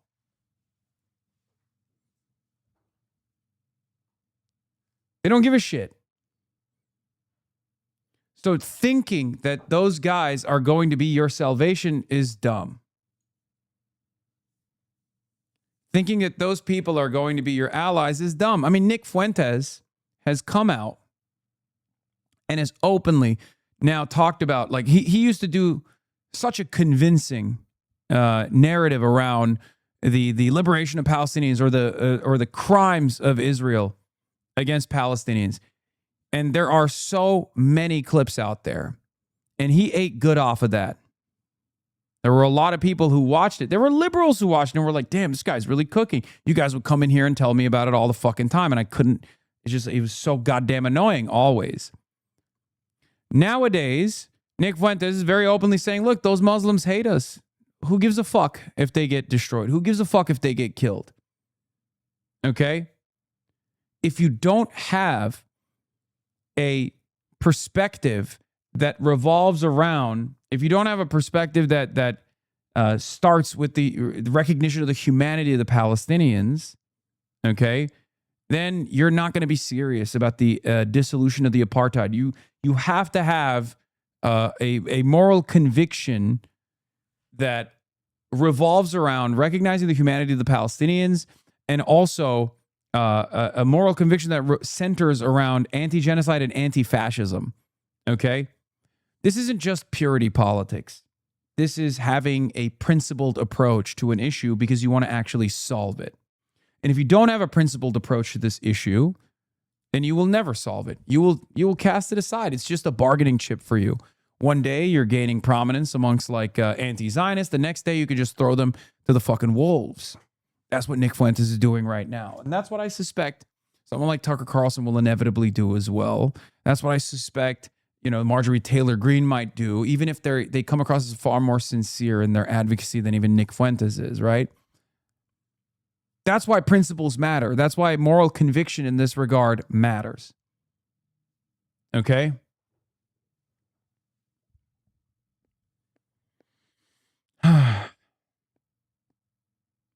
If your moral framework begins at supremacists for your in-group rather than liberation and solidarity for all, then all of the things that you're saying, all of your allegiances are transactional, and you will just cast them aside on a moment's notice if someone offers you a better bargain. That's it. That's it. And yeah, this is what I was talking about with respect to Holocaust education backfiring. This is a former Obama speechwriter, Sarah Hurwitz, lamenting to the Jewish Federation, another one of my favorite type of clips, my least favorite type of clips, another Jewish conference where you have prominent Zionist Jews sitting in front of, like the Jewish National Fund or the Jewish Federation and a placard that says, this is what we care about. We're all Jews here, where you're going to hear some horrifying anti-Semitic screeds from a prominent Jewish Zionist who will sit there and be like, yeah, we control the media. Yeah, we're really fucked up on this issue, all this stuff. It's unbelievable how much this does to anti-Semitism and its growth in this country. And yet, no one seems to see it that way. Since October 7th, but really before then, there have been huge shifts in America on how people think about Jews and Israel. And I think that is especially true of young people. Why are only Jewish voices taken seriously in regards to Palestine? One liberal Jew says war crimes and that's enough for you. It was never a war. It's not two-sided. Brad's a bum. Buddy, I think I've made my position very clear on this issue. And I'm also not Jewish myself. I don't know if you know this or not. I'm Muslim, okay?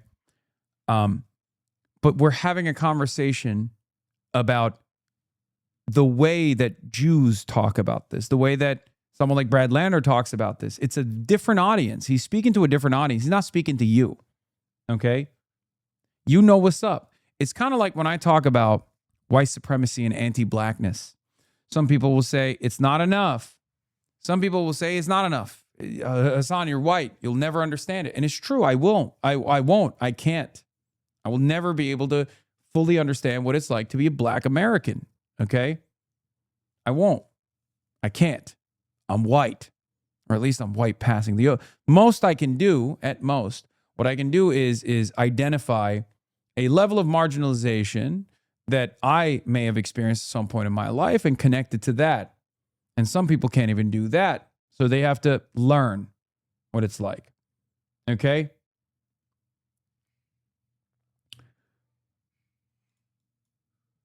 Yeah, you right. See, there you go. That's simple. So, different strokes for different folks. In order to build a broad movement, a broad coalition, you're going to have people that don't fully subscribe to your worldview. You're going to have people that you don't even understand what the contradictions look like, but it doesn't matter because it's not actually speaking to you. You already know what's up. And I try to stress this to black Americans all the time, or black people in general all the time, when I say, like, look, when I talk about anti-blackness, that's foundational to the American existence, I'm trying to educate white people or non-black people, okay? You're black. You already know what that looks like. You already live it every day. And the same thing goes here. I understand when an American Jew, an American Jewish person of this demographic especially, when they're talking about their complex understanding of the nation state of Israel, they're filling a void. They're filling a very important role, a very complex one. Because let's be real, what we want and what is happening in reality are two separate things. In a just world, you would have Gabor Mate on CNN destroying Dana Bash. You would have Norm Finkelstein on MSNBC destroying the host when they try to dare bring up a ridiculous idea. But that's not the world we live in. The world we live in right now requires people like Brad Lander who might confuse us at times. Okay?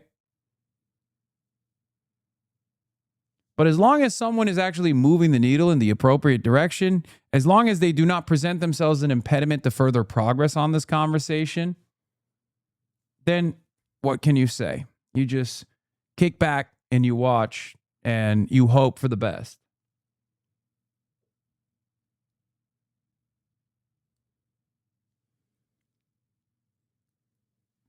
To your point, even Israeli pundits have a strong reaction towards Lander because they hate seeing him wear the contradictions on his sleeve. Yeah, Brad Lander wants the word Zionist to keep meaning something while he does the work emptying it. He accuses Israel of genocide, campaigns to end its military aid, and now endorses Abdul el-Sayed, who says every form of Jewish statehood ends in illiberalism. Whatever that is, it is in Zionism. No, in some respects, it's supposed to be the fucking principled two-state or liberal Zionism that people claim they care about. People claim they believe. So maybe you don't believe it. And for the longest time, I think people got away with saying this shit. That's why I said from the start, when a fake two-stater meets a real two-stater, all of a sudden, all hell breaks loose. What happened? I thought you wanted a fucking two-state. I thought you wanted a two-state where there's a Jewish majority state and then there's a Palestinian majority state where the Jews are the minority. There's a Jewish majority state where the Palestinians are a minority, and then there's a Palestinian majority state where the Jews are the minority. That's what a two-state looks like. So why are you fucking bitching? Perhaps it's because no one has ever called into question this fucking silliness. So now you got a guy who's saying, look, I'm a Jewish man. I'm a liberal Zionist. This is what a two-state would look like, definitionally. And a big part of that comes with the recognition that there is an apartheid happening right now. There's an occupation happening right now. And everybody goes, whoa, whoa, whoa. The fuck do you mean? So yes, Brad Lander, despite my disagreements with his ideology, despite my disagreements with his worldview, actually occupies a very complex role here that genuinely forces people to recognize these contradictions, recognize this hypocrisy, and it empties out the argument for what a two-state looks like. Anyway, here's Sarah Hurwitz, Obama speechwriter, talking about how the Holocaust education went too far. I think that since October 7th, but really before then, there have been huge shifts in America on how people think about Jews and Israel. And I think that is especially true of young people. So we are now wrestling with a new, I think, generational divide here. And I think that's particularly true in that social media is now our source of media. And this, it used to be that the media you got in America was American media, and it was pretty mainstream. It generally didn't express extreme anti-Israel views. You had to go to a pretty weird bookstore to find global media and fringe media. But today, we have social media, which is a global medium, right? Its algorithms are shaped by billions of people worldwide who don't really love Jews. And so while in the 1990s, a young person probably wasn't going to find Al Jazeera or someone like Nick Fuentes, today, those media outlets find them. They find them on their phones. It's also this increasingly post-literate media, less and less text, more and more videos. So you have TikTok just smashing our young people's brains all day long with video of carnage in Gaza. And this is why so many of us can't have a sane conversation with younger Jews, because anything that we try to say to them, they are hearing it through this wall of carnage. So I want to give data and information and facts and arguments, and they are just seeing in their minds carnage, and I sound obscene. And, I think, unfortunately, the very smart, bet that we made on Holocaust education to serve as anti-Semitism education, in this new media environment, I think that is beginning to break down a little bit. Because, Holocaust education is absolutely essential. But I think it may be confusing some of our young people about anti-Semitism because they learn about big, strong Nazis hurting weak, emaciated Jews. And they think, oh, anti-Semitism is like anti-black racism, right? Powerful white people against powerless black people. So when on TikTok all day long they see powerful Israelis hurting weak, skinny Palestinians, it's not surprising that they think, oh, I know, the lesson of the Holocaust is you fight Israel. Wasn't there an older lady who served in the Biden admin who was even more depraved on the subject? Yes, you're talking about famous anti-Semitism star Deborah Lipstadt. Is it Lipschitz or Lipstadt? One or the other. But that is that is a fucking even more insane one. I like this one because it's very instructive. I like this statement because it's like unbelievably instructive where she just straight up says, we taught this is literally like we taught them too much. You know, we really went above and beyond with the whole Holocaust education, and now it's backfiring because now we're doing it. You know, it's crazy. It is one of the most depraved statements, right? Because you only arrive at this if you genuinely believe that you only arrive at this conclusion if you genuinely fucking believe that never again means just for Jews. You only arrive at this position if you sincerely think Jews are above non-Jews. It's Jewish supremacy, and that's at the heart of Zionism. Not like the theoretical Zionism that Brad Lander wants to advance and defend, but like what Zionism looks like right now. And of course, from my perspective, what Zionism has always been. Reminds me of when Sarah Hurwitz compared Al Jazeera journalist to Nick Fuentes. This is the smear pro-Israel crowd will try to use against anyone who effectively educates people about what exactly the U.S. enables Israel to get away with: occupation, apartheid, and genocide.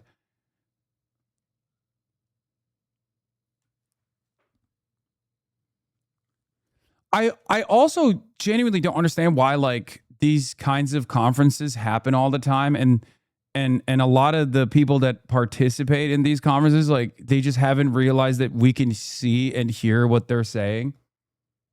Like, this isn't private, man. You're on a fucking stage. You're in front of like thousands of people. You're in front of cameras. Like, you didn't, like, what the fuck is happening? It's just so strange to just be like, yeah, no, this is really fucked up. We taught the Goyim too much. I'm sorry. Hello? Yeah, these are important values that people learned about. Like, never again means never again for anybody, not just never again for Jews. Like the idea that like people that haven't gotten this level of Zionist indoctrination,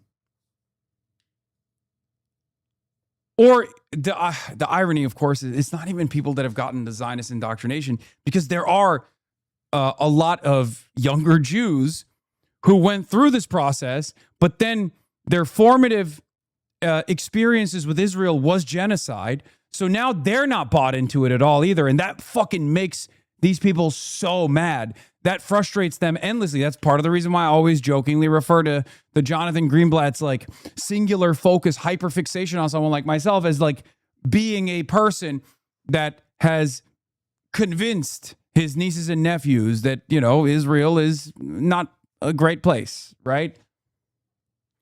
In order for the Zionist project to continue, you have to have loyal soldiers who are Jews as well, right? You can't just get away with it with evangelical Christians in the West and then have the biggest torture.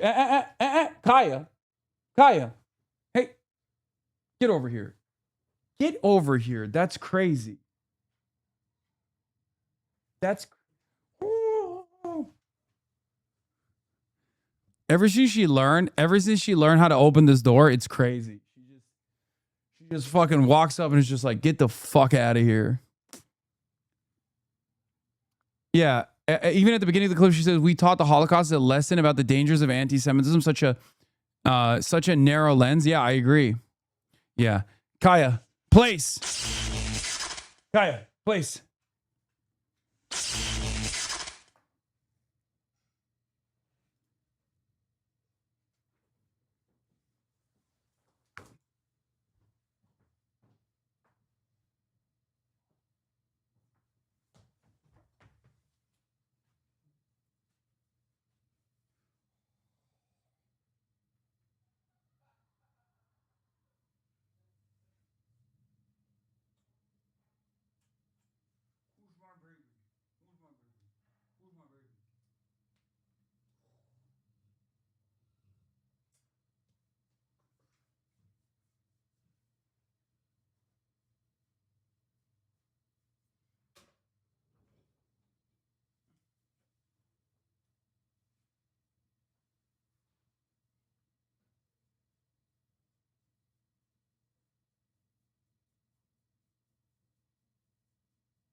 Did your room get smaller recently? No. I will cancel you for this. Okay. Anyway, let's hear what Brad Lander had to say about Abdul El-Sayed's comment. How did you square what you just said about believing in the notion of a democratic Israel and what he said, which is there is no such thing? I mean, as we the disagree on that. That's how I square it. Now, we And agree it's not on a important lot enough of. for you that Well, you would look, say that doesn't I earn met my Abdul through endorsement? our dear mutual friend Adi Barkan, this amazing activist who died of ALS, courageously championing Medicare for all. And I don't think anybody's going to fight as hard to fulfill Adi's vision of healthcare for everybody as Abdul El-Sayed. Dude, this is okay. Can I say something? You know how there's this idea that race traitors get the first bullet? This was represented perfectly in the racist Islamophobic movie that Uwe Boll made, where Armie Hammer, the cannibal, goes and first kills white people before he goes on a killing spree of Muslims.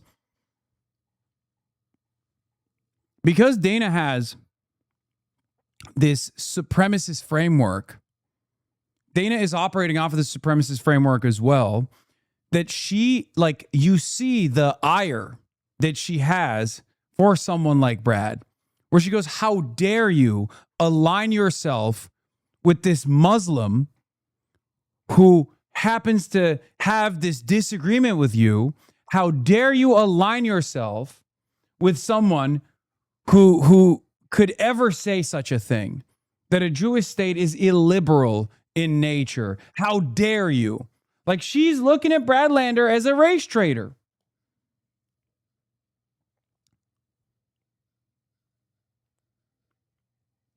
And to fight as hard to rape. Which is there is no such thing. I mean, as we the disagree possibility. on that. That's how I square it. Now, we And it's agree not on a important lot enough of. for you that you Well, would say look, that doesn't I earn met my Abdul through endorsement? our dear mutual friend Adi Barkan, this amazing activist who died of ALS. Like, how are you? This is extra crazy for me because, like, from everything I know about Jewish thinkers and like Jewish culture, academics, revolutionaries, like, this kind of supremacist mentality is legitimately a newfound phenomena in the aftermath of the advent of Zionism. And not even like Zionism at its inception. There were some who believed this. Obviously, many Jews didn't. But, like, this is, not to get philo-Semitic here, but this is categorically not Jewish. In a way, it's no different than like when Stephen Miller or Josh Shapiro will be like, we'll talk about like what their faith means to them. Specifically, Josh Shapiro. Felix makes this joke all the time where it's like, there is this, the way that like Josh Shapiro will be like, oh, my faith, you know, it comes across like positively waspy, right? It's not very Jewish. And it's certainly not very Jewish unless you're talking about like Kahanis. When you have this kind of like in-group, out-group dynamic where you're like, how dare you fucking allow a non-Jew to speak this way about the Jewish state? You know what I mean? Courageously championing Medicare for all, and I don't think anybody's going to fight. We aren't magical beings. We have our Lumpenproll too. Dog, you think fucking Dana Bash is Lumpenproll? That's greatly...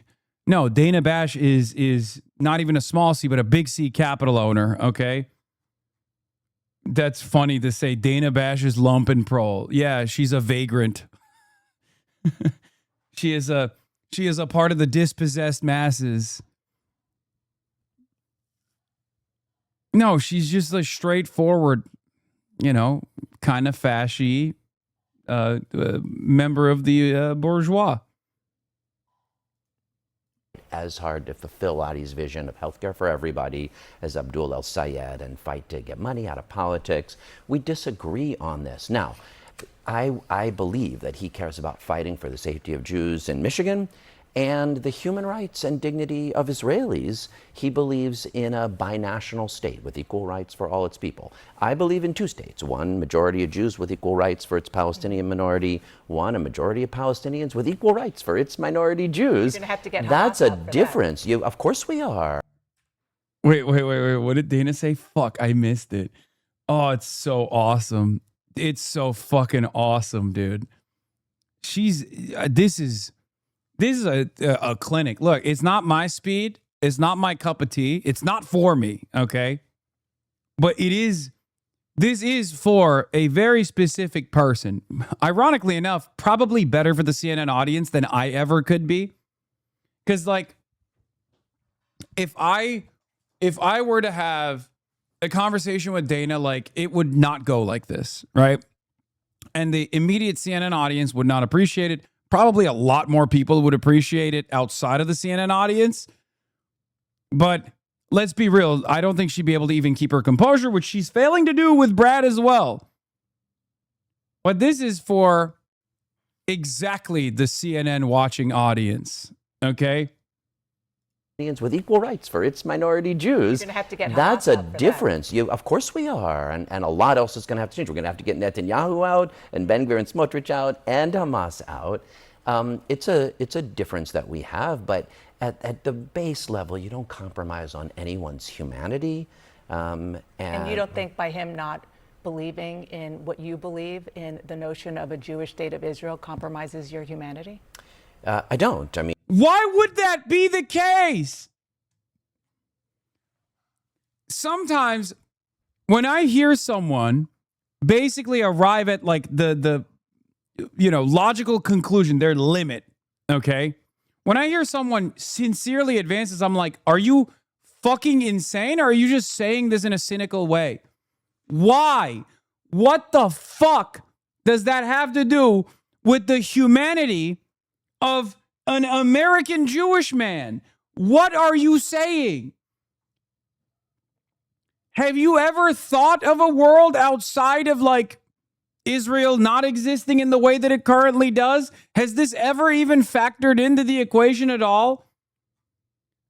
Because you only believe this if you genuinely think like literally a permanent international Holocaust will take place if Israel is not a supremacist state that is doing an apartheid at all times, numerous front wars, like constantly fucking bludgeoning its neighbors, constantly expanding in its territory. Like, what are you saying? How the fuck is there a world where Holocaust 2, Holocaust 3, Holocaust 4 is happening in real time if Israel is not a Nazi state? How is that possible? How can you genuinely believe this? These people are just like otherwise normal human beings. This is a fucking insane thing to believe. You know, you went to college. You read books.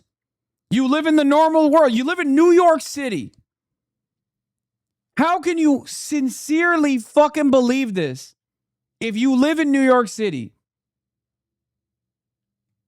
I don't get it.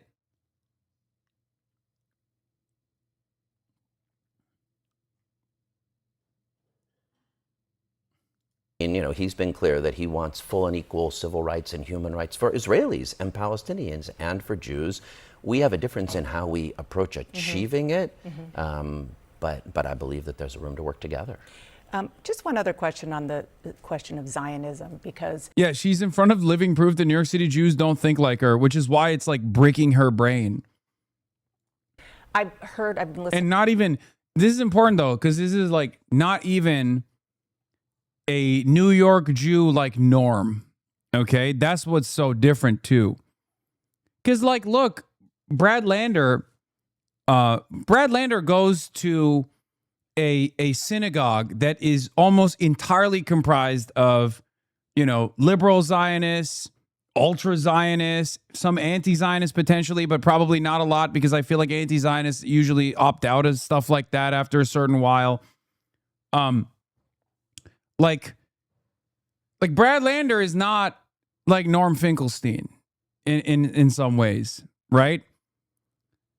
Brad Lander has the capacity to penetrate Dana Bash's circle of friends and social circle and actually change people's minds there, which is why she sees this as like a very visible threat. You know what I mean?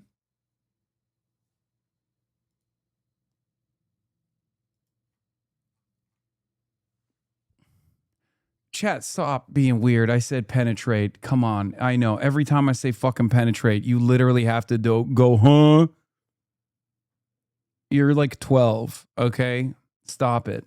To some of the podcasts that you're on and watching some of your interviews, and you talk about how you get attacked from the left, of which you are a part, being called a Zionist baby killer, and on the right, or maybe in the Jewish world, calling you a capo, which for people who don't know, those were the Jews who were helping keep the peace, so to speak, in the Nazi concentration camps. And Which, I wonder which camp Dana falls into. I wonder what Dana thinks of Brad after this interview. Maybe I'm wrong, but we watched 8 minutes of this so far, and I don't know. This is like when I did that LBC interview where the guy was like, I really think the Home Secretary fucked up by banning you. And by the end of the interview, he was like, I actually agree with Shabana Mahmood. Like, this is turning out to be like, yeah, I wanted to have a conversation with you to understand where you're coming from, but also, you know. And I ask this because this word Zionist has been turned into a slur by a lot of people. And you talk about how you have experienced that yourself. Deborah Lipstadt, who is a world-renowned scholar on these issues, I asked her, she said, I do believe that... No, you did not bring up... You talk about how you have experienced that yourself. Deborah Lipstadt is who we were talking about earlier.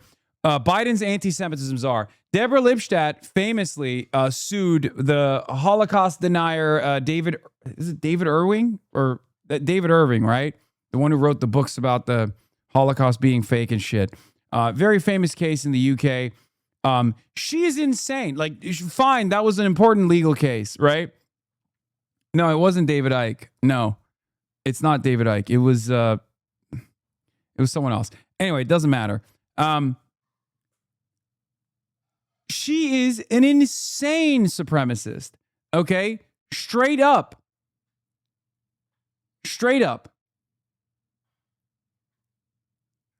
She is like, they made a movie about it called Denial. Yeah, there it is. And what's wild about this is that Deborah Lipstadt is just as racist as David Irving is. Okay? That's what's so crazy. Because when you hear Deborah Lipstadt talk about Israel, when you hear her talk about Arabs, when you hear her talk about Palestinians, when you hear her talk about what Israel has done to the Lebanese population, like celebrating the Pager act of terrorism, Deborah comes across as a full-tilt Nazi, right? She comes across as a full-blown Jewish supremacist. She comes across like a fucking Kahanas, no different than that. So for Dana to bring her up as a reasonable person is ridiculous. Okay? Full fash. Who is a world-renowned scholar on these issues, I asked her, she said, I do believe that anti-Zionism is anti-Semitism. However, I also believe that anti-Zionism has morphed into its own kind of demonization and hatred, a prejudice all its own. So I disagree with that also. I mean, yeah, also, it's really funny. Yeah. Today, Deborah Lipstadt, who built a career on defending the memory of the Shoah and demanding historical justice for his victims, is amplifying a call for the New York Times editors to face a Nuremberg-style public hanging. And also highlighting Adam Lewis Klein, which is really funny. Because what Deborah Lipstadt said right there is Adam Lewis Klein's like lives work, basically. That anti-Zionism is the truest version of anti-Semitism. I love that guy. He's so funny. He's so fucking stupid. Zionist can be used as a slur, and believe me, if you look in my mentions, I hear it that way. But you know, my son, is named after this guy, Marek Edelman, who was a Bundist, a Jewish democratic socialist in the Warsaw Ghetto, who helped lead the Warsaw Ghetto uprising like that. So seriously, I take the legacy of Jews who fought Nazis. He was not a Zionist. He didn't believe in a sovereign Jewish state. Even Albert Einstein, who they asked to be the president of Israel, wanted it to be safe for Jewish life in present Israel and Palestine, but he worried that Jewish sovereignty would have dangerous consequences. So there are anti-Zionists who are members of my synagogue, who I can tell you are absolutely not anti-Semitic, who care about the safety of Jews, who don't believe that the state is making Jews safer. That's not my position. Yeah, Brad Lander is a very interesting guy for this reason. Look, found in the archives, at ritual circumcision of his son, Lander and wife declared, "We are thrilled to pronounce you a Jew without the right to return. Your name contains our deep hope that you will explore and celebrate your Jewish identity without confusing it with nationalism." By the way,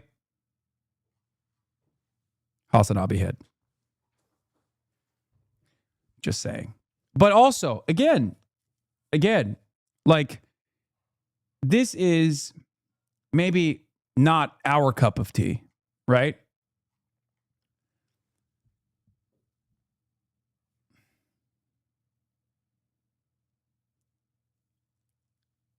But it serves a different purpose. Now, people will say, "Who cares?" Right? Who cares? The situation is a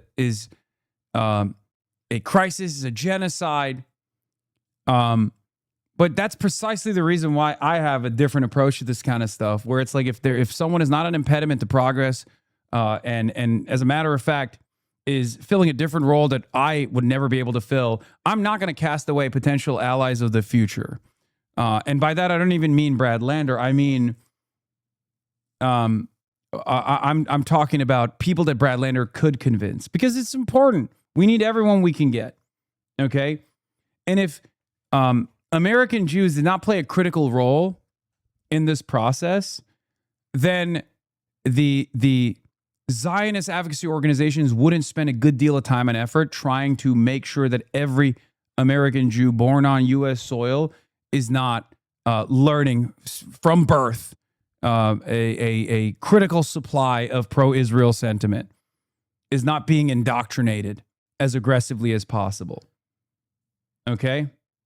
That's it. But I don't think it's anti-Semitic. Let's look ahead to 2028. What do you expect and want from a Democratic candidate for president? First and foremost, a vision of an economy that works for working people, a vision for healthcare and housing and childcare that people can afford. Folks are desperate. They feel the system is rigged against them. Now they see like AI data centers poisoning their water and taking their jobs. A vision that works for working people. A vision for political reform. We're going to have to do something about the Supreme Court, about gerrymandering, about money in politics. And also a hopeful energy, I have to tell you, like what's been moving in New York since the Knicks won and we have the World Cup. There's a hopeful energy that Mayor Mamdani's been able to tap into. I wanted something like that for our country as a whole. Going back to our discussion before, there are, I think, at least a trio, maybe more, of potential candidates in 2028 who are Jewish.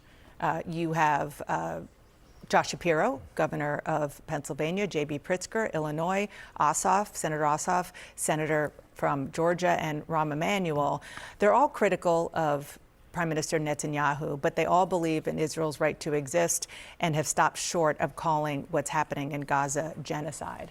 Do you think that somebody with those views and that religion could be the nominee for president in the Democratic Party? I do. I think it's going to require clarity that we need a reset in the U.S. relationship with Israel. I think saying we're not going to continue to provide the 2,000-pound bombs that destroyed Gaza, that we're going to insist on human rights and international law compliance, and we're going to stop aid until that happens, and that Israel has to step up to recognizing that what's necessary is self-determination for Palestinians and Dr. Abdul Al-Sayed, what the fuck? Does he have a Twitch account now? Israelis a horizon of political mutual recognition and peace. Look, and I'm happy to explain to any of them why I think Raphael Lemkin, the Polish Jew and Holocaust survivor who developed the term genocide, the Lemkin Institute considers what's happening there a genocide, like Omar Bartov. Dude, I swear to God, it literally is, bro, it's just straight up. This is like saying the quiet part out loud.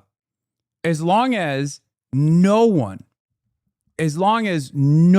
ever addressed this kind of thing, as long as no one ever turned around and was like, this is what the two-state is supposed to look like, then it was fine.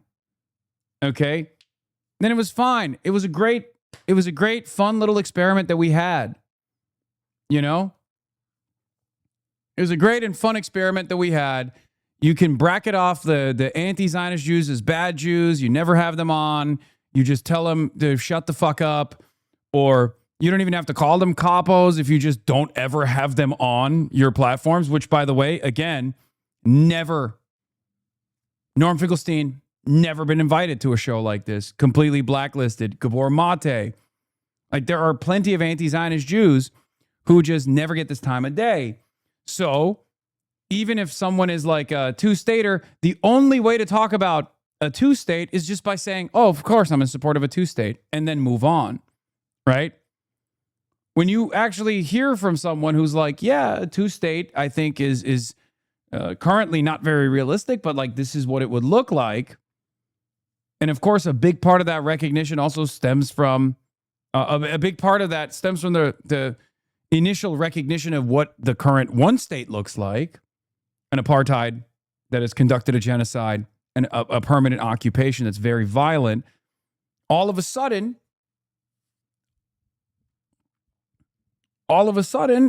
it kind of bricks this illusion. It destroys the illusion.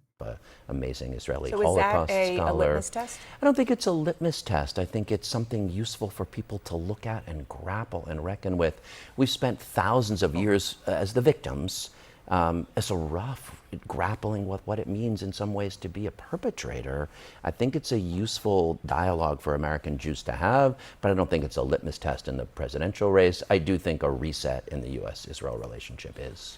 Brad Lander, thanks for sticking around. Thank you for coming in. Well, there is new uncertainty this morning in the high-stakes Senate race in Maine. Embattled candidate Graham Plattner reportedly told staffers he doesn't plan to officially withdraw until Monday.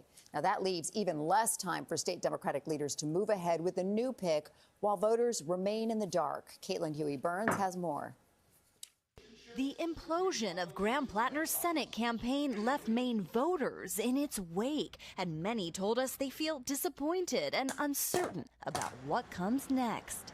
I was with Graham Plattner, and I don't know how to feel about what's going to happen now. I wonder, yeah, he withdrew already. I wonder if like a conversation like that, I wonder what that would look like for some of your parents if you're Jewish.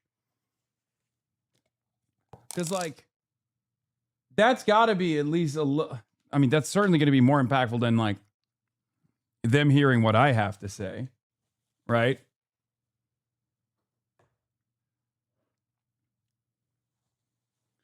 And Christian parents who also love Israel too.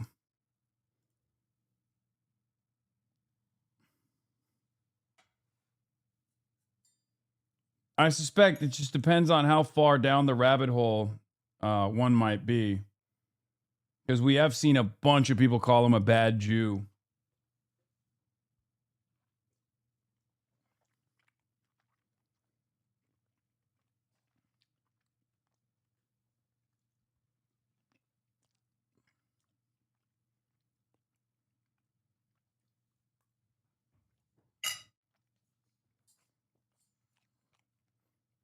The cynical Welshman.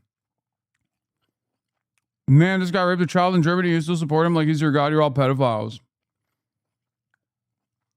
There's got to be a real wild situation, a real wild way to exist where you've just decided you had to invent a reason and you came up with that as like the invented reason.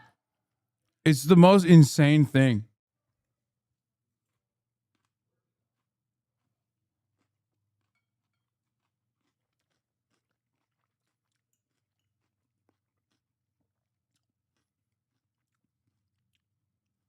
Like, I don't understand how you could just like live in a world where you get mad at your own hallucinated alternative reality.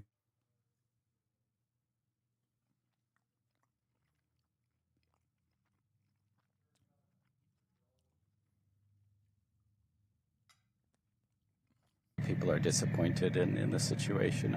Allegations of sexual and physical abuse against Plattner, which he denies, upended the race this week, culminating with a once rising party star dropping out.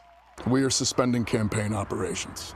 The oyster farmer and Marine veteran had struck a chord with voters in Maine as a first-time politician with a populist appeal. I have been willing to die for my country. There is nothing that I will not do for the state of Maine. Resonating even with some voters who once backed Republican Susan Collins. I wanted to see some new faces in our Senate. The state Democratic Party has until July 27th to pick a replacement, and there's no shortage of candidates. The party announced it will hold a nominating convention. But first, they'll need Plattner to file paperwork to officially leave the race, something the campaign says won't happen until Monday. Some former Plattner supporters say they aren't ready to rubber stamp whoever the Democrats pick. I certainly hope to find somebody, but I don't know who. Do you, are you glad that he dropped out? I think he had to under the circumstances. I think the timing of this whole thing is very, questionable. Other voters say they'll go for what they know, the longtime Republican incumbent. She just presents a known quantity in this kind of chaotic situation. For CBS Mornings, I'm Incredible. Caitlin Burns in Portland, Maine. Graham Plattner has formally withdrawn from the Maine Senate race, kicking off a 2-week sprint for the state's Democrats to pick a new nominee to face off with Republican incumbent Susan Collins. The Graham Plattner to Susan Collins return voter is an enigma. I will never understand it. The mind of the American median voter, folks. Indecipherable. You will never understand it. Don't try to understand it. You will die in the process. This guy is my favorite. Yeah, the median voter. Jackson is not progressive. He voted against so many bad things like gay marriage, abortion. He did that and now wants to say he's progressive. If they put up Troy Jackson, if they put up Shanna Bellows, I'm voting for Susan Collins. And I hate to say that as an independent, but Troy Jackson and Shannon Bellows aren't going to be able to do anything in that federal government. I know that gentleman says he's an independent, but he's expressing progressive values and beliefs there. So respond to him. Well, I mean, honestly, he is accurate. I voted against those things over 15 years ago. Since then, I've found out, I've understood. I mean, I've always been someone that believed that healthcare is a human right. And it became clear to me after some time that abortion, reproductive rights access is a human right. It's healthcare. It's people that, deserve to have that. And when it dawned on me, I became a real advocate for that. I mean, over the last 10 years, I've had 100% voting record for Planned Parenthood. I've sponsored or co-sponsored some of the most progressive abortion access in the entire country and fought vehemently for it. And I make no bones about a bad vote years ago coming out of a rural area, a very Catholic area. But people are going to have all kinds of thoughts about these things. But I have a 20-year record of votes like that, but a whole bunch of votes that, people like in the DSA think that I'm very progressive. In the end, I'm fighting for people. I'm fighting for people across Maine. You can call them whatever votes you want, but in the end, I think they're the things that actually drive people, make people's lives better. And it's part of the frustration that people in Maine have right now of a government that's not working for them. And I feel like that too. I'm the Senate president for the last 6 years, the second highest ranking official in Maine. And I'm frustrated that government does not work the way it should. And that's what this race is about, is making sure that we have a government that fights for Mainers. You do have a 100% rating from Planned Parenthood in New England. Okay, this guy literally is the look like a chud, think like a woke. I know we said that with Graham Plattner too, but he straight up is. And he used to think like a chud too.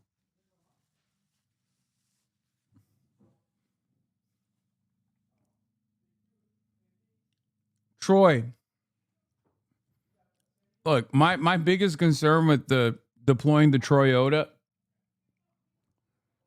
is what you just watched. Like he is a diligent legislator. He has a lot of experience.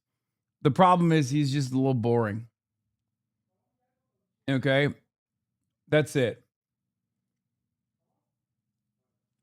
And like the clever way to respond to that is, yeah, I made the wrong decision and I learned from it. This is about redemption. And you can look at my track record to see that I have more than redeemed myself. And I want to unseat Susan Collins because she has not.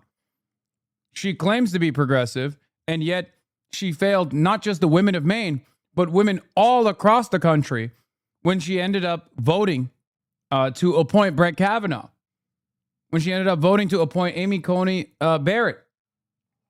And these women took away the pivotal healthcare rights and the bodily autonomy of women all across the country, right? Like, that would have been a good flip.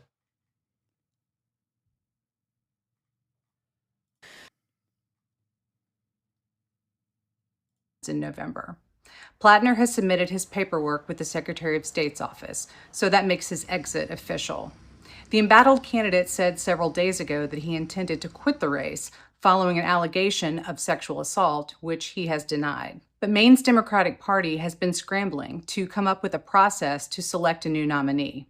State law says that they have until July 27th to do so, and the party has indicated it plans to hold a convention with delegates from across the state to come up with that nominee. Several candidates have already put themselves forth in contention for that nomination, and the Maine Senate seat, it's seen as critical. Can you explain more in your quote? I do support Troy Jackson. I just explained the quote. What do you mean?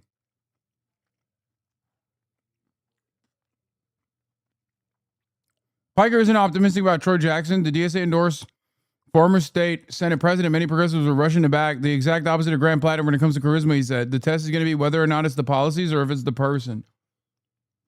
I mean, that seems like a rougher version of what I implied.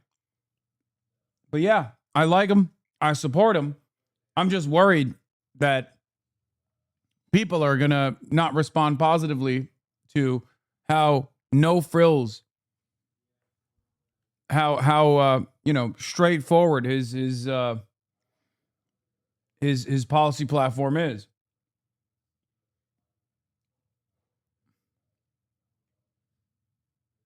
By Democrats as they try to regain power in Congress in the November elections. Overnight, the Department of Homeland Security admitting the man. If they lose Maine, it's your fault again. We coconuts remember. And shot and killed by ICE in Houston Tuesday was not the intended target of their investigation. In a statement, a DHS official now saying 52-year-old Lorenzo Salgado Araujo, a husband and father of 3, was stopped by ICE because he resembled the target of an investigation, causing officers to stop his van. Salgado Araujo was then shot in the abdomen by an ICE officer, the agency claiming the officer acted in self-defense, alleging Salgado Araujo wasn't following commands and tried to use his vehicle as a weapon, although no... As usual, that chatter went and bragged about being banned here in Roach's chat. Got a month-long ban from Hasan for mentioning the Germany incident where he visited a brothel. Poke camps. You have to train a police dog if it gets killed. Trans fats. I finished with Techie stream. Now to wait for the real bald one. Projection Piker back at it again.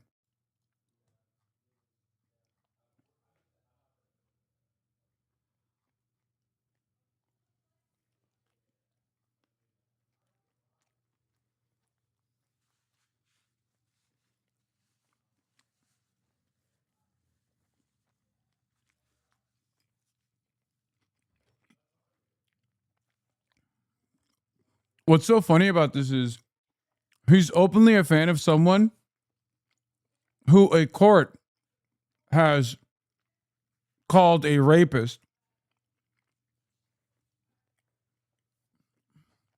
And he has to hallucinate me as one to hate me. Meanwhile, there's an actual fucking rapist that he's a fan of. Brother, I'm going to be honest. You got to get your priorities in check.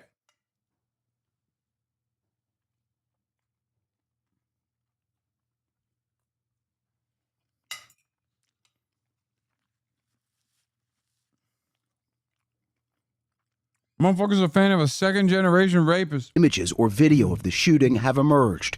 The Washington Post now reporting migrants who were in the car with Salgado Araujo, through statements given to their lawyer, dispute key parts of ICE's narrative. One writing, it is impossible for them to say that they were going to get run over. There were no officers in front of or behind the vehicle. They were on the sides. The shooting sending shockwaves through Houston. People have the final word. Salgado Araujo, an undocumented immigrant living in the U.S. for 35 years, was close to obtaining legal immigration status, his son said. Undocumented migrants are humans. They're demanding an independent investigation. I just want all Americans to know that my dad was a hardworking man, a family man, who wanted nothing more than to put food on the table and to watch his sons achieve the American dream. Unmarked rental cars ramming into a fucking work van of a dude who's been in the country and has been working for 35 years. This is not, this can't go on. This is just not normal. We can't live like this. I don't know what else to say. Like any kind of defense of the actions of ICE here, you are less than an animal. You have no self-preservation skills. You don't understand it. This is just straightforward gang violence. ICE is a gang. They're unaccountable. They are untrained. They're unbelievably violent. And they're unbelievably racist.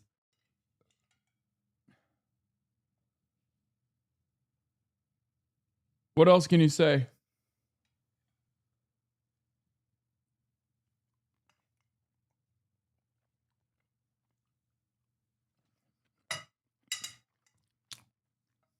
Now, the ICE agents involved in this shooting also were not wearing body cameras. A DHS spokesperson blaming government shutdowns, the most recent one ending in April, for the delays in issuing those cameras to officers. We're now also learning the county medical examiner's office in Houston has listed Salgado Araujo's death as a homicide, saying the cause of death was a gunshot wound to the torso. Michael. Yeah, there's a lot to break down there. Thank you so much for that. CNN obtained video of emergency responders taking Senator Mitch McConnell.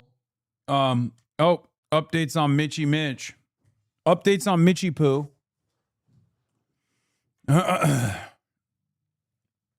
Not defending this yet. They keep on keeping it on in the DL and only kill a couple of people a month, and this will be normalized just like school shootings.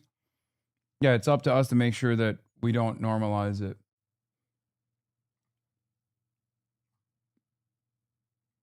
Does ICE have a right to exist? Fuck no. Abso-fucking-lutely not.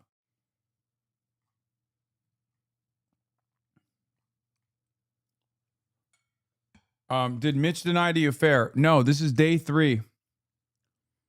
This is day 3 of Mitchy Poo.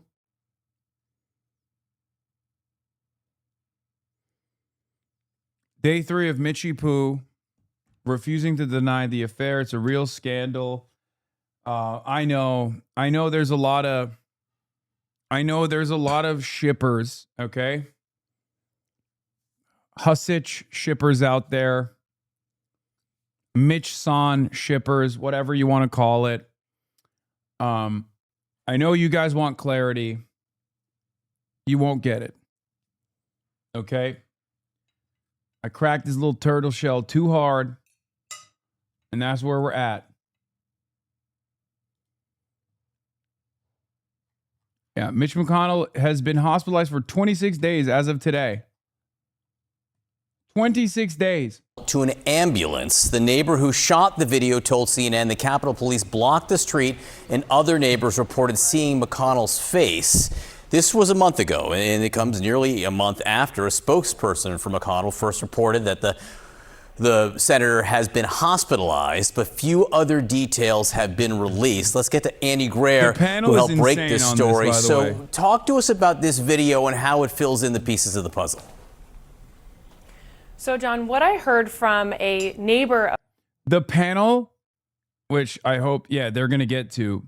The panel talk on this is some of CNN's finest work, I will say.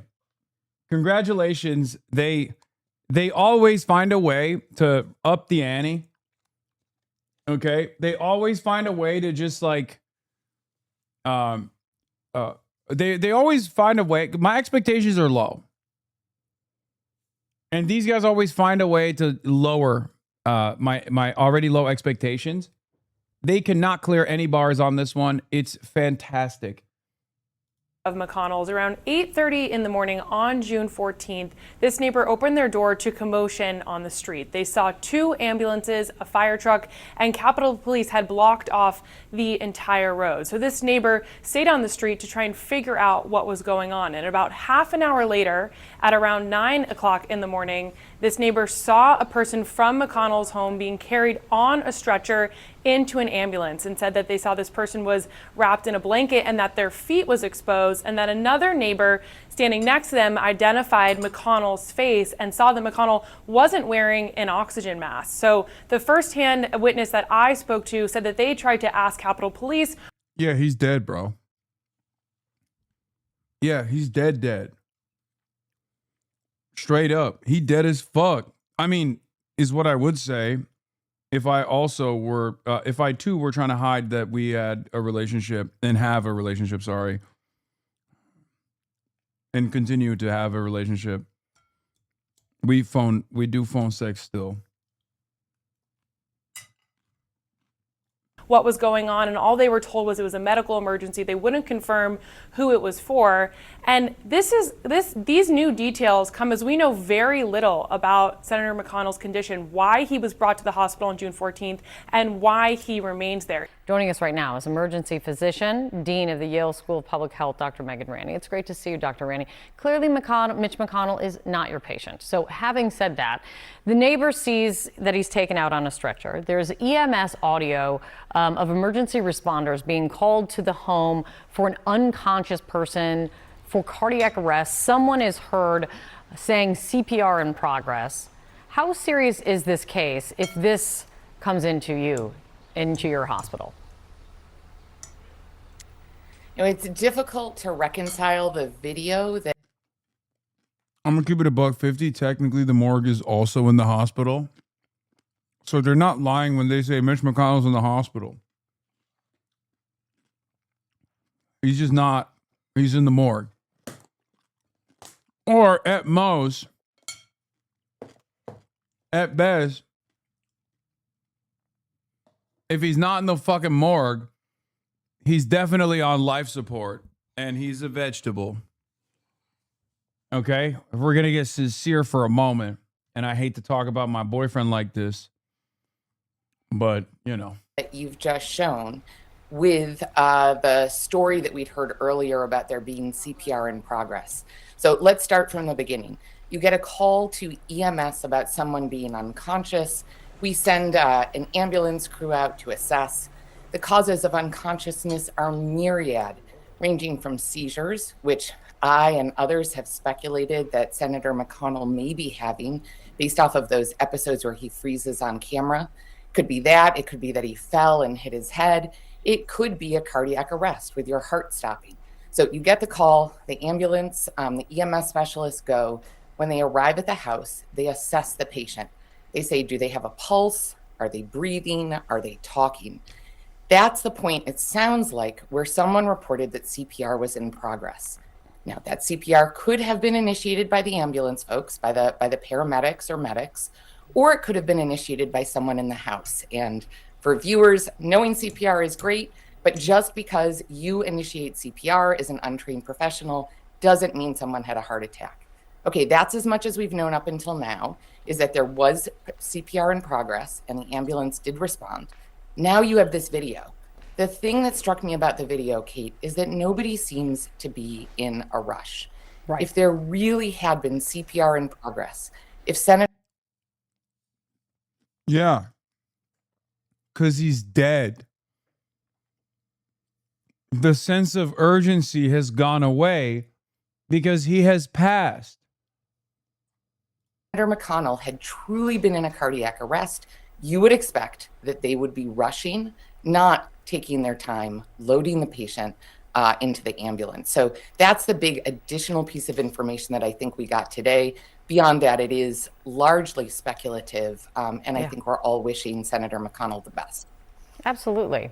And as you're kind of noting, you know, Senator McConnell obviously has been in public life for decades, and he has had a lot of health issues in the past. We know that he had polio as a child. He's been hospitalized for falling in recent years. He has had those episodes of freezing up in public that you're noting. He spent a week in the hospital this year. His office said it was for flu-like symptoms. He's 84 years old. If you have a patient with a profile like this, what questions, concerns do you have at this point? Well, to me, one of the biggest questions is around the fact that he's been in the hospital for 3 weeks. For an average person, for you, for me, for viewers or their parents, a 3-week stay in the hospital means that you're pretty seriously ill. We try to get folks out of the hospital pretty quickly these days. Now, that may be a little bit different for Senator McConnell, given that he is a VIP. But it makes me concerned that he did have some time in critical care or has some elements of his stay that are requiring continued hospitalization rather than home care. And then on top of it, I would... Why won't you ask the question? Just ask the question, please. Like, everyone wants to know the answer to one question. Nobody cares about all this other shit. Just ask, is there a likelihood that he's dead? That's it. Why is that so tough? Just be like, I know you are a medical professional who's not overseeing this process at all. What's the likelihood that he's dead?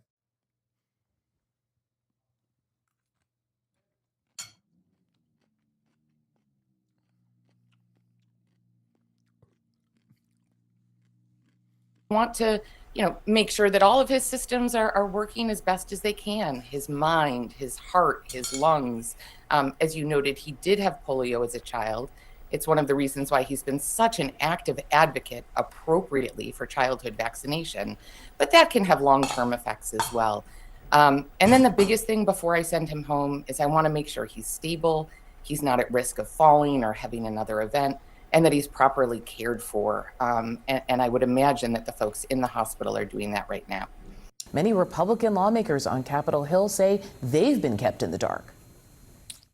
We haven't spoken directly. I've texted with him, and I've talked to people with his office and his staff, and I don't know much more than what the public knows. I have not had any conversations with him. I understand that some of my colleagues have. We wish him a speedy recovery. Yeah, no, I have not heard from him, and I think it's a question that Republicans should be asking. Do you know that he's alive? I don't. Just the things that I've heard and seen from some friends is that he's obviously not doing well, but don't know if he's alive or has passed away. There we go. What are we doing?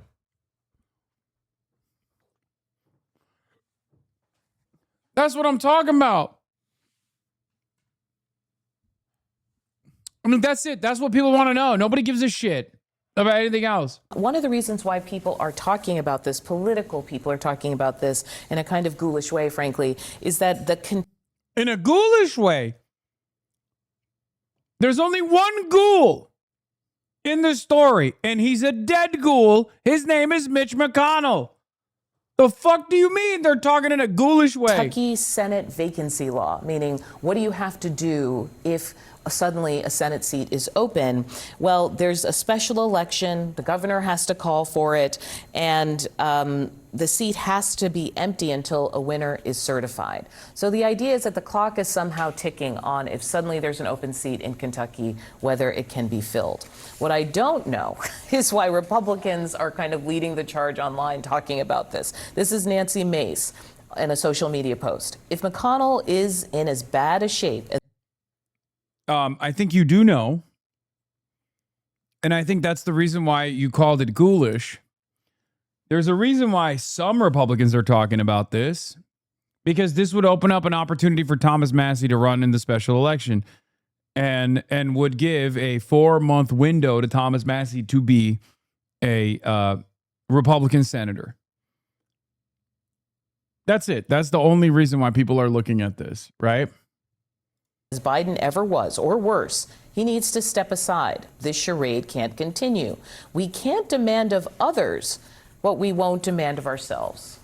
I think this is all getting kind of crazy, frankly. I can speak a little bit to this personally. When my dad was running for Congress in Iowa, Western Iowa, in 2020. He died.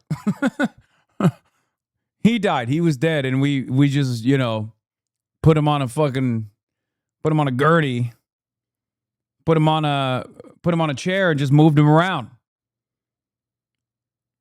Oh my God. Mitch McConnell's wife just fled to China while husband unconscious. Mitch McConnell's brain dead.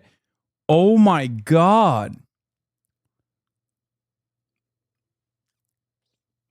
Benny Johnson, Jesus Christ. Bro, if I did this shit low key, CNN would be talking about how unbearable I am. How the fuck does the right get away with everything, including shitting on other right-wingers? Yes, we got to do these insane AI thumbos going forward. That's what we got to do. It's a dog-eat-dog world out there, man. Jesus Christ. Clearly, this AI thumbo worked. You got 500,000 on a day. Oh.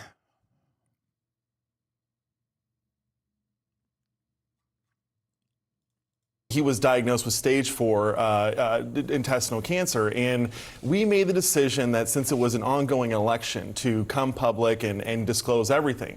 The reality is that I think McConnell is doing fine. Scott Jennings has backed up that he's completely fine and he's coherent. Don't skip over that. You said we made the decision to be public. Because there was a pending election that voters were going to make a decision on. But you look at what's happening in the Senate right now, they're not doing anything of substance. Dude, that's awesome. This is my favorite fucking line of argument. They're all old. They don't do shit anyway. Dude, you're not supposed to admit that. You're a fucking demon. What is this, man? Why? Why are these guys royalty? What the fuck is this shit? These guys don't do anything anyway. Have you seen the Senate? Okay, yeah. That's kind of a problem, don't you think? That's actually the problem. Yes, chatter, I'm moving in with him. I had to send the renovators in ahead of time, okay?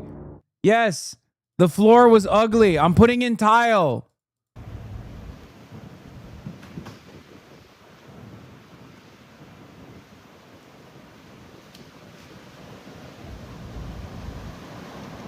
Sorry, I meant rugs. I'm putting in a new rug. Are you why his wife left? Yes. Yes. She couldn't handle the sex that we were having. And she had to escape to China. And now, because I'm in the will, I'm selling the home. I'm flipping it.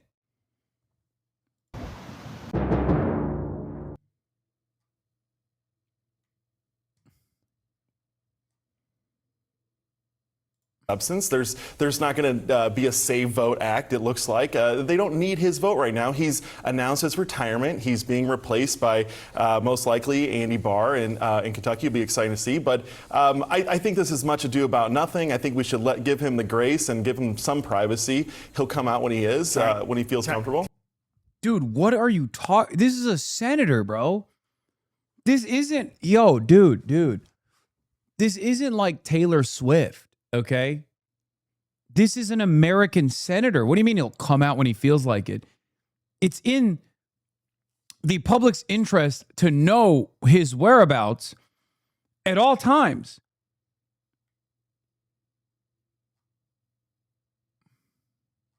Can I ask a question? If you're a resident of the state of Kentucky and need help getting a passport with the State Department, who do you call? Law, he's in the hospital? No, he's not. He's in the fucking morgue. He's dead.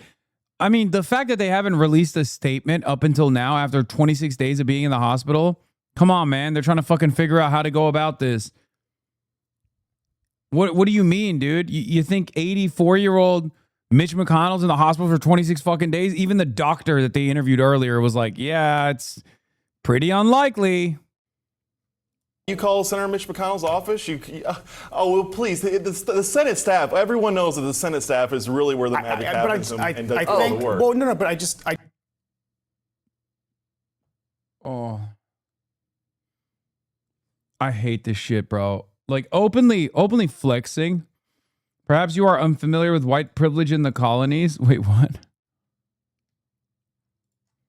I can't stand this motherfucker just straight up being like, dude, don't worry. It's the staffers that have been doing the work anyway. Look at him. He's a skeleton. Okay, thanks, man. Hey, it kind of feels like you're defending this unjustifiable system, and it's very strange. You should probably be critical of this, right? Because like that's what the average American, that's how the average American feels. We hear this shit and we go, that's disgusting. That because there is not a major piece of fighting legislation. Well, fighting legislation that's a priority to Republicans, that somehow the residents of the state of Kentucky aren't entitled to know, number one, what the health status is of one of the most senior senators in the United States. And two, that the fact that there isn't an election somehow obviates the senator from one, transparency, or two, doing his job. There's probably a trust issue too, because I think during when McConnell was a leader, he was someone kind of crazy you're against HIPAA now. Yes. Yeah, I don't care. Yeah. Yeah, it's a fucking dead senator. I think that is, again, in the public interest. Is a joke, please. Oh, okay. who manipulated the calendar a lot, somebody who would delay votes for this reason or that reason, most famously when it came to the Supreme Court. Meghan McCain weighed in as well, another child of a Politico, saying, I also have a lot of regrets, almost a decade since my dad's passing. My family should have forced him to step down the second he was diagnosed, which is why I'm now an advocate of age and term limits in politics. I also sincerely hope Senator McConnell okay. What struck me there was the word for. Yes. This is two things, and you have the experience of having it be both a political matter and a personal matter. Everyone as a personal matter has had to deal with aging parents who you have to take their car keys away and have that difficult conversation. They have to decide what they're going to do. We're talking about a senator. Oh my God, we're talking about one of the most powerful people in American society right now. We are talking about a senator. Oh my God, our gerontocracy has to change, man. It is so fucking insane. Holy shit. And they, you know, if they're going to go into special facilities, et cetera, et cetera. When it becomes more than that, it's when it's a political matter and not just about the election, but the funniest part about this is that Senator Mitch McConnell is going out the way he lived, in exactly the way he would want to go out, delaying a procedural issue by filibustering. Okay?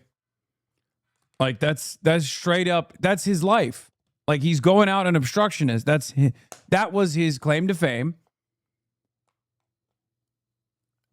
And he's doing it. About transparency. And I do take the point that at this point, if Mitch McConnell is well enough to be gabbing to Scott Jennings, he should be well enough to call in to CNN or to the New York Times or to Fox News or whatever to show that he's okay. And the fact that he hasn't done that is quite frankly, leading to these conspiracies. If I could, because again, I think there's a charitable way to read this, especially if you know Mitch McConnell. He is a very strong man. He does not like being told what to do, especially by public pressure. Yeah. He works on his own time frame, and so I think you got to give it to him. Give him a few days. Let me play for someone you pointed out this week who you could describe very similarly, the former Defense Secretary Lloyd Austin. When he went to the hospital for his treatment, it became quite the scandal for Republicans, and in the end he came out, more or less kind of apologized, and I want to play for you the lesson that he took away from that moment. I don't think it's news that I'm a pretty private guy. I never liked burdening others with my problems. It's just not my way. But I've learned from this experience. Yeah, he was also not 8,700 years old.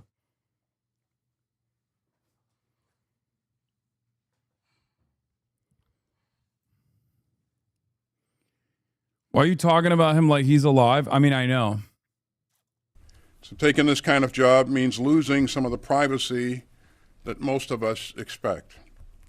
The American people have a right to know if their leaders are facing health challenges that might affect their ability to perform their duties, even temporarily. Even temporarily. Also notice he said the loss of privacy is part of the gig. And I just want to put up some images here in memoriam. These are lawmakers who have died while they were holding office since 2024. And you pointed out many of these names, a lot of Ds. Well, it's a lot of old people. I mean, I think we should all. I still ride, but slowly so he doesn't go into cardiac arrest. Yeah, I lied.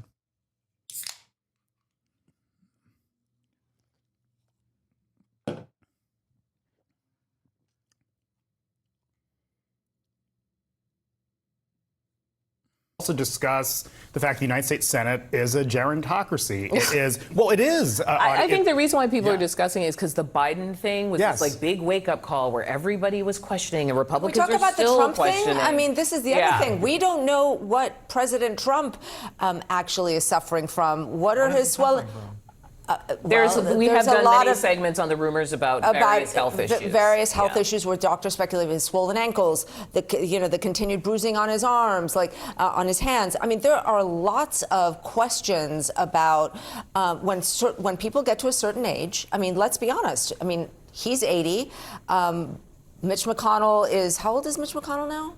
He's in his 80s. I don't think. Yeah, he's in his 80s. I mean, obviously Biden was also in his 80s. I mean, you start to have serious health concerns. And my point about this, more broadly, is I think the more general point, which is about transparency. What do you owe the voting public about? What do you owe? What do you owe the voting public about your health And here's a fact I owe all of you. He's 84.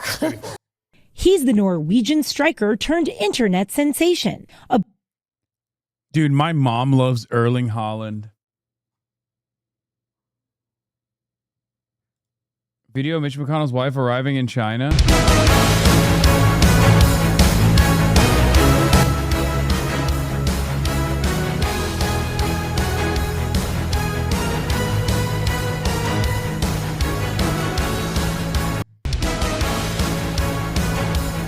Wow.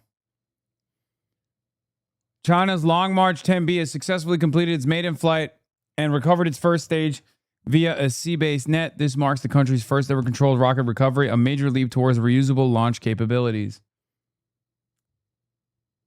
Tweet at Elon showing him this if you want to get banned. Has Elon seen this? Hasbara has finally made its way into the HasanAbi household. Wait, what? For Erling Haaland? My mom loves him. She has said he is cute, like a child. And when I look at Erling Haaland, I see an entirely separate thing. I see a monster. I see the ancient Viking that is running full speed in the direction of a priest, bashing its skull with the hard side of the axe. I don't see like a cute child. Breakout star, both on and off the pitch. Erling Haaland, leading Norway to its first ever World Cup quarterfinal. Millions falling in love, not just with his impressive soccer skills, but his playful, unapologetic personality. From leading the iconic Viking row after a win. She doesn't want to admit he's hot. Dude, there are many things you can say about Erling Haaland. Hot is not one of them. Okay? There are many things you can say. He is objectively whatever is the opposite of hot. Okay? You can say he's goofy. You can say he's scary.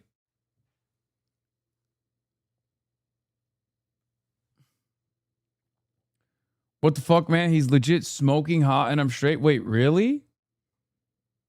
You could say he's baby girl. I think he is baby girl. To his signature meditation pose every time he scores. Now, it's his Viking diet that's having a moment. The 6'4" player eats roughly 6,000 calories per day, nearly double what the average active. He kind of looks like if Jinxie was on steroids and was 6'5". At least in this photo. After he shaved his eyebrows. Am I crazy?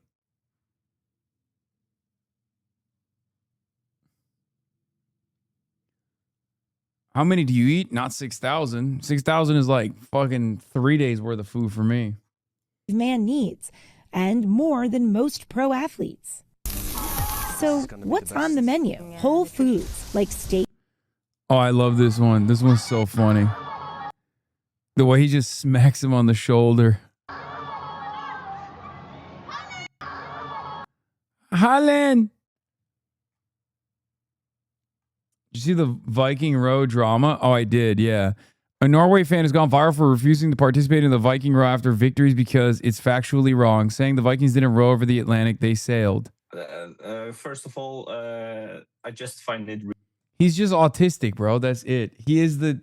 They found the most Redditor autist in Norway. That's it. That's literally what's going on here. Really stupid. That's the thing I thought when they came up with it, that it was stupid and annoying and I didn't want to do it. And then... This is a joke, right? Like he's doing it from his rowing room. Bro's got rows in the back. Are you fucking kidding me? This is a joke.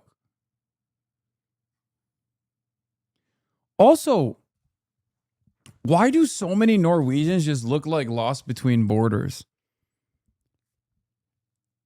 This is now like the third Norwegian. You had Matt Iglesias, you had the other guy in India, and now this guy. They all sound like Knut, but look like the Lost Between Border guy.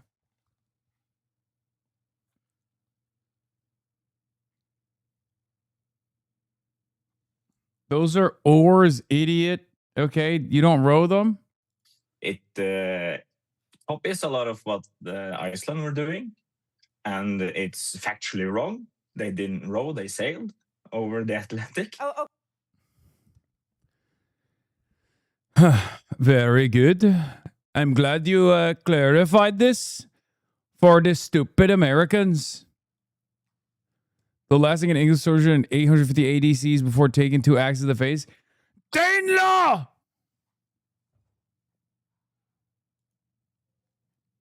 As someone who, according to 23andMe, has 90% Anglo-Celtic ancestry, when I look at Erling Haaland, I feel like I have epigenetic memories of someone like him putting an axe through my skull. Yes. Exactly why the Viking row chant shouldn't be allowed at the cup. It's a threat of violence against monasteries and strongholds everywhere. I agree. My Anglo friend saw a sign that said Holland and panicked that it said Holland. The Anglos are tired. Oh my God. Have you seen the girl that looks like Holland?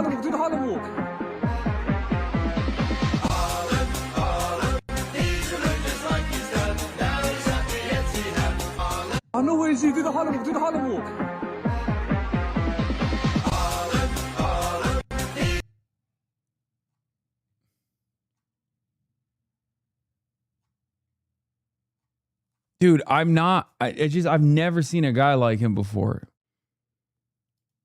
I've never seen a guy like him before. Oh, this one.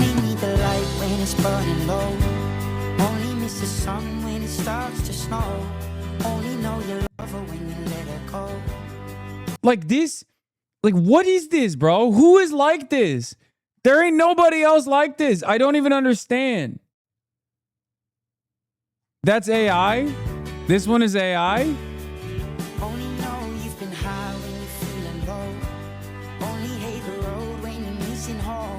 Is this AI? Is this AI? Is all of this AI?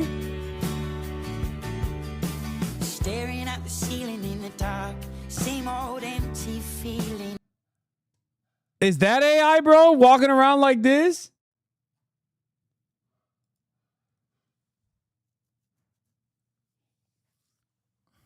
Same old empty feeling in your heart, 'cause love comes slow and it goes so fast. He's so scary looking. I'm sorry, dude. Will you see you when you fall asleep, but never to touch and never to keep, 'cause you loved her too much and you dive too deep. Where you only need the light when it's burning low, only miss the sun when. Yeah, when I see a guy like this, instantly the Ottoman mentality kicks in, Ottoman mindset kicks in, and I'm like, that's a Janissary. Okay? That's a Janissary through and through. A nice, homely Balkan boy, same size, would be the perfect Janissary, and so would Erling Haaland. It starts to snow, only know you love her when you let her go. Only know you've been high when you're feeling low, only hate the road when you're missing home, only know you love her when you let her go. And you let her go.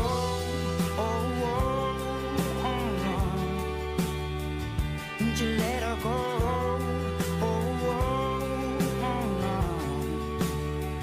Will you let her go?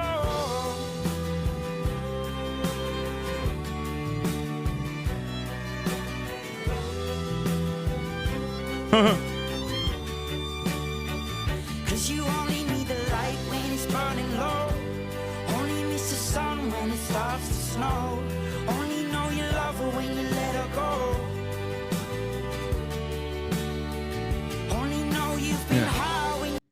Son of Uhtred, I will take over Danelaw.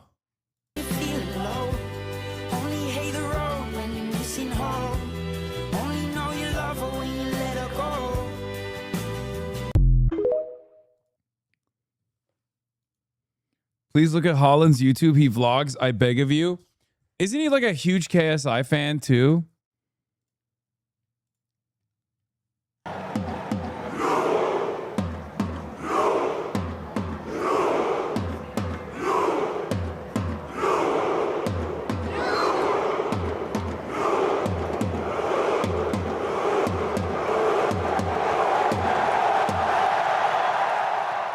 If Norway get to the quarterfinals, I'll go on the River Mersey and I'll roll down it. Wayne Rooney, I expect you to go out on a rowing trip.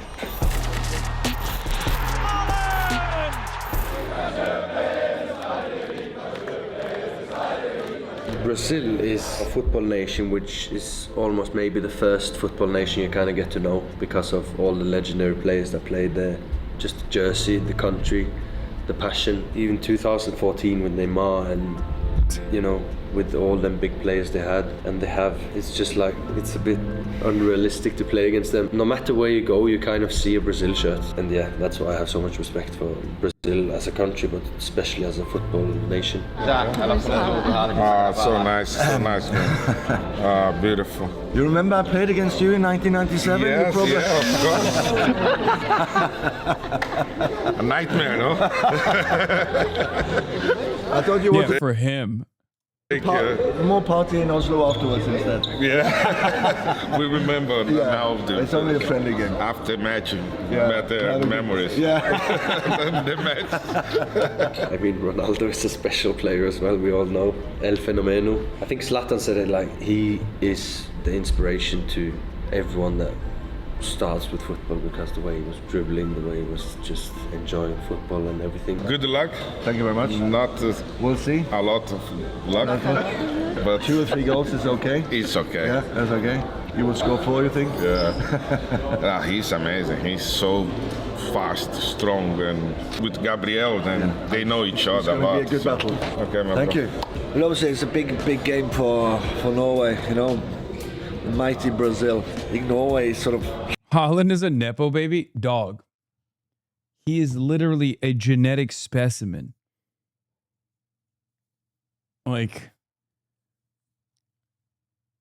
at that point, you can tell he has ancient human traits. Happy to be where we are. If we win, it's fantastic. But if we lose, it'll still be a good World Cup for Norway. And you know, What is this? Omega who can't control his pheromones? These edits are getting out of hand.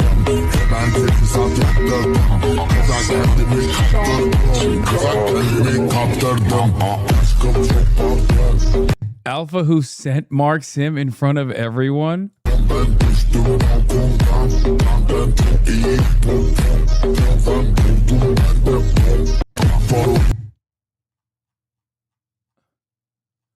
Are they fucking? What is this? They got soccer yaoi, bro? Hasan, no, stay away from Omegaverse. One geezer, another geezer, another geezer.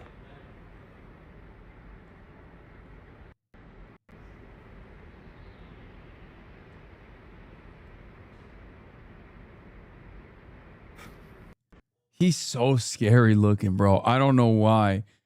I don't know how else to explain it. When Holland scores, make it 1-0 against England, look across the pitch, sees Jude drop to his knees in tears, so he runs over, pulls him into a hug, and says, I don't want history if you're not standing beside me, before kissing him in front of the entire stadium. Love wins.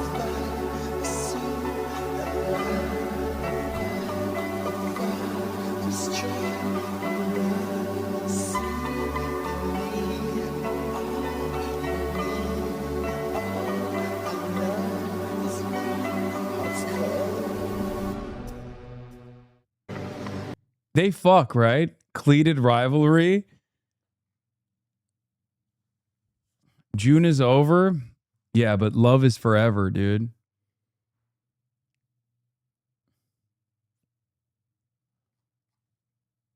He got a bit of a Neanderthal vibe to him.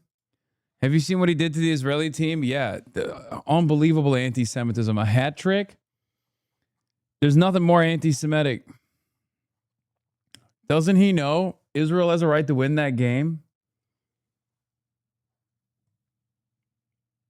You know you would like hanging out with Holland? Yeah, I'm sure I would. He seems fucking dope. He seems like a very nice dude. A very fun guy to be around. that we never won against Norway. I played twice and I lost both matches. Yeah. Pessoal, jogar na Copa do Mundo é que você tem a oportunidade de enfrentar os maiores e melhores jogadores do mundo, as maiores seleções do mundo. Copa do Mundo é algo fascinante. Eu tive a oportunidade de jogar 4 Copas do Mundo, 3 finais. All right, bro, where the fuck is Holland? Early, I love you so much, but today I'm Brazil. It's funny because MAGA Twitter wants this guy to be a white supremacist so bad. Oh, yeah, that's true. I forget that, like, MAGA Twitter always takes every, like, white celebrity or white viral thing and immediately turn it into like, oh, this guy's actually a huge white supremacist, you know?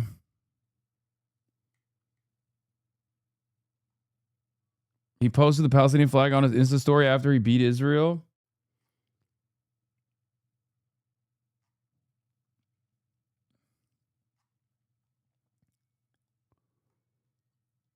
Anyway, all right. Yeah, we did some Holland memes. Let's watch his diet now. I know he eats like a fucking animal. He eats crazy style, right?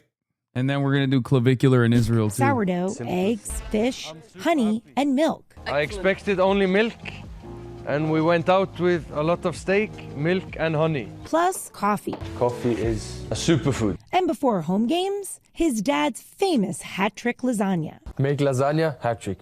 Okay, I have to eat the rest of my life lasagna day before game. We don't need to follow his exact menu, but his mindset about nutrition is really where it's at. So what this means is whole foods, not the ultra processed stuff, anchoring all the meals with protein, having a well-balanced fitness routine. The diet even trending on social media.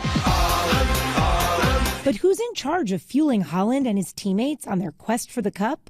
Meet Aaron Espeland, one of the Norwegian football team's chefs. As a chef, it's really your task to just bring the produce that is good and just prepare it with love and serve The fuck is that? Whale? it basically as it is. So really simple and not so complex cooking. For Haaland, the man they call the robot, discipline extends beyond the plate. He is so dedicated to do what he has to do to perform best on the pitch. He's very strict with his diet and to eat enough. I love food. I live to eat food. So while I may not be piling my plate with 6,000 calories a day, exactly like Haaland, I think we can all get behind some of his food choices that we have here. Salmon, steak, eggs, there's sourdough, there's lots of things here, honey. And if eating like one of the best soccer players in the world earns us even a... I feel like this type of news coverage is literally from a bygone era. You know what I mean? Yalla. Let's go. Let's go. Yalla.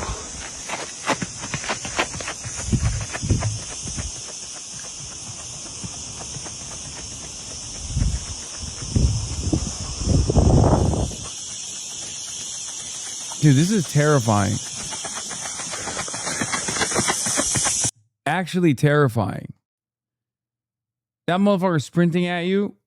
That motherfucker sprinting at you is a terrifying prospect. Do I want to do this? No. I don't. Better advice in this one clip than 10,000 self-help books, dude. Hell yeah, dude. Yeah, these are all the fucking Nazis that are trying to take ownership over this like woke-ass Norwegian dude. Will I do it, yeah? Am I doing it, yeah? Because... why not?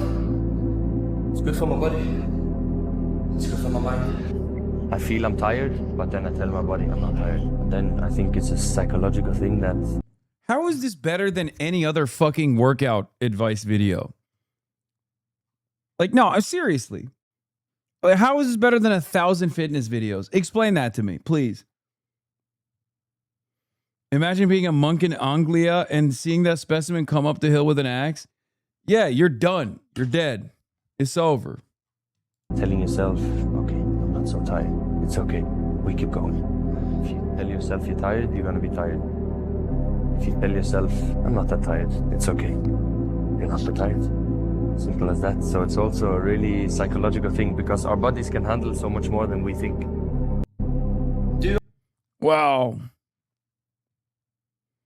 Uh-oh, HasanAbi not inspired? No, his story, I mean, he is an inspirational figure. He's awesome. He's really funny. I just don't like when people, I hate when these right-wing motherfuckers like ruin everything. When they're like, yo, this is like glaze, bro. You're glazing. You're fucking glazing. He deserves glaze, but just like, that's like a normal video, you know? For the first time, we're hearing from the former roommate and romantic partner of Tyler Robinson, the Utah man accused of killing Mike is on the Fox News watch In a list. recorded interview, Lance Twiggs said Robinson told him he wished he hadn't done it. Now, remember, Robinson faces charges including aggravated Told you to wear a suit. murder and witness tampering. Carter Evans was in court for the preliminary hearing. Carter, good morning. Well, good morning, Kelly. People in the courtroom were riveted as that video of Lance Twiggs played, but Charlie Kirk's widow, Erica, had her head down. Riveted is a crazy way to describe a courtroom in a murder. Courtroom for a murder charge.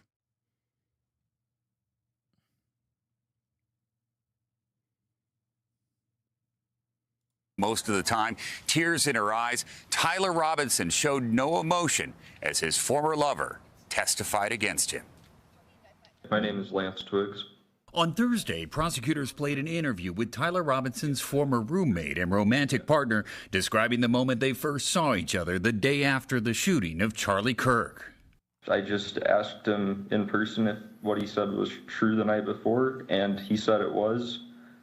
I started crying a little bit and said he wishes he hadn't done it. Twiggs told investigators Robinson first texted hours after the murder. The message? Stop what you're doing and look under my keyboard. Twigs found a handwritten note that said, "I had an opportunity to take out Charlie Kirk, and I'm going to take it." In court, Agent Brian Davis read the text exchanges. "You weren't the one who did it, right?" And Tyler says, "I am, I'm sorry." And Tyler says, "Why did I do it?" And Lance says, "Yeah." Tyler says, "I had enough of his hatred. Some hate can't be negotiated out." Twigs received limited immunity in exchange for talking with prosecutors in April, where they showed surveillance photos. That looks like him in terms of the shoes he's wearing, the sunglasses. The last two definitely do look like him. They do look like Tyler Robinson. Twigs said Robinson had previously only spoken about politics on occasion. Usually if he did talk about politics stuff, it was relating to Trump or current, policies. I personally had never heard him talk about Charlie Kirk. Now, in addition to Wait, why would Twigs be accountable? Transgender. That's it. And the administration wants to literally make this a trans Antifa story. That's it. Literally.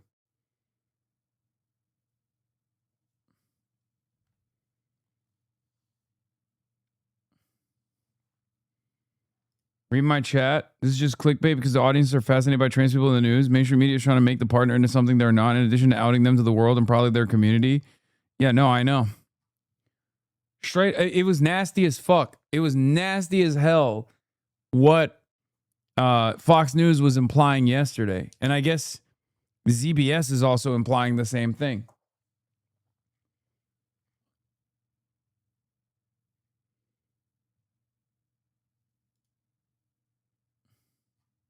Thursday's pretrial testimony, prosecutors say they have physical evidence, including Robinson's DNA on the murder weapon and bullets he allegedly engraved before the shooting. Now, Robinson still has not entered a plea, but the defense is expected to wrap up its presentation today, and then the judge will decide if the court can move forward with a murder trial.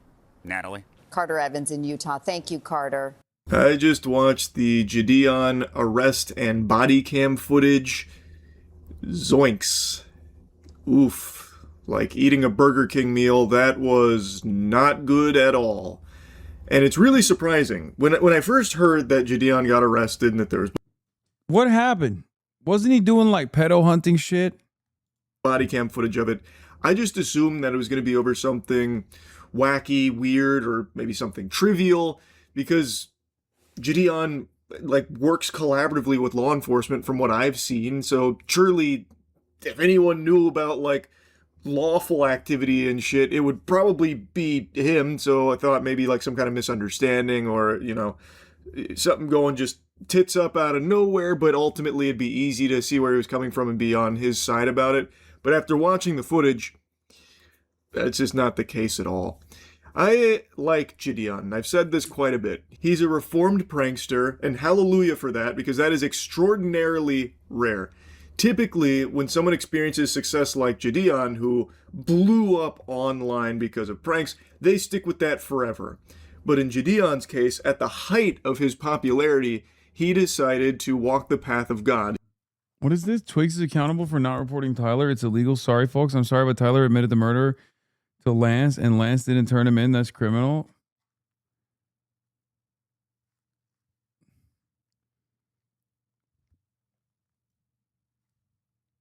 I don't think that's the case. And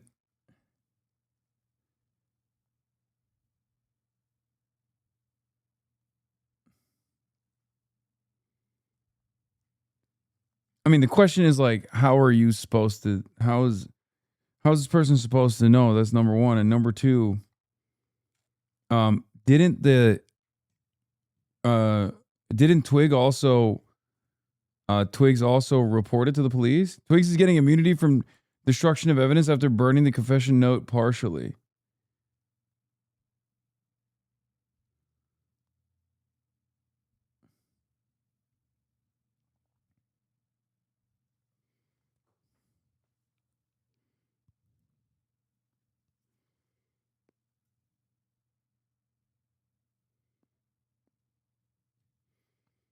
Yeah, dude, Chatter pretending like people wouldn't message that. Fuck, I messaged my sister. I did it and I clearly didn't. Make comedy legal again. Yeah, now we're all, oh, thank you, Lori Panda.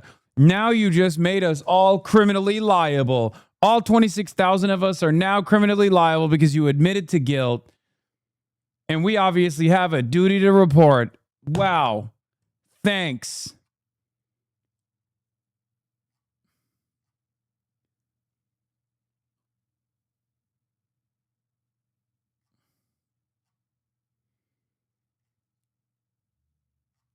All of us. We're going to jail.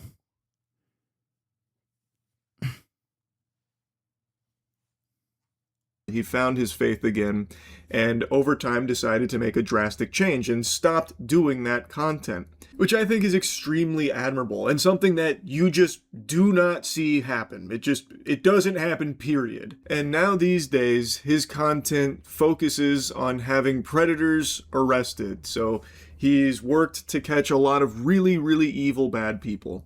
And the vigilante predator catching community is something that's blown up online over the years, obviously, and in a lot of cases it's handled extremely poorly where the predators don't get arrested. They instead just get milked. The content creator latches onto their udders and starts fucking draining their balls of all the piss possible so they can monetize the shit out of it out the wazoo online, without any care for doing it properly and getting them arrested. So they continue to still be a danger to children around them. In Gideon's case, I really felt like, while yes, he is clearly making a lot of money off doing this, he is also handling it in a way where these predators do get arrested. So I know a lot of people criticize like the reason behind it, like are they actually doing it for justice and to try and protect anyone, or is it just for their own financial self-gain? Which is a perspective I can totally understand. That is a very valid thing to be bringing up. I would argue, though, that the good outweighs the bad when it's handled properly and they actually get arrested. So in Gideon's case, I would say that even if the motive has been money, which I'm not entirely sure if that's why he's doing it, I do get a sense that he genuinely cares.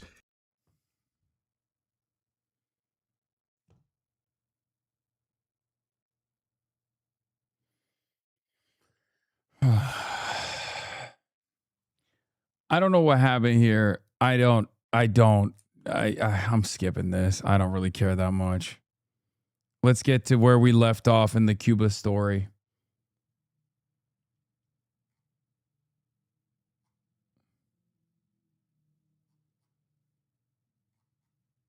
I'm sorry, guys. I don't know if you guys like really cared about the Gideon situation. I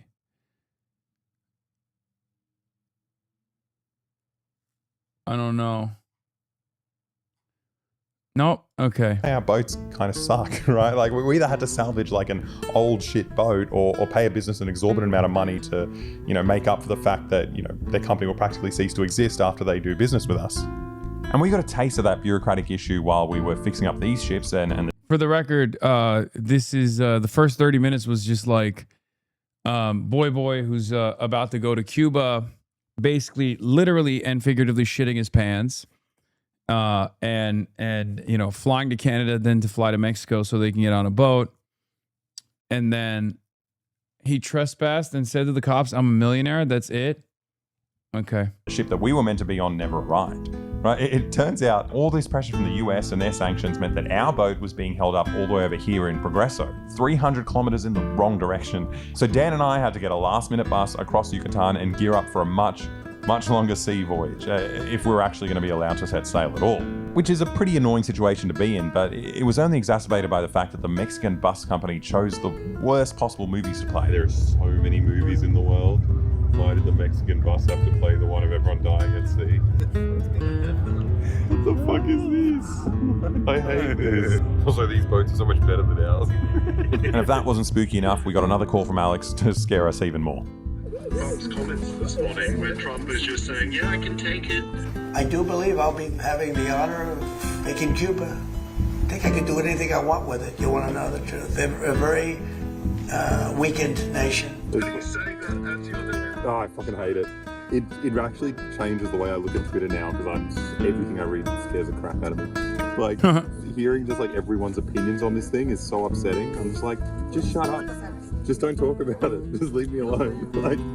But we finally arrived to Progresso Harbour and it was time to see our boat. I've not seen our boat. I've heard some horrible things about it, but I haven't seen it. What's the best case scenario? I don't know. Well, that's the thing. I don't even know what a good boat looks like. What are you looking for here? I want to see a local walk past and go, good boat.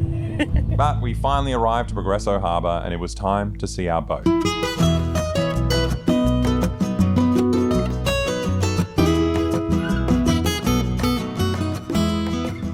The only problem is no one from the flotilla was here yet, so we're just a couple of gringos in a fishing town trying to work out which boat is ours. I'm really hoping it's that luxury yacht with the American flag on it.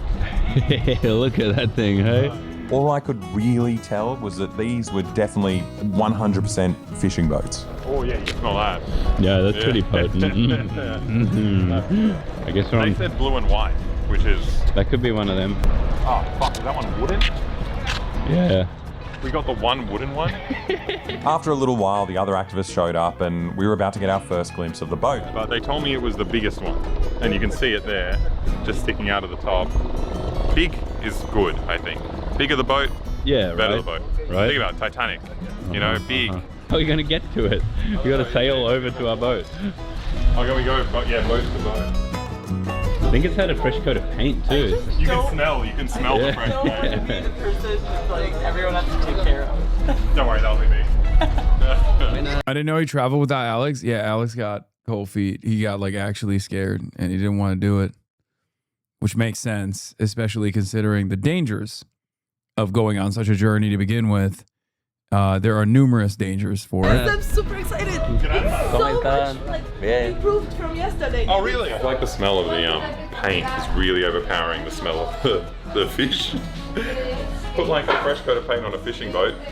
You don't know what the actual offensive smell is, you know? It's good. Whoa. The aid hadn't arrived yet, so we were getting busy, you know, cleaning up and washing the boat, and I thought I was doing a pretty good job and, you know, making myself useful, but I'd barely been on the boat for 15 minutes, and I managed to secure my position as the most useless crew member.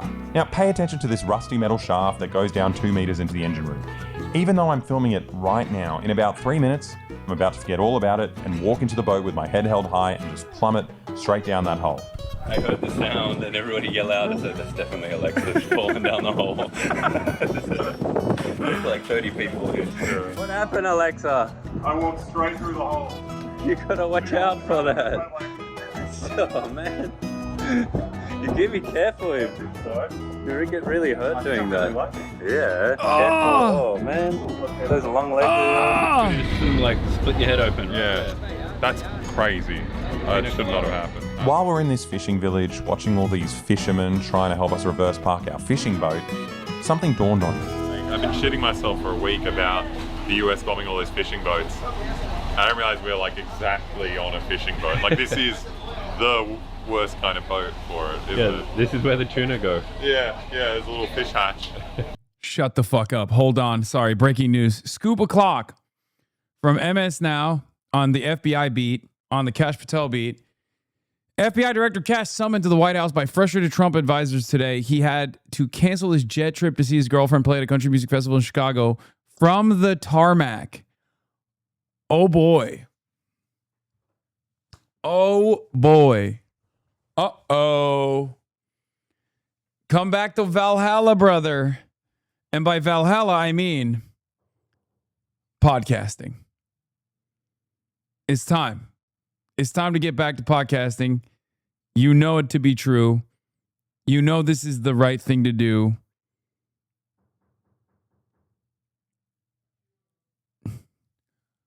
Hayvan ya. Hayvan. What I also didn't take into account is that the fishermen here all around us live with... My brother is knocking on the door like he's the goddamn police, okay? The constant fear of getting bombed every time they set sail to do their jobs.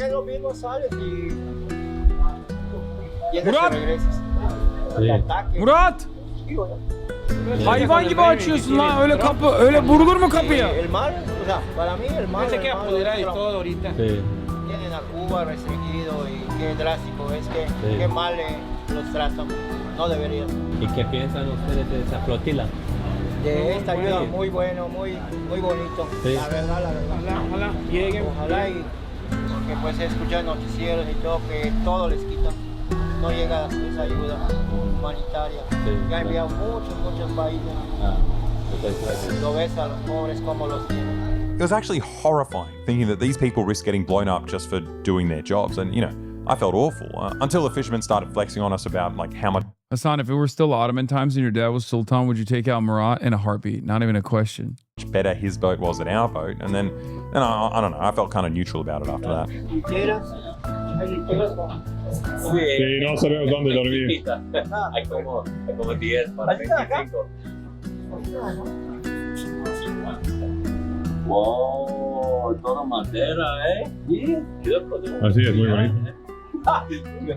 Vamos con ustedes. Yeah. Unfortunately, we had to end our tour of this guy's much more comfortable and sturdier boat because our aid truck started coming in and it was time to somehow get 30 tons of food and medicine onto this boat.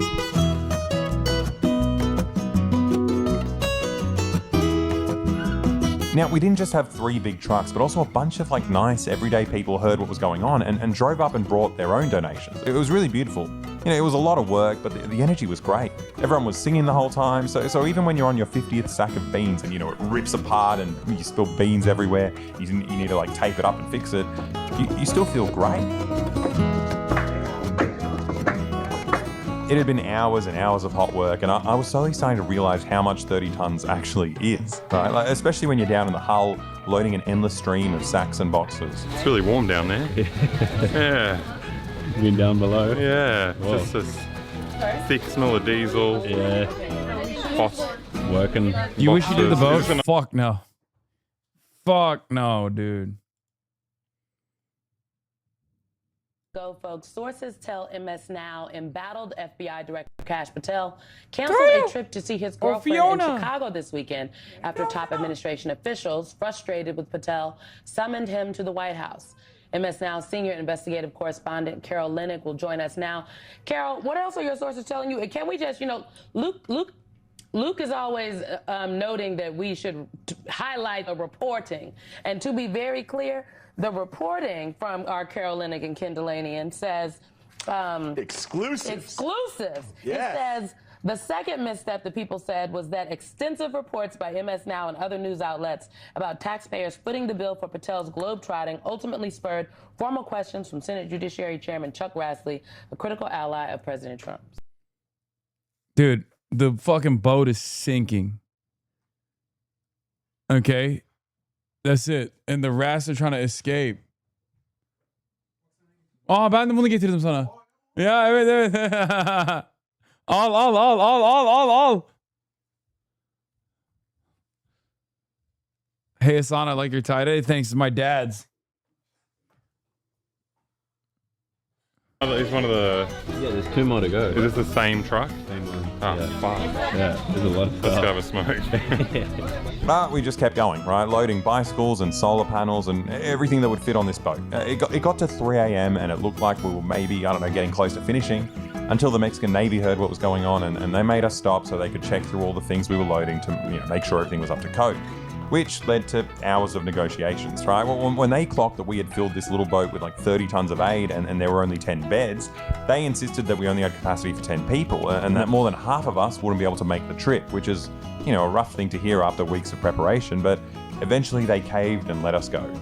Until the sun came up the next morning and they returned to address even more regulatory issues and safety concerns. But at least there's one major safety concern that we don't need to worry about because we addressed it within the first 15 minutes of seeing the boat. Right, they painted that white border around it because of me. I'm integral to the ship's safety. If it wasn't for me, they wouldn't have painted that thing there. Safety officer. Yeah. I just go out, walk through places, get hurt, and then we know what the dangerous things are. But it was all squared away now, and we had officially gotten our passport stamped by the customs officer. So this was it, right? There's no turning back now, and I am terrified. That's it. There we go. Well, if we don't go now, then we're going to be illegal in Mexico. Oh, you learn something new about yourself all the time. What are you learning? I realize that when I'm actually scared, I need a poo. You're like an octopus. Yeah, I don't understand. I thought it was like a turn of phrase, like shitting myself. No. Well, there you go. I can't stop pooping. This is a journey of self-discovery. I don't want to know that. It's so inconvenient. Imagine if I have to do something important in the future. Yeah. I would just have to poo myself. Yeah, no, you can prepare for the scenario. Your low-fiber diet. I'm about to have a baby. I gotta shit. You know, I go to my parents' funeral. I'm shitting, I'm not there. How bad is that? What am I going to do on the boat? I'm just going to be pooping the entire time. Yeah, better the devil we know, hey?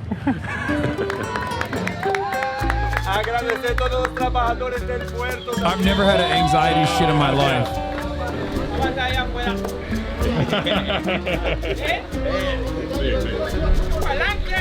Fear of the food / water. Who could tell this boy?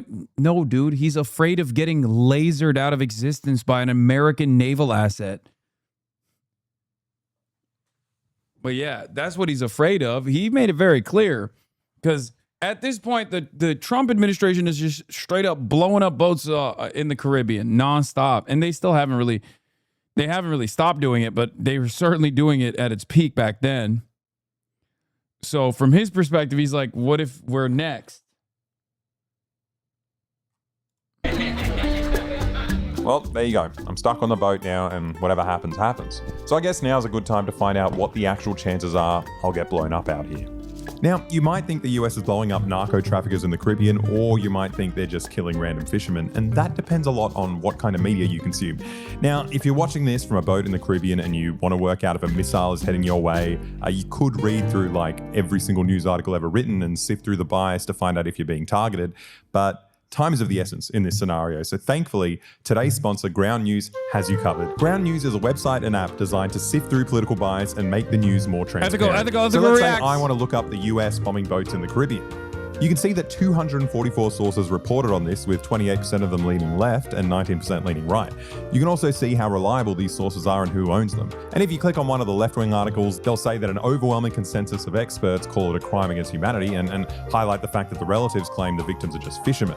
But on the right, they'll report that the victims are narco-terrorists and console you that not a single drone operator was harmed when they pressed the kill button. My favorite part of the app is the blind spot feature, which shows you stories only reported by one side of the political spectrum. Without this feature, I'd have no idea that consumers of right-wing media receive nationwide updates when a random transgender teenager wins a race at a local Californian sporting event. As you know, I comb through thousands of sources to make these videos, and Ground News is the perfect tool to simplify this process and keep me informed. And you could be as well informed as me, right? You just need to subscribe today. So go to ground.news/boyboy, click the link in the video description, or use the QR code to get 40% off the unlimited access Vantage plan, the same one I'm using.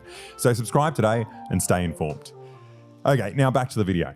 Everyone was so excited to finally set sail, and for some reason, as soon as the boat left, I wasn't that scared anymore. Like it's kind of like the possibility of going home kept me in a state of panic, and now that I knew I had no choice, my mind just tried to shut off all the unhelpful negative stuff. I was pooping my pants out of fear like half an hour ago, and now I feel like I've never pooed before in my life.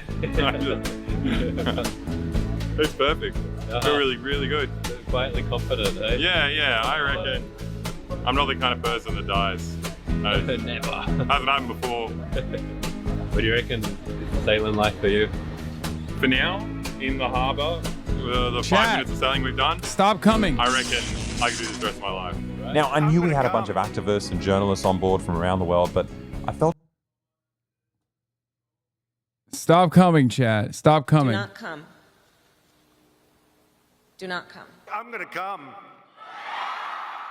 a bit out of place seeing the caliber of journalism on this boat. I should have brought a suit. Yeah, your channel, you'd be much more legitimate. That's fucking awesome.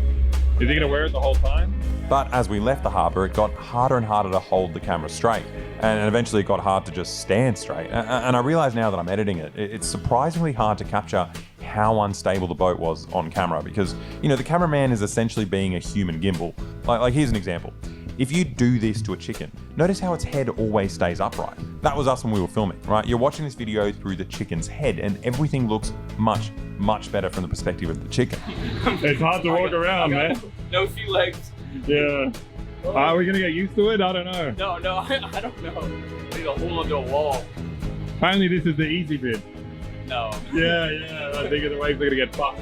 Oh, Lord Jesus. At this point, I realized there was something I needed to do that I should have done while the boat was stationary. Gotta put this on top of the boat. You're gonna fall off. I can barely walk down here. There we go. Uh-oh. I was pretty scared of flying overboard when I went to set up this satellite on the roof, but now that I'm editing the video, I'm actually much more scared about the fact that my dick was hanging out of my pants the entire time. Going through the footage is so bad because there's just like so many clips. Just so many clips of just my balls on the screen. And before we set sail, we got all our luggage.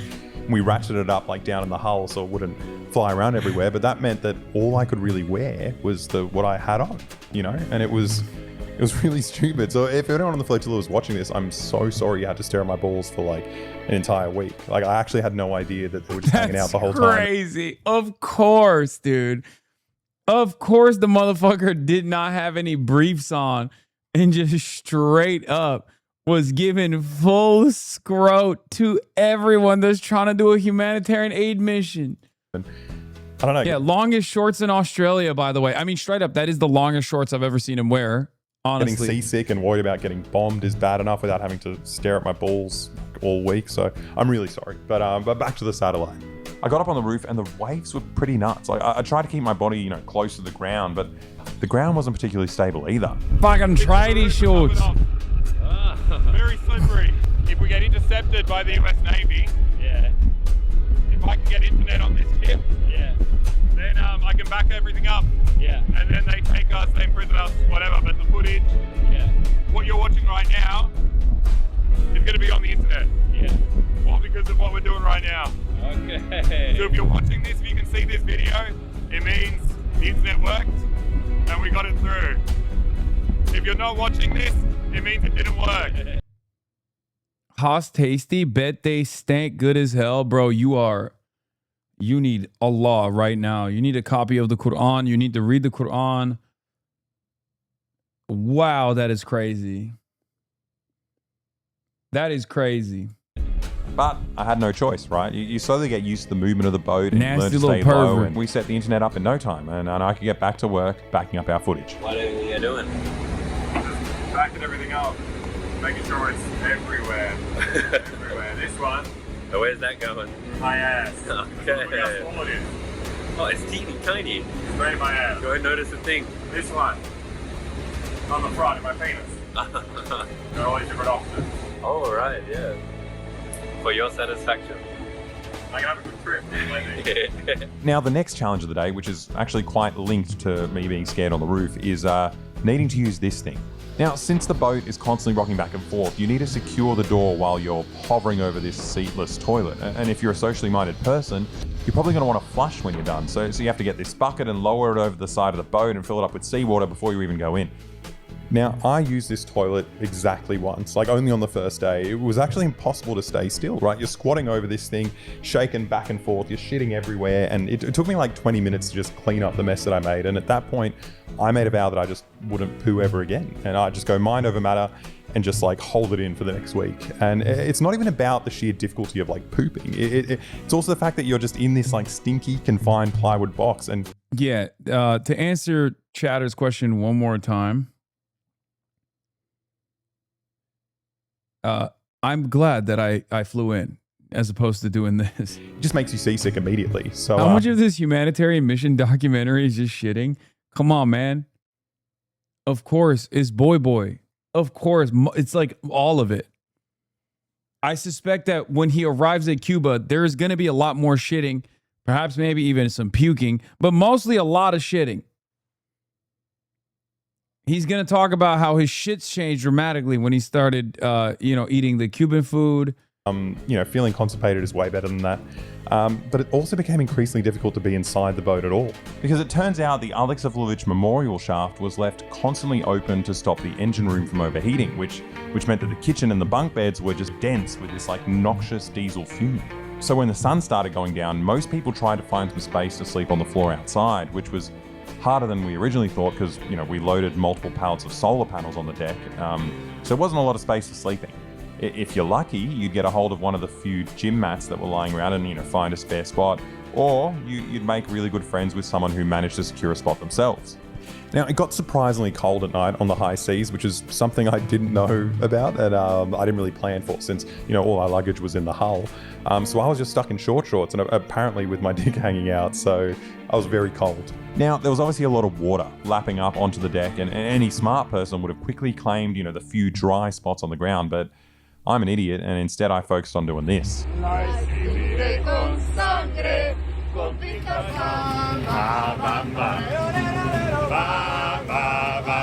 At this point, it was getting really cold and all the good sleeping spots had been taken, but I managed to get creative and realized I could sleep on the edge of this wooden pallet if I just kind of squeezed myself under the ropes that were holding the stack of solar panels in place. And after a night of sliding back and forth and constantly waking up to my head hitting the edge of the boat, the sun was shining and it was our turn to cook for everyone and I love cooking. Honestly, I felt pretty great. For a couple of minutes.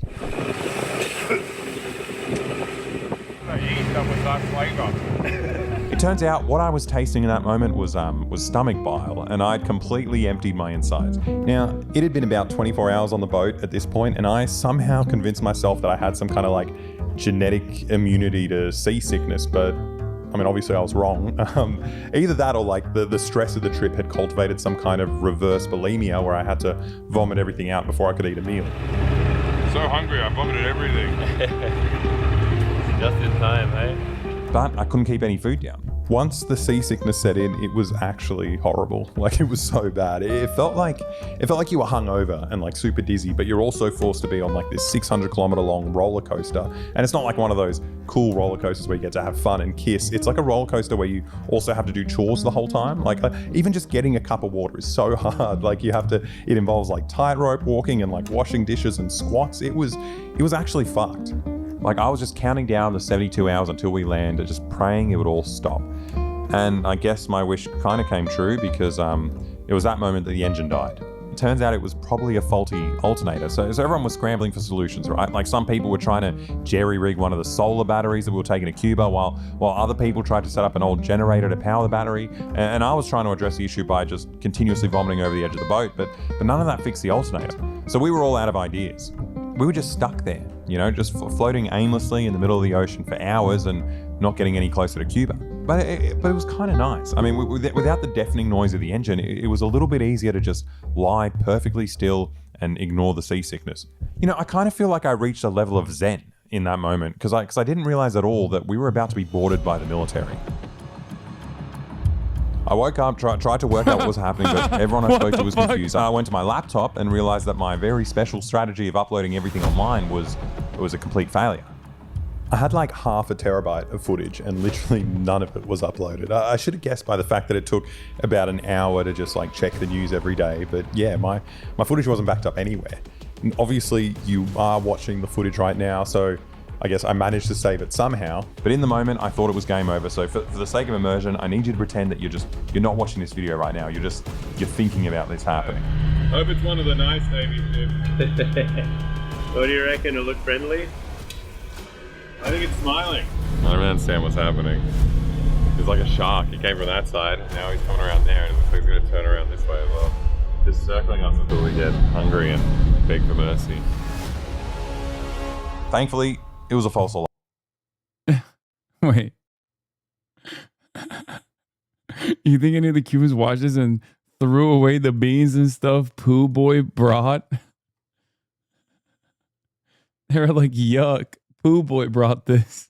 It turns out the captain had sent out a distress signal when the motor broke, and since we were in Mexican waters, a Mexican Navy ship came by to help us out, and after an hour or so, the engine was back on. Now, this would have been a relief because it meant we were back on track to arrive in Cuba in 3 days, but I had a chat with one of the Mexican Navy guys, and he said something completely different. The Navy man just said if we need 5 days to get to Cuba, and our crew says we need 3, and we have half a alternator. So it might be 3 days, but it also might be 5, and also it might be even longer depending on... There's something really funny about this because a plane ride would have sufficed. Because you can put a lot more cargo in a plane. how many times we break down and whether we can fix the problem at all. And the entire time I'll either be vomiting or worrying about dying or going to jail. Like, I kind of felt like I was in hell. So on the day before interception came, the boat I was on Sumut Flotilla broke 4 times. It was 4 times engine failures. And when the engine stopped, it would be a noise like beep. You have a plane? I mean, this is, I don't know the logistics. I guess it's like, this is probably much cheaper than a plane, let's be real. Easy. So this is easy. Nah, it's not easy, but it's something like you kind of get used to. And if you want the mission to keep on moving, you just gotta take a light mood and work with it, make it work again. Then why are all the ships stuck in the strait instead of flying? Really? You just compared like a ton of cargo to like millions of barrels of oil. That's what you that's what you're. This is a dinghy, dude. Like 30 tons of cargo.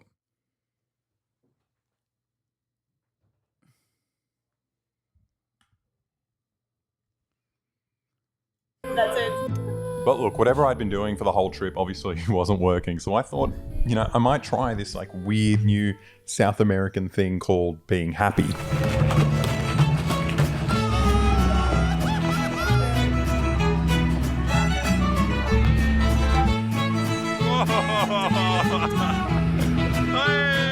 That's sick.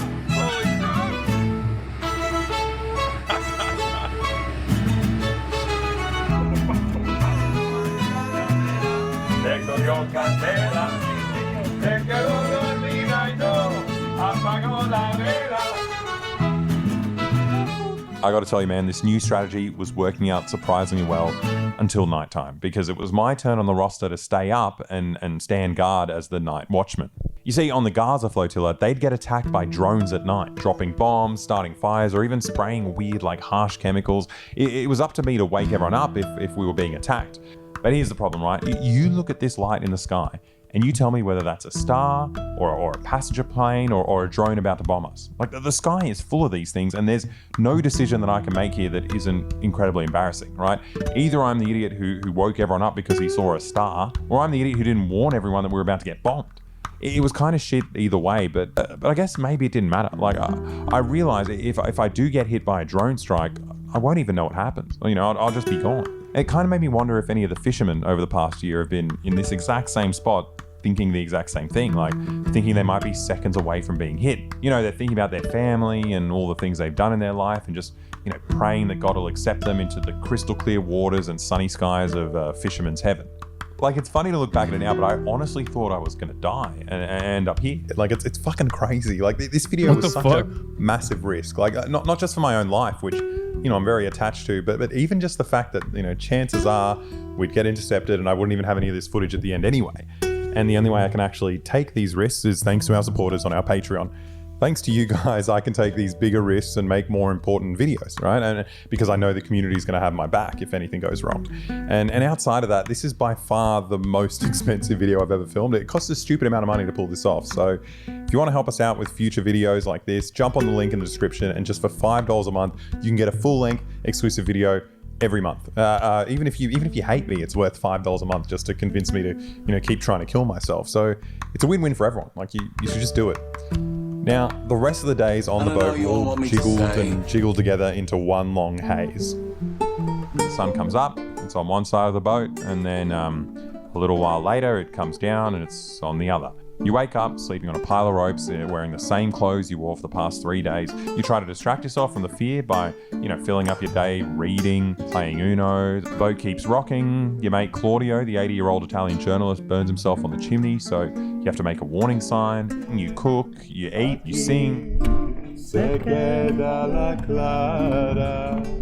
You try to work out if that new ship on the horizon is going to board you. You wash yourself with the dangly exhaust hose that cools the engine. And then you're told we'll be arriving in Cuba tomorrow morning. The sun goes down on one side of the boat, and then it comes up on the other, and you wake up on a soggy gym mat in the same clothes you've been wearing for 4 days. And then you're told you're arriving in Cuba tomorrow morning, and the same thing happens the next morning. I honestly started to think maybe we had already been drone struck and we didn't even realize it, right? We were now in purgatory, and this was just our life for all eternity.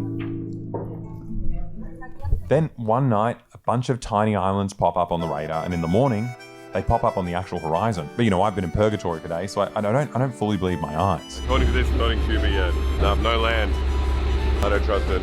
I think the Americans are going to intercept us. Some kind of hologram. It's too exciting. Dude. Don't sail towards it. It's a trap. We decided to climb up on the roof and make sure these Cuban mountains were real. You know what this place needs? What? The KFC. The KFC and some Trump towers. Yeah, I think an Amazon fulfillment center would be nice. Yeah, big AI data center. I look at that and I see unrealized, potential. I see potential. Yeah. Yeah. Seeing land is so special to me because it means I get to poo. A bed, a shower, ground that doesn't move. Although I had an earthquake like a few days ago. That one's not so sure. But bed and shower and toilet, definitely gonna happen. It turns out nothing was definitely... Why did it take so long to get there? Isn't Cuba like only 90 miles out the U.S. shore? Genuine question. They're going from Mexico. Gonna happen because we just got news that a US ship had just moved to the outskirts of Havana. You heard about the US ship outside of Havana? Yeah, I'm telling you, if those Americans stop us, I will lose my mind. They could have stopped us at any point in this trip. They could have stopped us before we all threw up. They could have stopped us before we all spent 3 days in our own sweat and piss. Sleeping outside on a wet floor. But it turns out Cuba is a really, really long country. So that US ship in Havana will have to wait while we just sail along the coast for another 2 days. Until one night at 3 a.m., we saw some lights. It was so weird looking at Havana, after staring at the sea for days. It dawned on me that we were actually going to make it now, which was a relief, but it was also incredibly sad because Havana's enormous, right? Looking at the size of this city spanning the entire coastline up to the horizon, I couldn't help but be terrified by the concept that there are millions of people in there that are living without the basic necessities of life. Well, I guess at least we made it. This Coast Guard was the first Cuban I spoke to. Sí, mucha gente, claro. He asked if I'd been to Cuba before, and when I told him I came 14 years ago, he immediately told me I probably have a 13-year-old kid here. And I was honestly a little bit embarrassed to know that my kid's first impression of me will be this, a guy that looks like absolute shit, but whatever. We made it back to experience this brutal communist dictatorship once again. They have a giant statue of Jesus. Well, maybe it's all going to be okay after all. Yeah. We need to look for the things we have in common. Yeah, we all love Jesus. Hasan, you would have jumped if you were there, if you were on there. Oh my God. Wait, what do you mean? There's a lot of people there. Like kill myself? Is that what you mean? You had your doubts, hey? Yeah, I was so sure I was getting on a boat to nowhere. Oh, what a horrible thought. Just lying there the first time, be like, I'm gonna die. Oh, llegamos. I was so excited to finally end the seasickness, but no one told me about the land sickness. I was so fucking dizzy, man. It's a wobbly land. This is what happens with a destabilized country. I was so disorientated and thirsty and confused, but one thing I knew for sure is that these Cuban delegates were about to shake hands with the stinkiest people they've ever met. Gracias por invitarnos. As soon as I got off the boat, I feel how disgusting and stinky and sticky I am. It's like there's just like a different sense of stickiness. But just like 10 seconds ago, I was like, oh, this is normal. As soon as I get on land, I'm like, part of the marine I'm covered in ecosystem. gel. I'm like a fucking slug. I feel more like a shell. Oh, yours is crispy? Yeah, mine's wet. right off. Mine's Nice, you're going salamander. Yeah. Crazy how much your mind ignores when you're on the boat. Like on land, I need a shit so bad. Like my whole body's just fucking... Dude, this entire video is literally one collective journey about pooing. It's crazy. I wonder how many times he mentions the fact that he has to shit, he has shit. Wow. This thing's like my body hates me right now. But it turns out we'd have to wait a few more hours before we could do any of that because all these people had come down at sunrise to welcome us.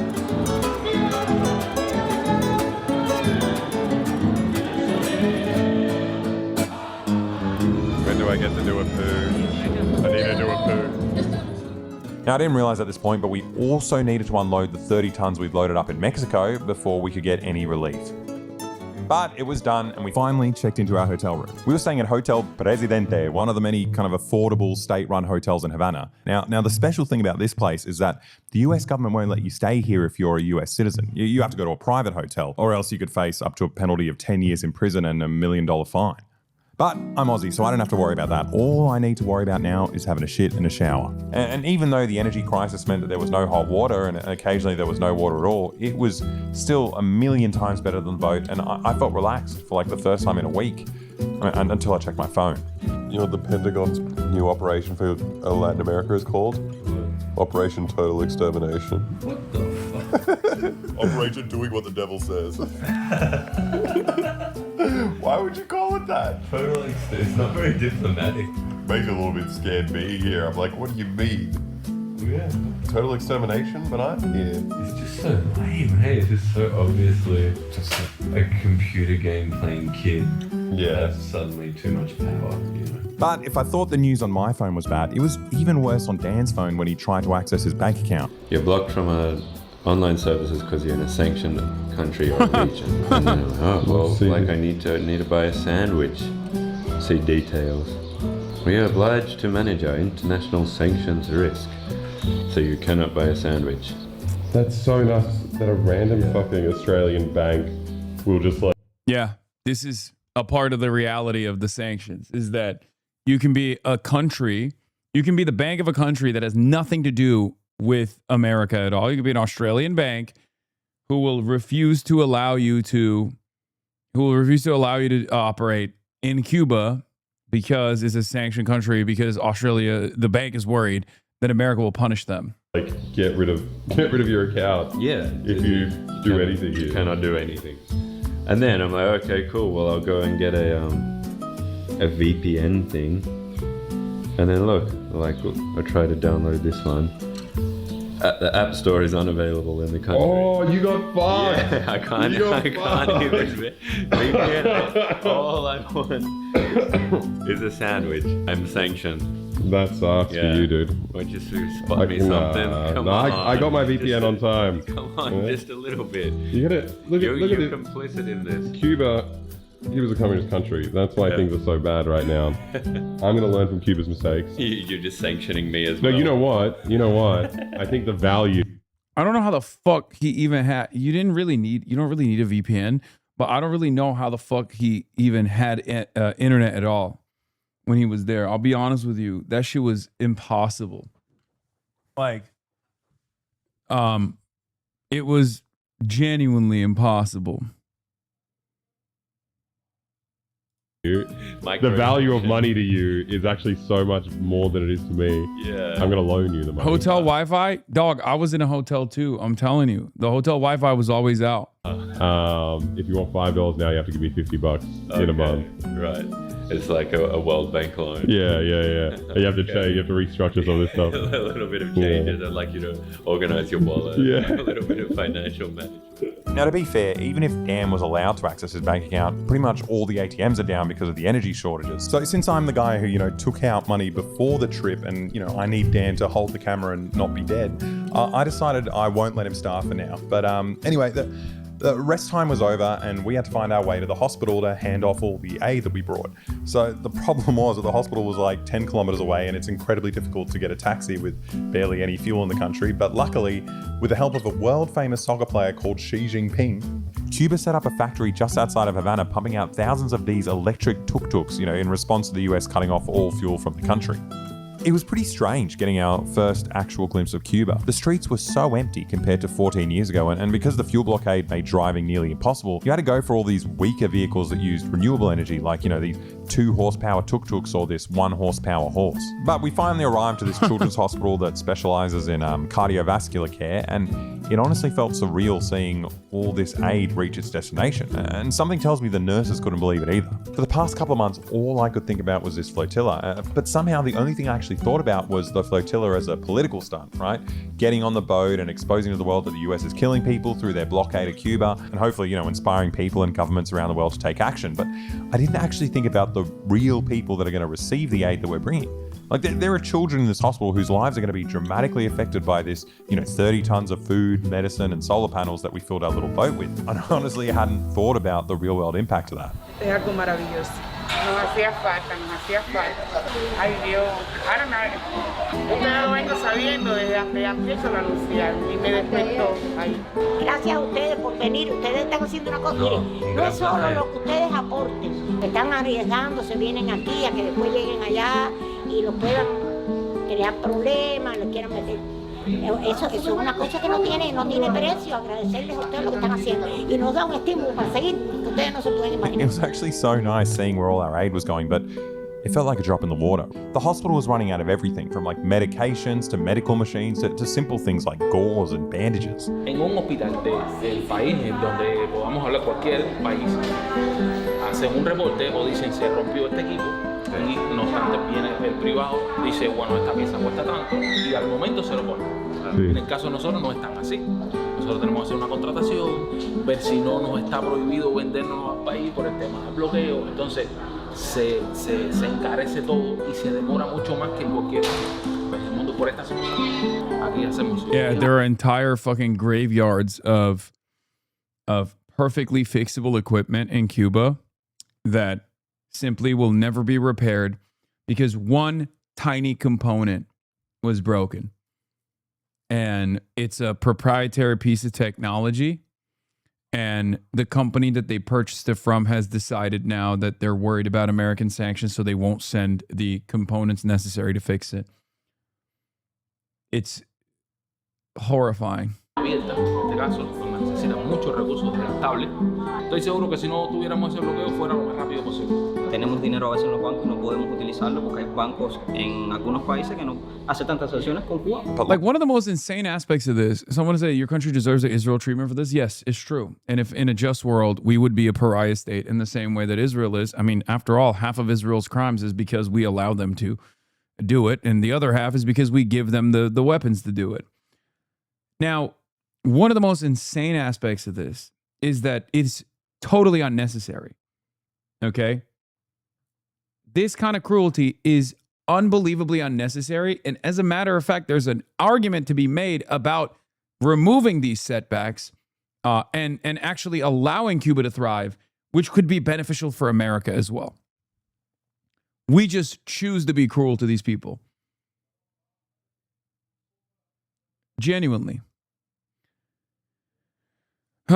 And no, it's not Trump. This is every president, with the exception of Barack Obama, has continued this in some way, shape, or form. Barack Obama was the first American president that actually eased and allowed Cuba room to breathe, room to develop. It was actually a tremendously positive moment for Cuba's future. So as much as I shit on Obama, and I don't think he went hard enough, I've told you guys this already. I spoke to the Cubans, like government officials, and they literally, I was like, so why do you think Obama did this? And they're like, we have no idea. Okay? They don't even know why Obama did it. Like, they couldn't even believe it.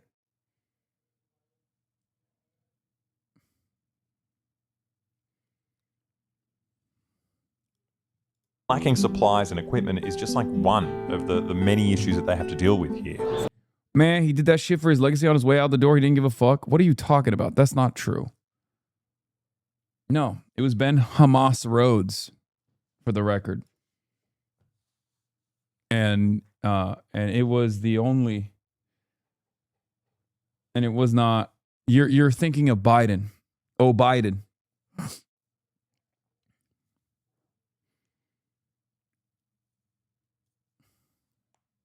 Simplemente el hecho de no tener combustible para poder bombear agua en una ciudad y tener abastecimiento de agua en un hospital, si sabemos lo que implica eso, es un gran problema de salud, de higiene. Hay que estar muy atentos al uso de combustible.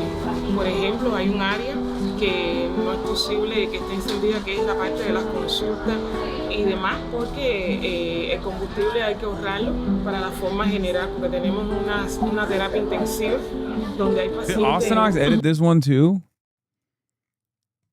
Does it say? Because I feel like he's using the same exact. He's using the same exact subtitles that I use. Gravemente. And also the same soundtrack. Motherfucker, did you reuse the same soundtrack, Austinox? You son of a bitch. Su estado crítico y es necesario que se mantenga el hospital funcionando para la atención de estos pacientes. La asfixia del bloqueo no solamente impacta de esa manera, impacta en el personal propiamente que trabaja. Personal que viene a trabajar con miles de problemas, dejándolos atrás, dificultades inmensas, que vienen y que lo hacen a conciencia porque en gran medida lo que les remunera en estos momentos su trabajo no es suficiente dado la crisis que hay para poder garantizar todo lo que necesitan. Y también va siendo escaso. Realmente se trabaja como si estuviéramos en un país en guerra pero sin bombas. Ella es de provincia y entonces se va muy lejos. Y el transporte está difícil, a veces no hay combustible para que se traslade ese paciente. After seeing it in person, I really don't understand how anyone's surviving it. I mean, the blackouts mean that the doctors have to operate the respirators by hand throughout the night. Like, it doesn't make any sense. I can't actually see how they're going to keep this going over the next few days, like let alone months. No, I didn't think didn't go. But the wild part is, even in the middle of this I didn't think was too scared to go. Crisis, no, Cuba's still dedicated to making life-saving care available to everyone.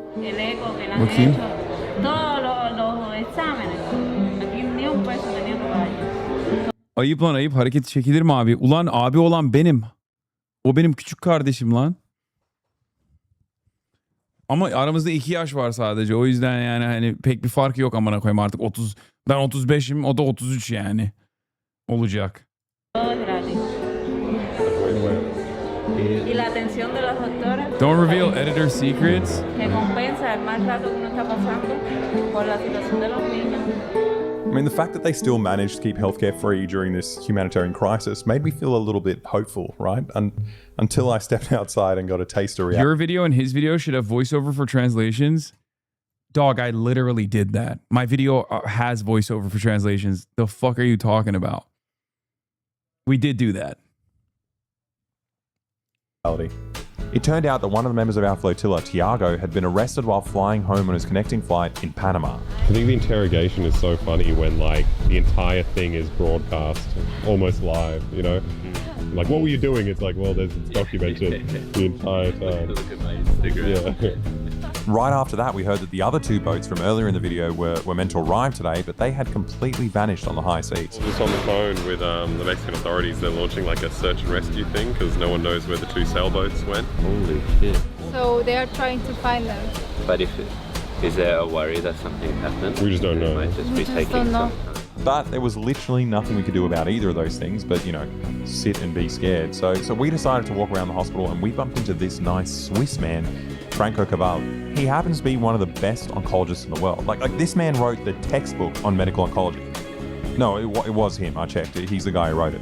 As a world-renowned oncologist, he's particularly upset that Cuba is, you know, blocked off from accessing vital cancer medications that he helped create, right? So he spends much of his free time visiting Cuba and trying to help, but he struggles to find any European company that dares to do business with Cuba because they're so scared of the Americans. Actinomycin is an important drug in the treatment of many cancers in children. Cuba was buying that in the past, and there were worldwide 3 companies producing that. 2 of the companies were bought by the 3rd one, which is an American company. So for years, children with cancer in Cuba didn't have that drug because the US company didn't sell that. So that's one example, but there are very many. But it's not just humanitarian doctors like Franco that visit Cuba. Apparently, Western big pharma CEOs are coming here too. They were a little bit interested because Cuba has an important research part. Yeah. And they have developed also a couple of interesting drugs. DFP mentioned you in their poll. Bro, they mentioned me in a negative messaging. Look at this. is crazy. Data for progress. Next, voters were provided with likely attacks against each candidate asked to rate each statement's convincingness. El Sayed's statements attacked him for being a far-left radical with ties to Hasan Piker, being a candidate who would make headlines for the wrong reasons, not achieving results.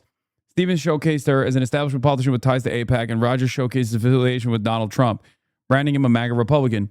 Majority of voters found Stevens, 53, and Rogers, 53 statements on very somewhat convincing reasons to vote against each. Negative messaging against Abdul El Sayed, meanwhile, is viewed less convincing by a majority of voters as a reason to vote against him. Yeah, because ties to Hasan Piker is an incredibly stupid line of attack. That's why. I could have told you that. A majority of Michigan voters view opponents' messaging against El Sayed as unconvincing. Finally, voters were provided with a final set of horse race questions and asked which candidate they would vote for. After attacks, El Sayed maintains his lead over Rogers and continues to outperform Stevens in a head-to-head against Rogers overall, with independents 51-39, El Sayed 45-41 Stevens. Young voters 61-35 El Sayed, 52-34 with Stevens, and black voters 71-23 El Sayed, 70-22 Stevens. El Sayed maintains lead over Rogers after negative messaging. Yeah, the biographies were, the negative statement was, El Sayed is too radical to be trusted as senator. Backed by another leftist radical, Bernie Sanders, El Sayed has touted his relationship with Hasan Piker, a left-wing political commentator, throughout the campaign trail, even after Hasan Piker was accused of anti-Semitism and saying America deserved 9/11. He has also pushed for extreme policies like abolishing ICE and Medicare for all.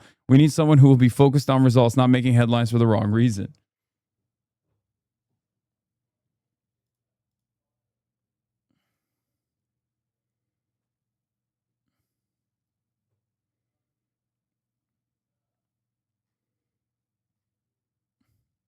Haley Stevens is an establishment politician who won't listen to the needs of everyday Michiganders, but will instead listen to corporate and foreign interests who are funding her Senate campaign.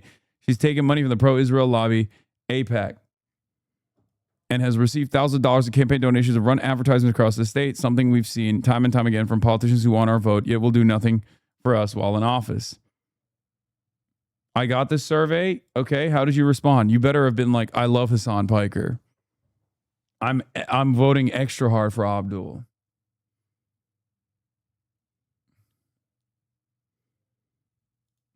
Mike Rogers is just another MAGA candidate who's advocating for a policy that will hurt our state. He's endorsed by Trump, and if elected to office, Rogers will continue the president's awful policies that have pushed the affordability crisis to another level. I mean, it's data for progress, so like the negative slant is...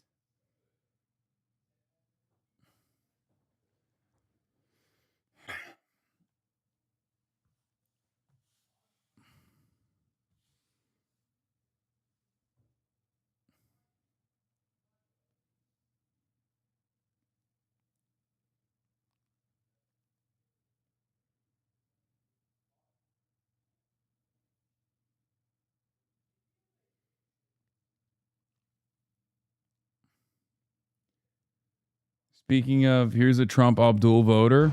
All right, what's your name? Ahmed Al-Riyashi. Ahmed, what do you like about Abdul? You told me that you voted for Trump in 2024. We got Abdul supporters right here in Chandler Park. What separates him from other Democrats for you? Well, one, for the Trump one, I'm not saying I'm proud of it, but there was reasons behind it.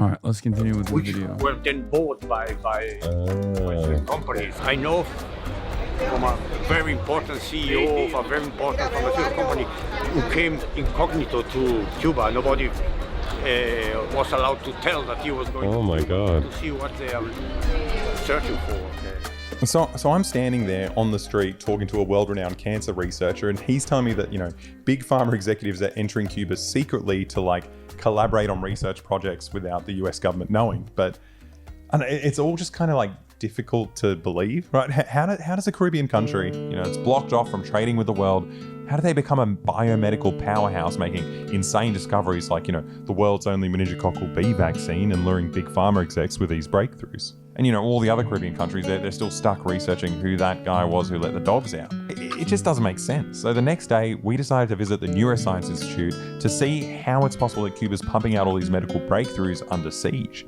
Now, this institute was on the other side of town, so we were facing the same problem we'd face multiple times a day in Cuba, finding transportation. Now, after being on land for so long, I was honestly missing the diesel fumes of the boat engine, so I decided to splurge and get a real petrol taxi to take us to the Institute.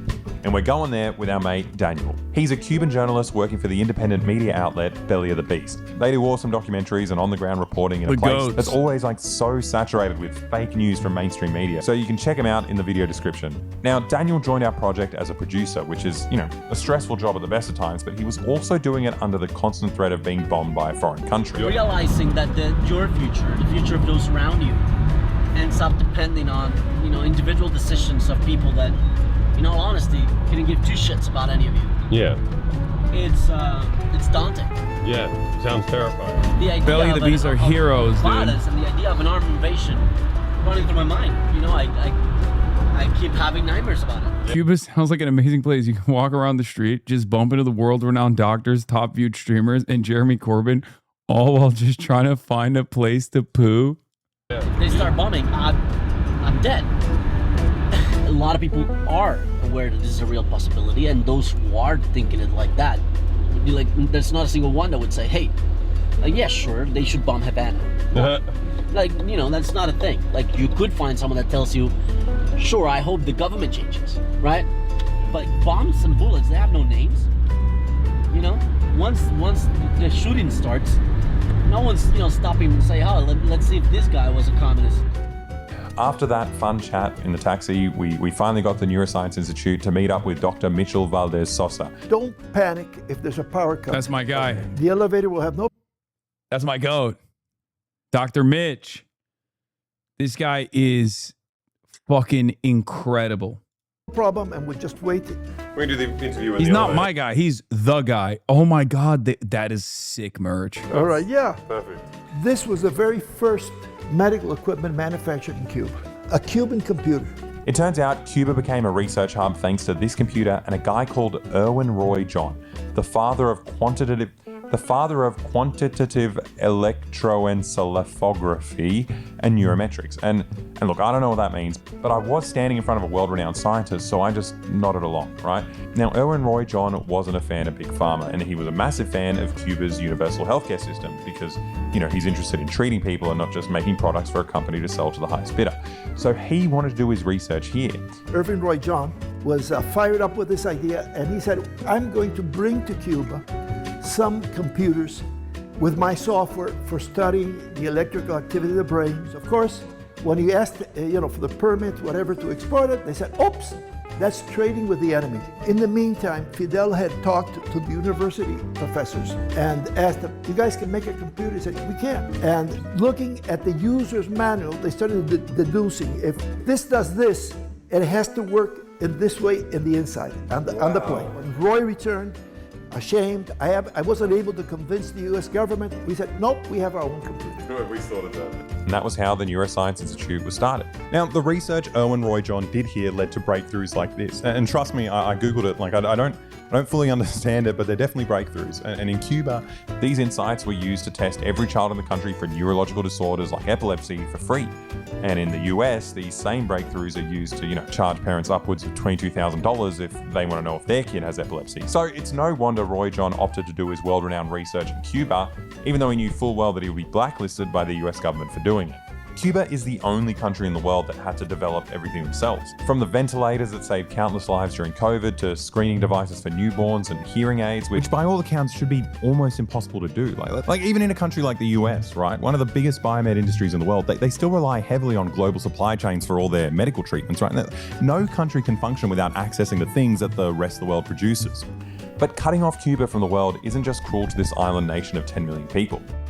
There are people that feel, we're blackout, people that feel. It's also cruel to everyday Americans who can't access any of Cuba's medical breakthroughs, such as, treating early onset Alzheimer's or healing diabetic ulcers without having to amputate a limb, which affects you. No, the person watching this, it affects you directly. Like you've been sitting here watching it for over an hour now, and that means that you're much, much more likely to develop type 2 diabetes. Tens of thousands of amputations in the US and all over the world. The cooperation between the US and Cuba could save, from amputation, dozens of thousands of people a year. There's no right to harm a country, but you're also harming your own people. It's absurd. It's absurd. This US policy of suffocation only really has one explanation. They don't like the Cuban example. This is fractions of a cent. Yeah. We provide our people with medicines at extremely low prices. In the US, the whole pharmaceutical industry is profit-driven. And this is the gigantic lobby. So this example of socialized medicine and preventive medicine, it doesn't fit into their profit-driven ideas. And I they love don't this like man the so much. The US has been doing this for the past 60 years, and it's crazy to think that these doctors and researchers are still making scientific advancements with like an economic blockade and rolling blackouts. And we were about to experience a really big one that night while we were having beers with our 80-year-old friend Claudio at the hotel. ¿Y cómo subimos a la aplicación al 10º piso? It was pretty freaky, but sadly this was business as usual for the Cubans, and everyone was ready with emergency torches and emergency orchestral instruments. Is someone just playing the flute outside in the middle of the blackout? Yeah, Cubans get down. Fucking JBL speakers, blasting music in the street, no electricity. Everything is pitch black darkness. Oh, there's a car coming. Someone's got to lie. This would be so creepy if it wasn't for the flautist. It turns out some people are even more prepared than the flute player, and they have their own backup generators. Will our key cards... Oh, there we go. Hey, nice. I was wondering if our key cards will open the lock to the door. Now, we've never been in a citywide blackout before, so we took this opportunity to scope it out. Occasionally, you'll stumble upon a private business that managed to get a backup generator going, but generally it was just pitch black. Like, I can't imagine going through this multiple days a week. I mean, we barely found our way home in the dark, but we woke up to some even worse news the next morning. Our 2 boats were still missing. It was quite scary. And then you think of all those songs we were singing. About dying at sea. Yeah. Yeah, I don't like that. Yeah, I hope they're okay. Yeah, and I think the thing that kind of got me today is that they did a search and there was no one. Oh, there's nothing we can really do. Yeah. Just wait and see, and hopefully they come down to that harbour over there, to the end of this street, and we go give them big hugs. Now, to get our mind off of our potentially dead friends, we decided to, talk to some people whose lives were comparatively worse to make us feel better. So we went to Centro Havana, one of the poorest parts of the city, to see how everyday people were living under the blockade. We thought the best place to start was at the Community Medical Center to speak to Dr. Roxana. She agreed to chat with us about how the community was dealing with the blockade, but I also realized I had an opportunity to get free healthcare, so I wanted to get that sorted first. Usted pregunte y aquí estamos para aclarar todas sus dudas y... Primero tengo una tos. Roxana, dile la verdad. Dile que tiempo le queda. Si es algo serio. So apparently there's one of these community clinics every couple of blocks in Cuba, and they're actually community doctors, right? They spend half their day in the clinic like a normal GP, then they spend the rest of their day going around doing you have deadly IBS. routine checkups at people's houses. So your average Cuban will have a GP visit them every 2 weeks for checkups, not just when they're sick, but like all the time. In Australia, we got so much money and resources, but you'll never, ever get that amount of attention from a doctor. Like, I'm lucky if I get 5 minutes with a GP when I'm sick, let alone if I feel perfectly fine. Yo tuve un problema en Australia hace 20 años. Yo fui enfermo cada vez y no sé por qué. Y fui al doctor y hacemos muchas investigaciones. Pero el problema fue que yo no había lavado mi mano por 1 año. Y por eso fui enfermo cada vez. Pero el doctor no ha visitado mi casa y por eso no sabe que yo soy tan sucio. Por eso es fundamental, tienes que ver al paciente íntegramente con todo. Lo tienes que ver con todo, porque hay enfermedades psicológicas que te afectan orgánicamente, hay enfermedades orgánicas que descompensan la parte psicológica. Hay la higiene es fundamental para todas las demás enfermedades, entonces todo tú lo tienes que ver todo en conjunto, que es la base de todo el sistema nacional de salud. I was honestly amazed by the Cuban health system, and frankly I found it embarrassing that a country with nothing can offer their citizens much more than a rich country like Australia. But this phone call that interrupted us was an instant reminder of the reality of what they're going through under the blockade. Ya lo que tenía los di, ahora mismo le di al último una enfermera ahí del policlínico. Tenía. Just like the hospitals, there were barely any medical supplies left. Yeah, Americans also unironically think that the Cuban government is just like refusing to give people medicine. Like this is with how little they have, I am confident in saying like this is one of the greatest medical systems on the entire planet. Okay?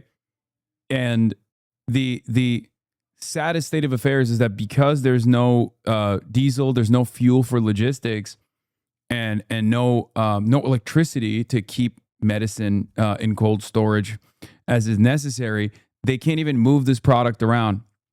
They have some of the precursory chemicals. They can't make the medicine in factories because they just don't have oil. And on top of that, they just can't ship out medicine in general. This is, of course, stuff that they have to make on the island regardless, because it's very difficult to also purchase medicine from other countries. Left in the country. And everyone's just trying their best to get a hold of something. We decided to follow Roxana around that day while she did a house visit. So we... They could, but they want to be hostile. Attention doesn't equal treatment. They could, but they want to be hostile. Cuba wants to be hostile. To who? They're just hostile by existing? Is that what it is? There's one country that's hostile in this scenario. It's the United States of America. How can you look at this stuff and just be like, yeah, they're hostile, so they deserve it? Some of y'all are Amer-Israeli. You know?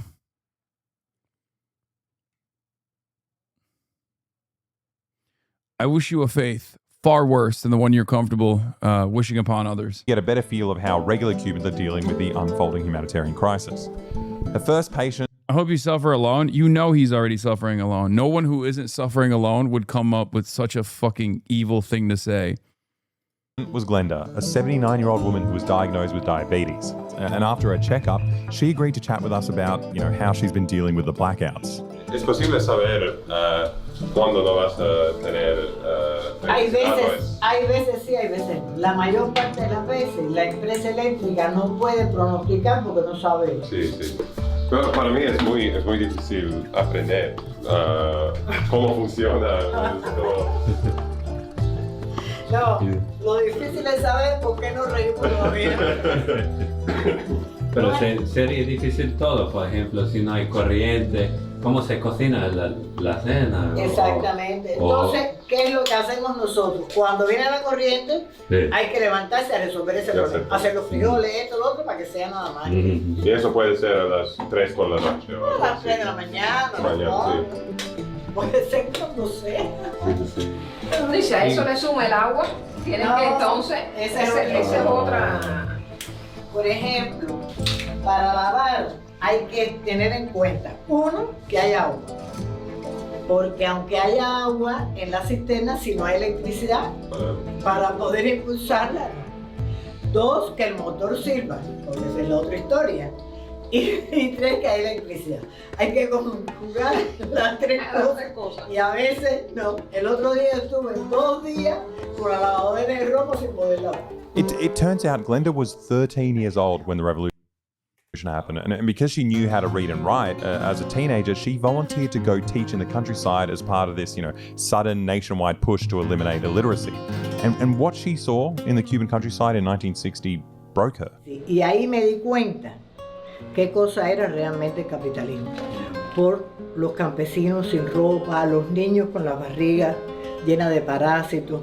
La situación tan grave que había es donde yo alfabeticé, que ahí la situación era morirse de hambre. Era la realidad que se vivía en ese momento.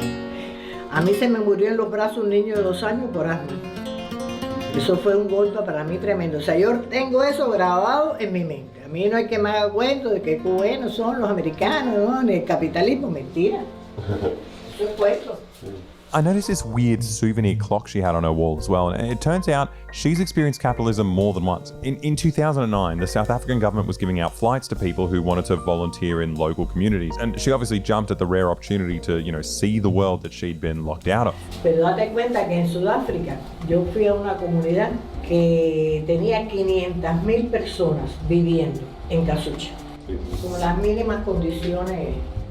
Increíble eso, era algo Y uno de los problemas que tenían ellos más complicados era que no sabían cómo enterrar a los muertos, porque era muy caro. Y entonces las comunidades tenían un consejo que tú tenías que pagar todos los meses para cuando te murieras, te pagaban el entierro. Y entonces cuando yo dije allí, ay, pero si el entierro en mi país es gratis, dice, ¿cómo que es gratis? Yo decía, es gratis. Dice, no, aquí no, es horrible. No sé allá en Australia cómo será. Se puede sacar, ¿cómo se dice? Insurance, seguro. Seguro. Sí, puedes sacar seguro para cuando Eso es algo popular, ¿no? ¿Sabe? Hay comerciales en televisión. Pero muy caro. Tienes que sacar seguro para morir. Eso no existe aquí. No. Esto es muy normal. Aquí todo es gratis. Me voy a Cuba cuando quiero morir. Para hacerlo aquí. Y te garantizamos el tiempo, no se preocupe. Está bien, bueno, ya saben, aquí nos tienen cuando ustedes gracias. Si quieren tomar café, vuelvan otra vez, que todavía me queda. A 3 días me queda. Hopefully one day I get to come back and take her up on the coffee, but I mean, getting to Cuba wasn't easy. And when I turned on the TV that night, it felt like getting to Cuba was almost impossible. Like, our missing boats were primetime news in Cuba, and we were starting to get really worried for our friends. But being scared for your friends and family is just a taste of the daily lives of Cuban people who, you know, they're either facing starvation or like a full-on invasion. Like the next news story was about university students training to defend themselves when the US invades. Like, there isn't a single part of these people's lives that isn't affected by the blockade. Like, from the simplest things, like garbage trucks struggling to get, you know, the few drops of fuel left in the country so the streets overflow with rubbish, to completely empty tourist centers. Like, literally nothing is coming into this country. But in the middle of all this, the weird part is that life somehow goes on. Like, the country's slowly suffocating, right? They're facing a humanitarian crisis on the horizon, but everyone's just trying their best to live their lives in any way they can. Like, I spoke to so many people during this trip, and obviously the video was already enormous, so I had to cut a bunch of stuff. But if you want to see the full uncut conversations with everyday Cubans, jump on the Patreon because I'll be uploading all of them there. But the same thing happened in all these conversations, right? I kept trying to do the maths. Like, if the average salary is like $20 a month and a bag of rice costs, you know, $12, how is it possible that anyone's surviving? And I asked this question to every Cuban I met, and every person had pretty much exactly the same answer. They all told me that they had no idea either. It's crazy. Like, a couple of days later, we found out that our friends weren't dead, which is, you know, it's a massive relief. And the rest of our humanitarian aid made it to Cuba. And obviously the Cubans were ecstatic that, you know, someone out there cares about what's going on. But the reality is that what's on those tiny little boats can only go so far. Like, things are getting really, really bad in Cuba. Like, people are dying and everyone else is just living on borrowed time. And this was the point of the blockade for the past 60 years. When enough people starve to death, the Cubans won't have many options left, right? They'll get desperate and they'll eventually dismantle the socialist system they've built. I mean, unless the US gets bored of waiting and invades them first. But either way, you know, the mafia will get their cities back, the plantation owners will get their slaves back, and the US will get their sugar companies back. And the people of Cuba, they can look forward to becoming just like all the other capitalist third world countries around them, like Haiti and Dominica, or even Puerto Rico, right? Which is actually part of the US, but they haven't had a functioning electricity grid for the past 9 years anyway. Like, these countries experience some of the worst living standards in the world, and their lives are about to get much worse because the US recently kicked all the Cuban doctors out of the third world as part of the blockade. So I guess Haiti doesn't have any healthcare now either. And it made me think about all these places from, you know, Haiti to Somalia where, you know, people can't afford food and everyone's slowly starving to death. In all these places, it's kind of really hard to even work out where to start, right? Like, how do you fix this? Who's going to invest? What would they even build there? Is it going to go to the right people, right? But the tragedy of Cuba is that they've already set everything up on their own. You know, they got world-class healthcare, they've got the infrastructure and the know-how. Like, the only thing we need to do is just stop fucking with them, you know? Like, literally the only thing the world needs to do is just treat them how we treat any other country in the world, right? Let them buy food, let them buy fuel, let them buy medicine. Just let them sell stuff. I don't know, we just need to be normal. At this point in the video, you know, I'd usually provide a link, right? Like, I want to share a fundraiser for Progressive International that's planning to bring more aid boats to Cuba, but the US has sanctioned them too. So honestly, I don't know what to do. Like, I don't usually say this, but I'm completely out of ideas. It's up to you guys. Like, you need to do everything you can to stop your governments from killing these people.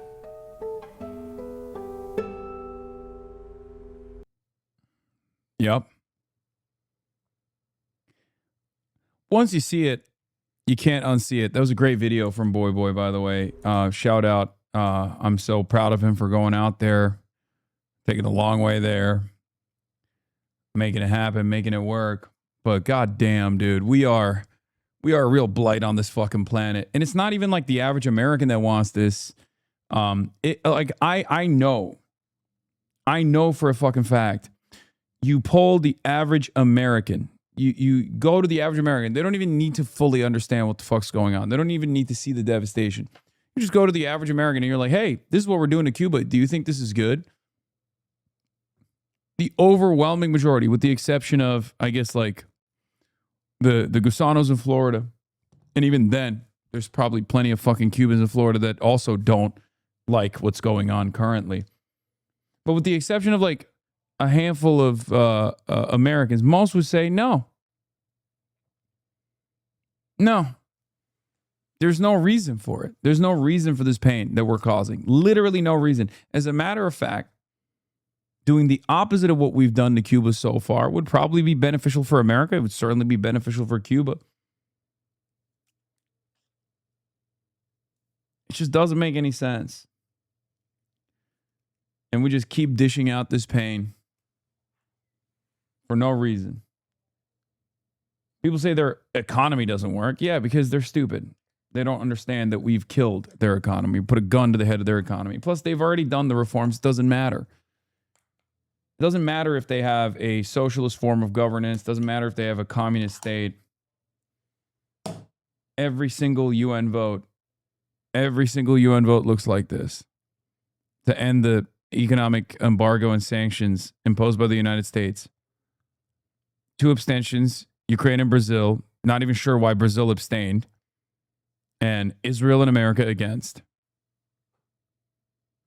By the way, that's pathetic and shameful of Brazil to abstain.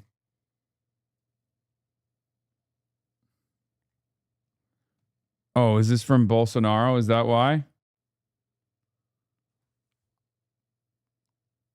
Yeah.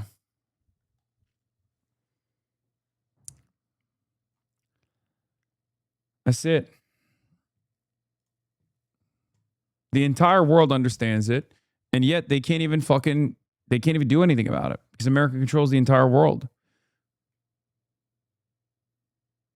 Anyway, that's all I got for today, folks. Love you all, and I will see you tomorrow as always, okay? Don't get it twisted.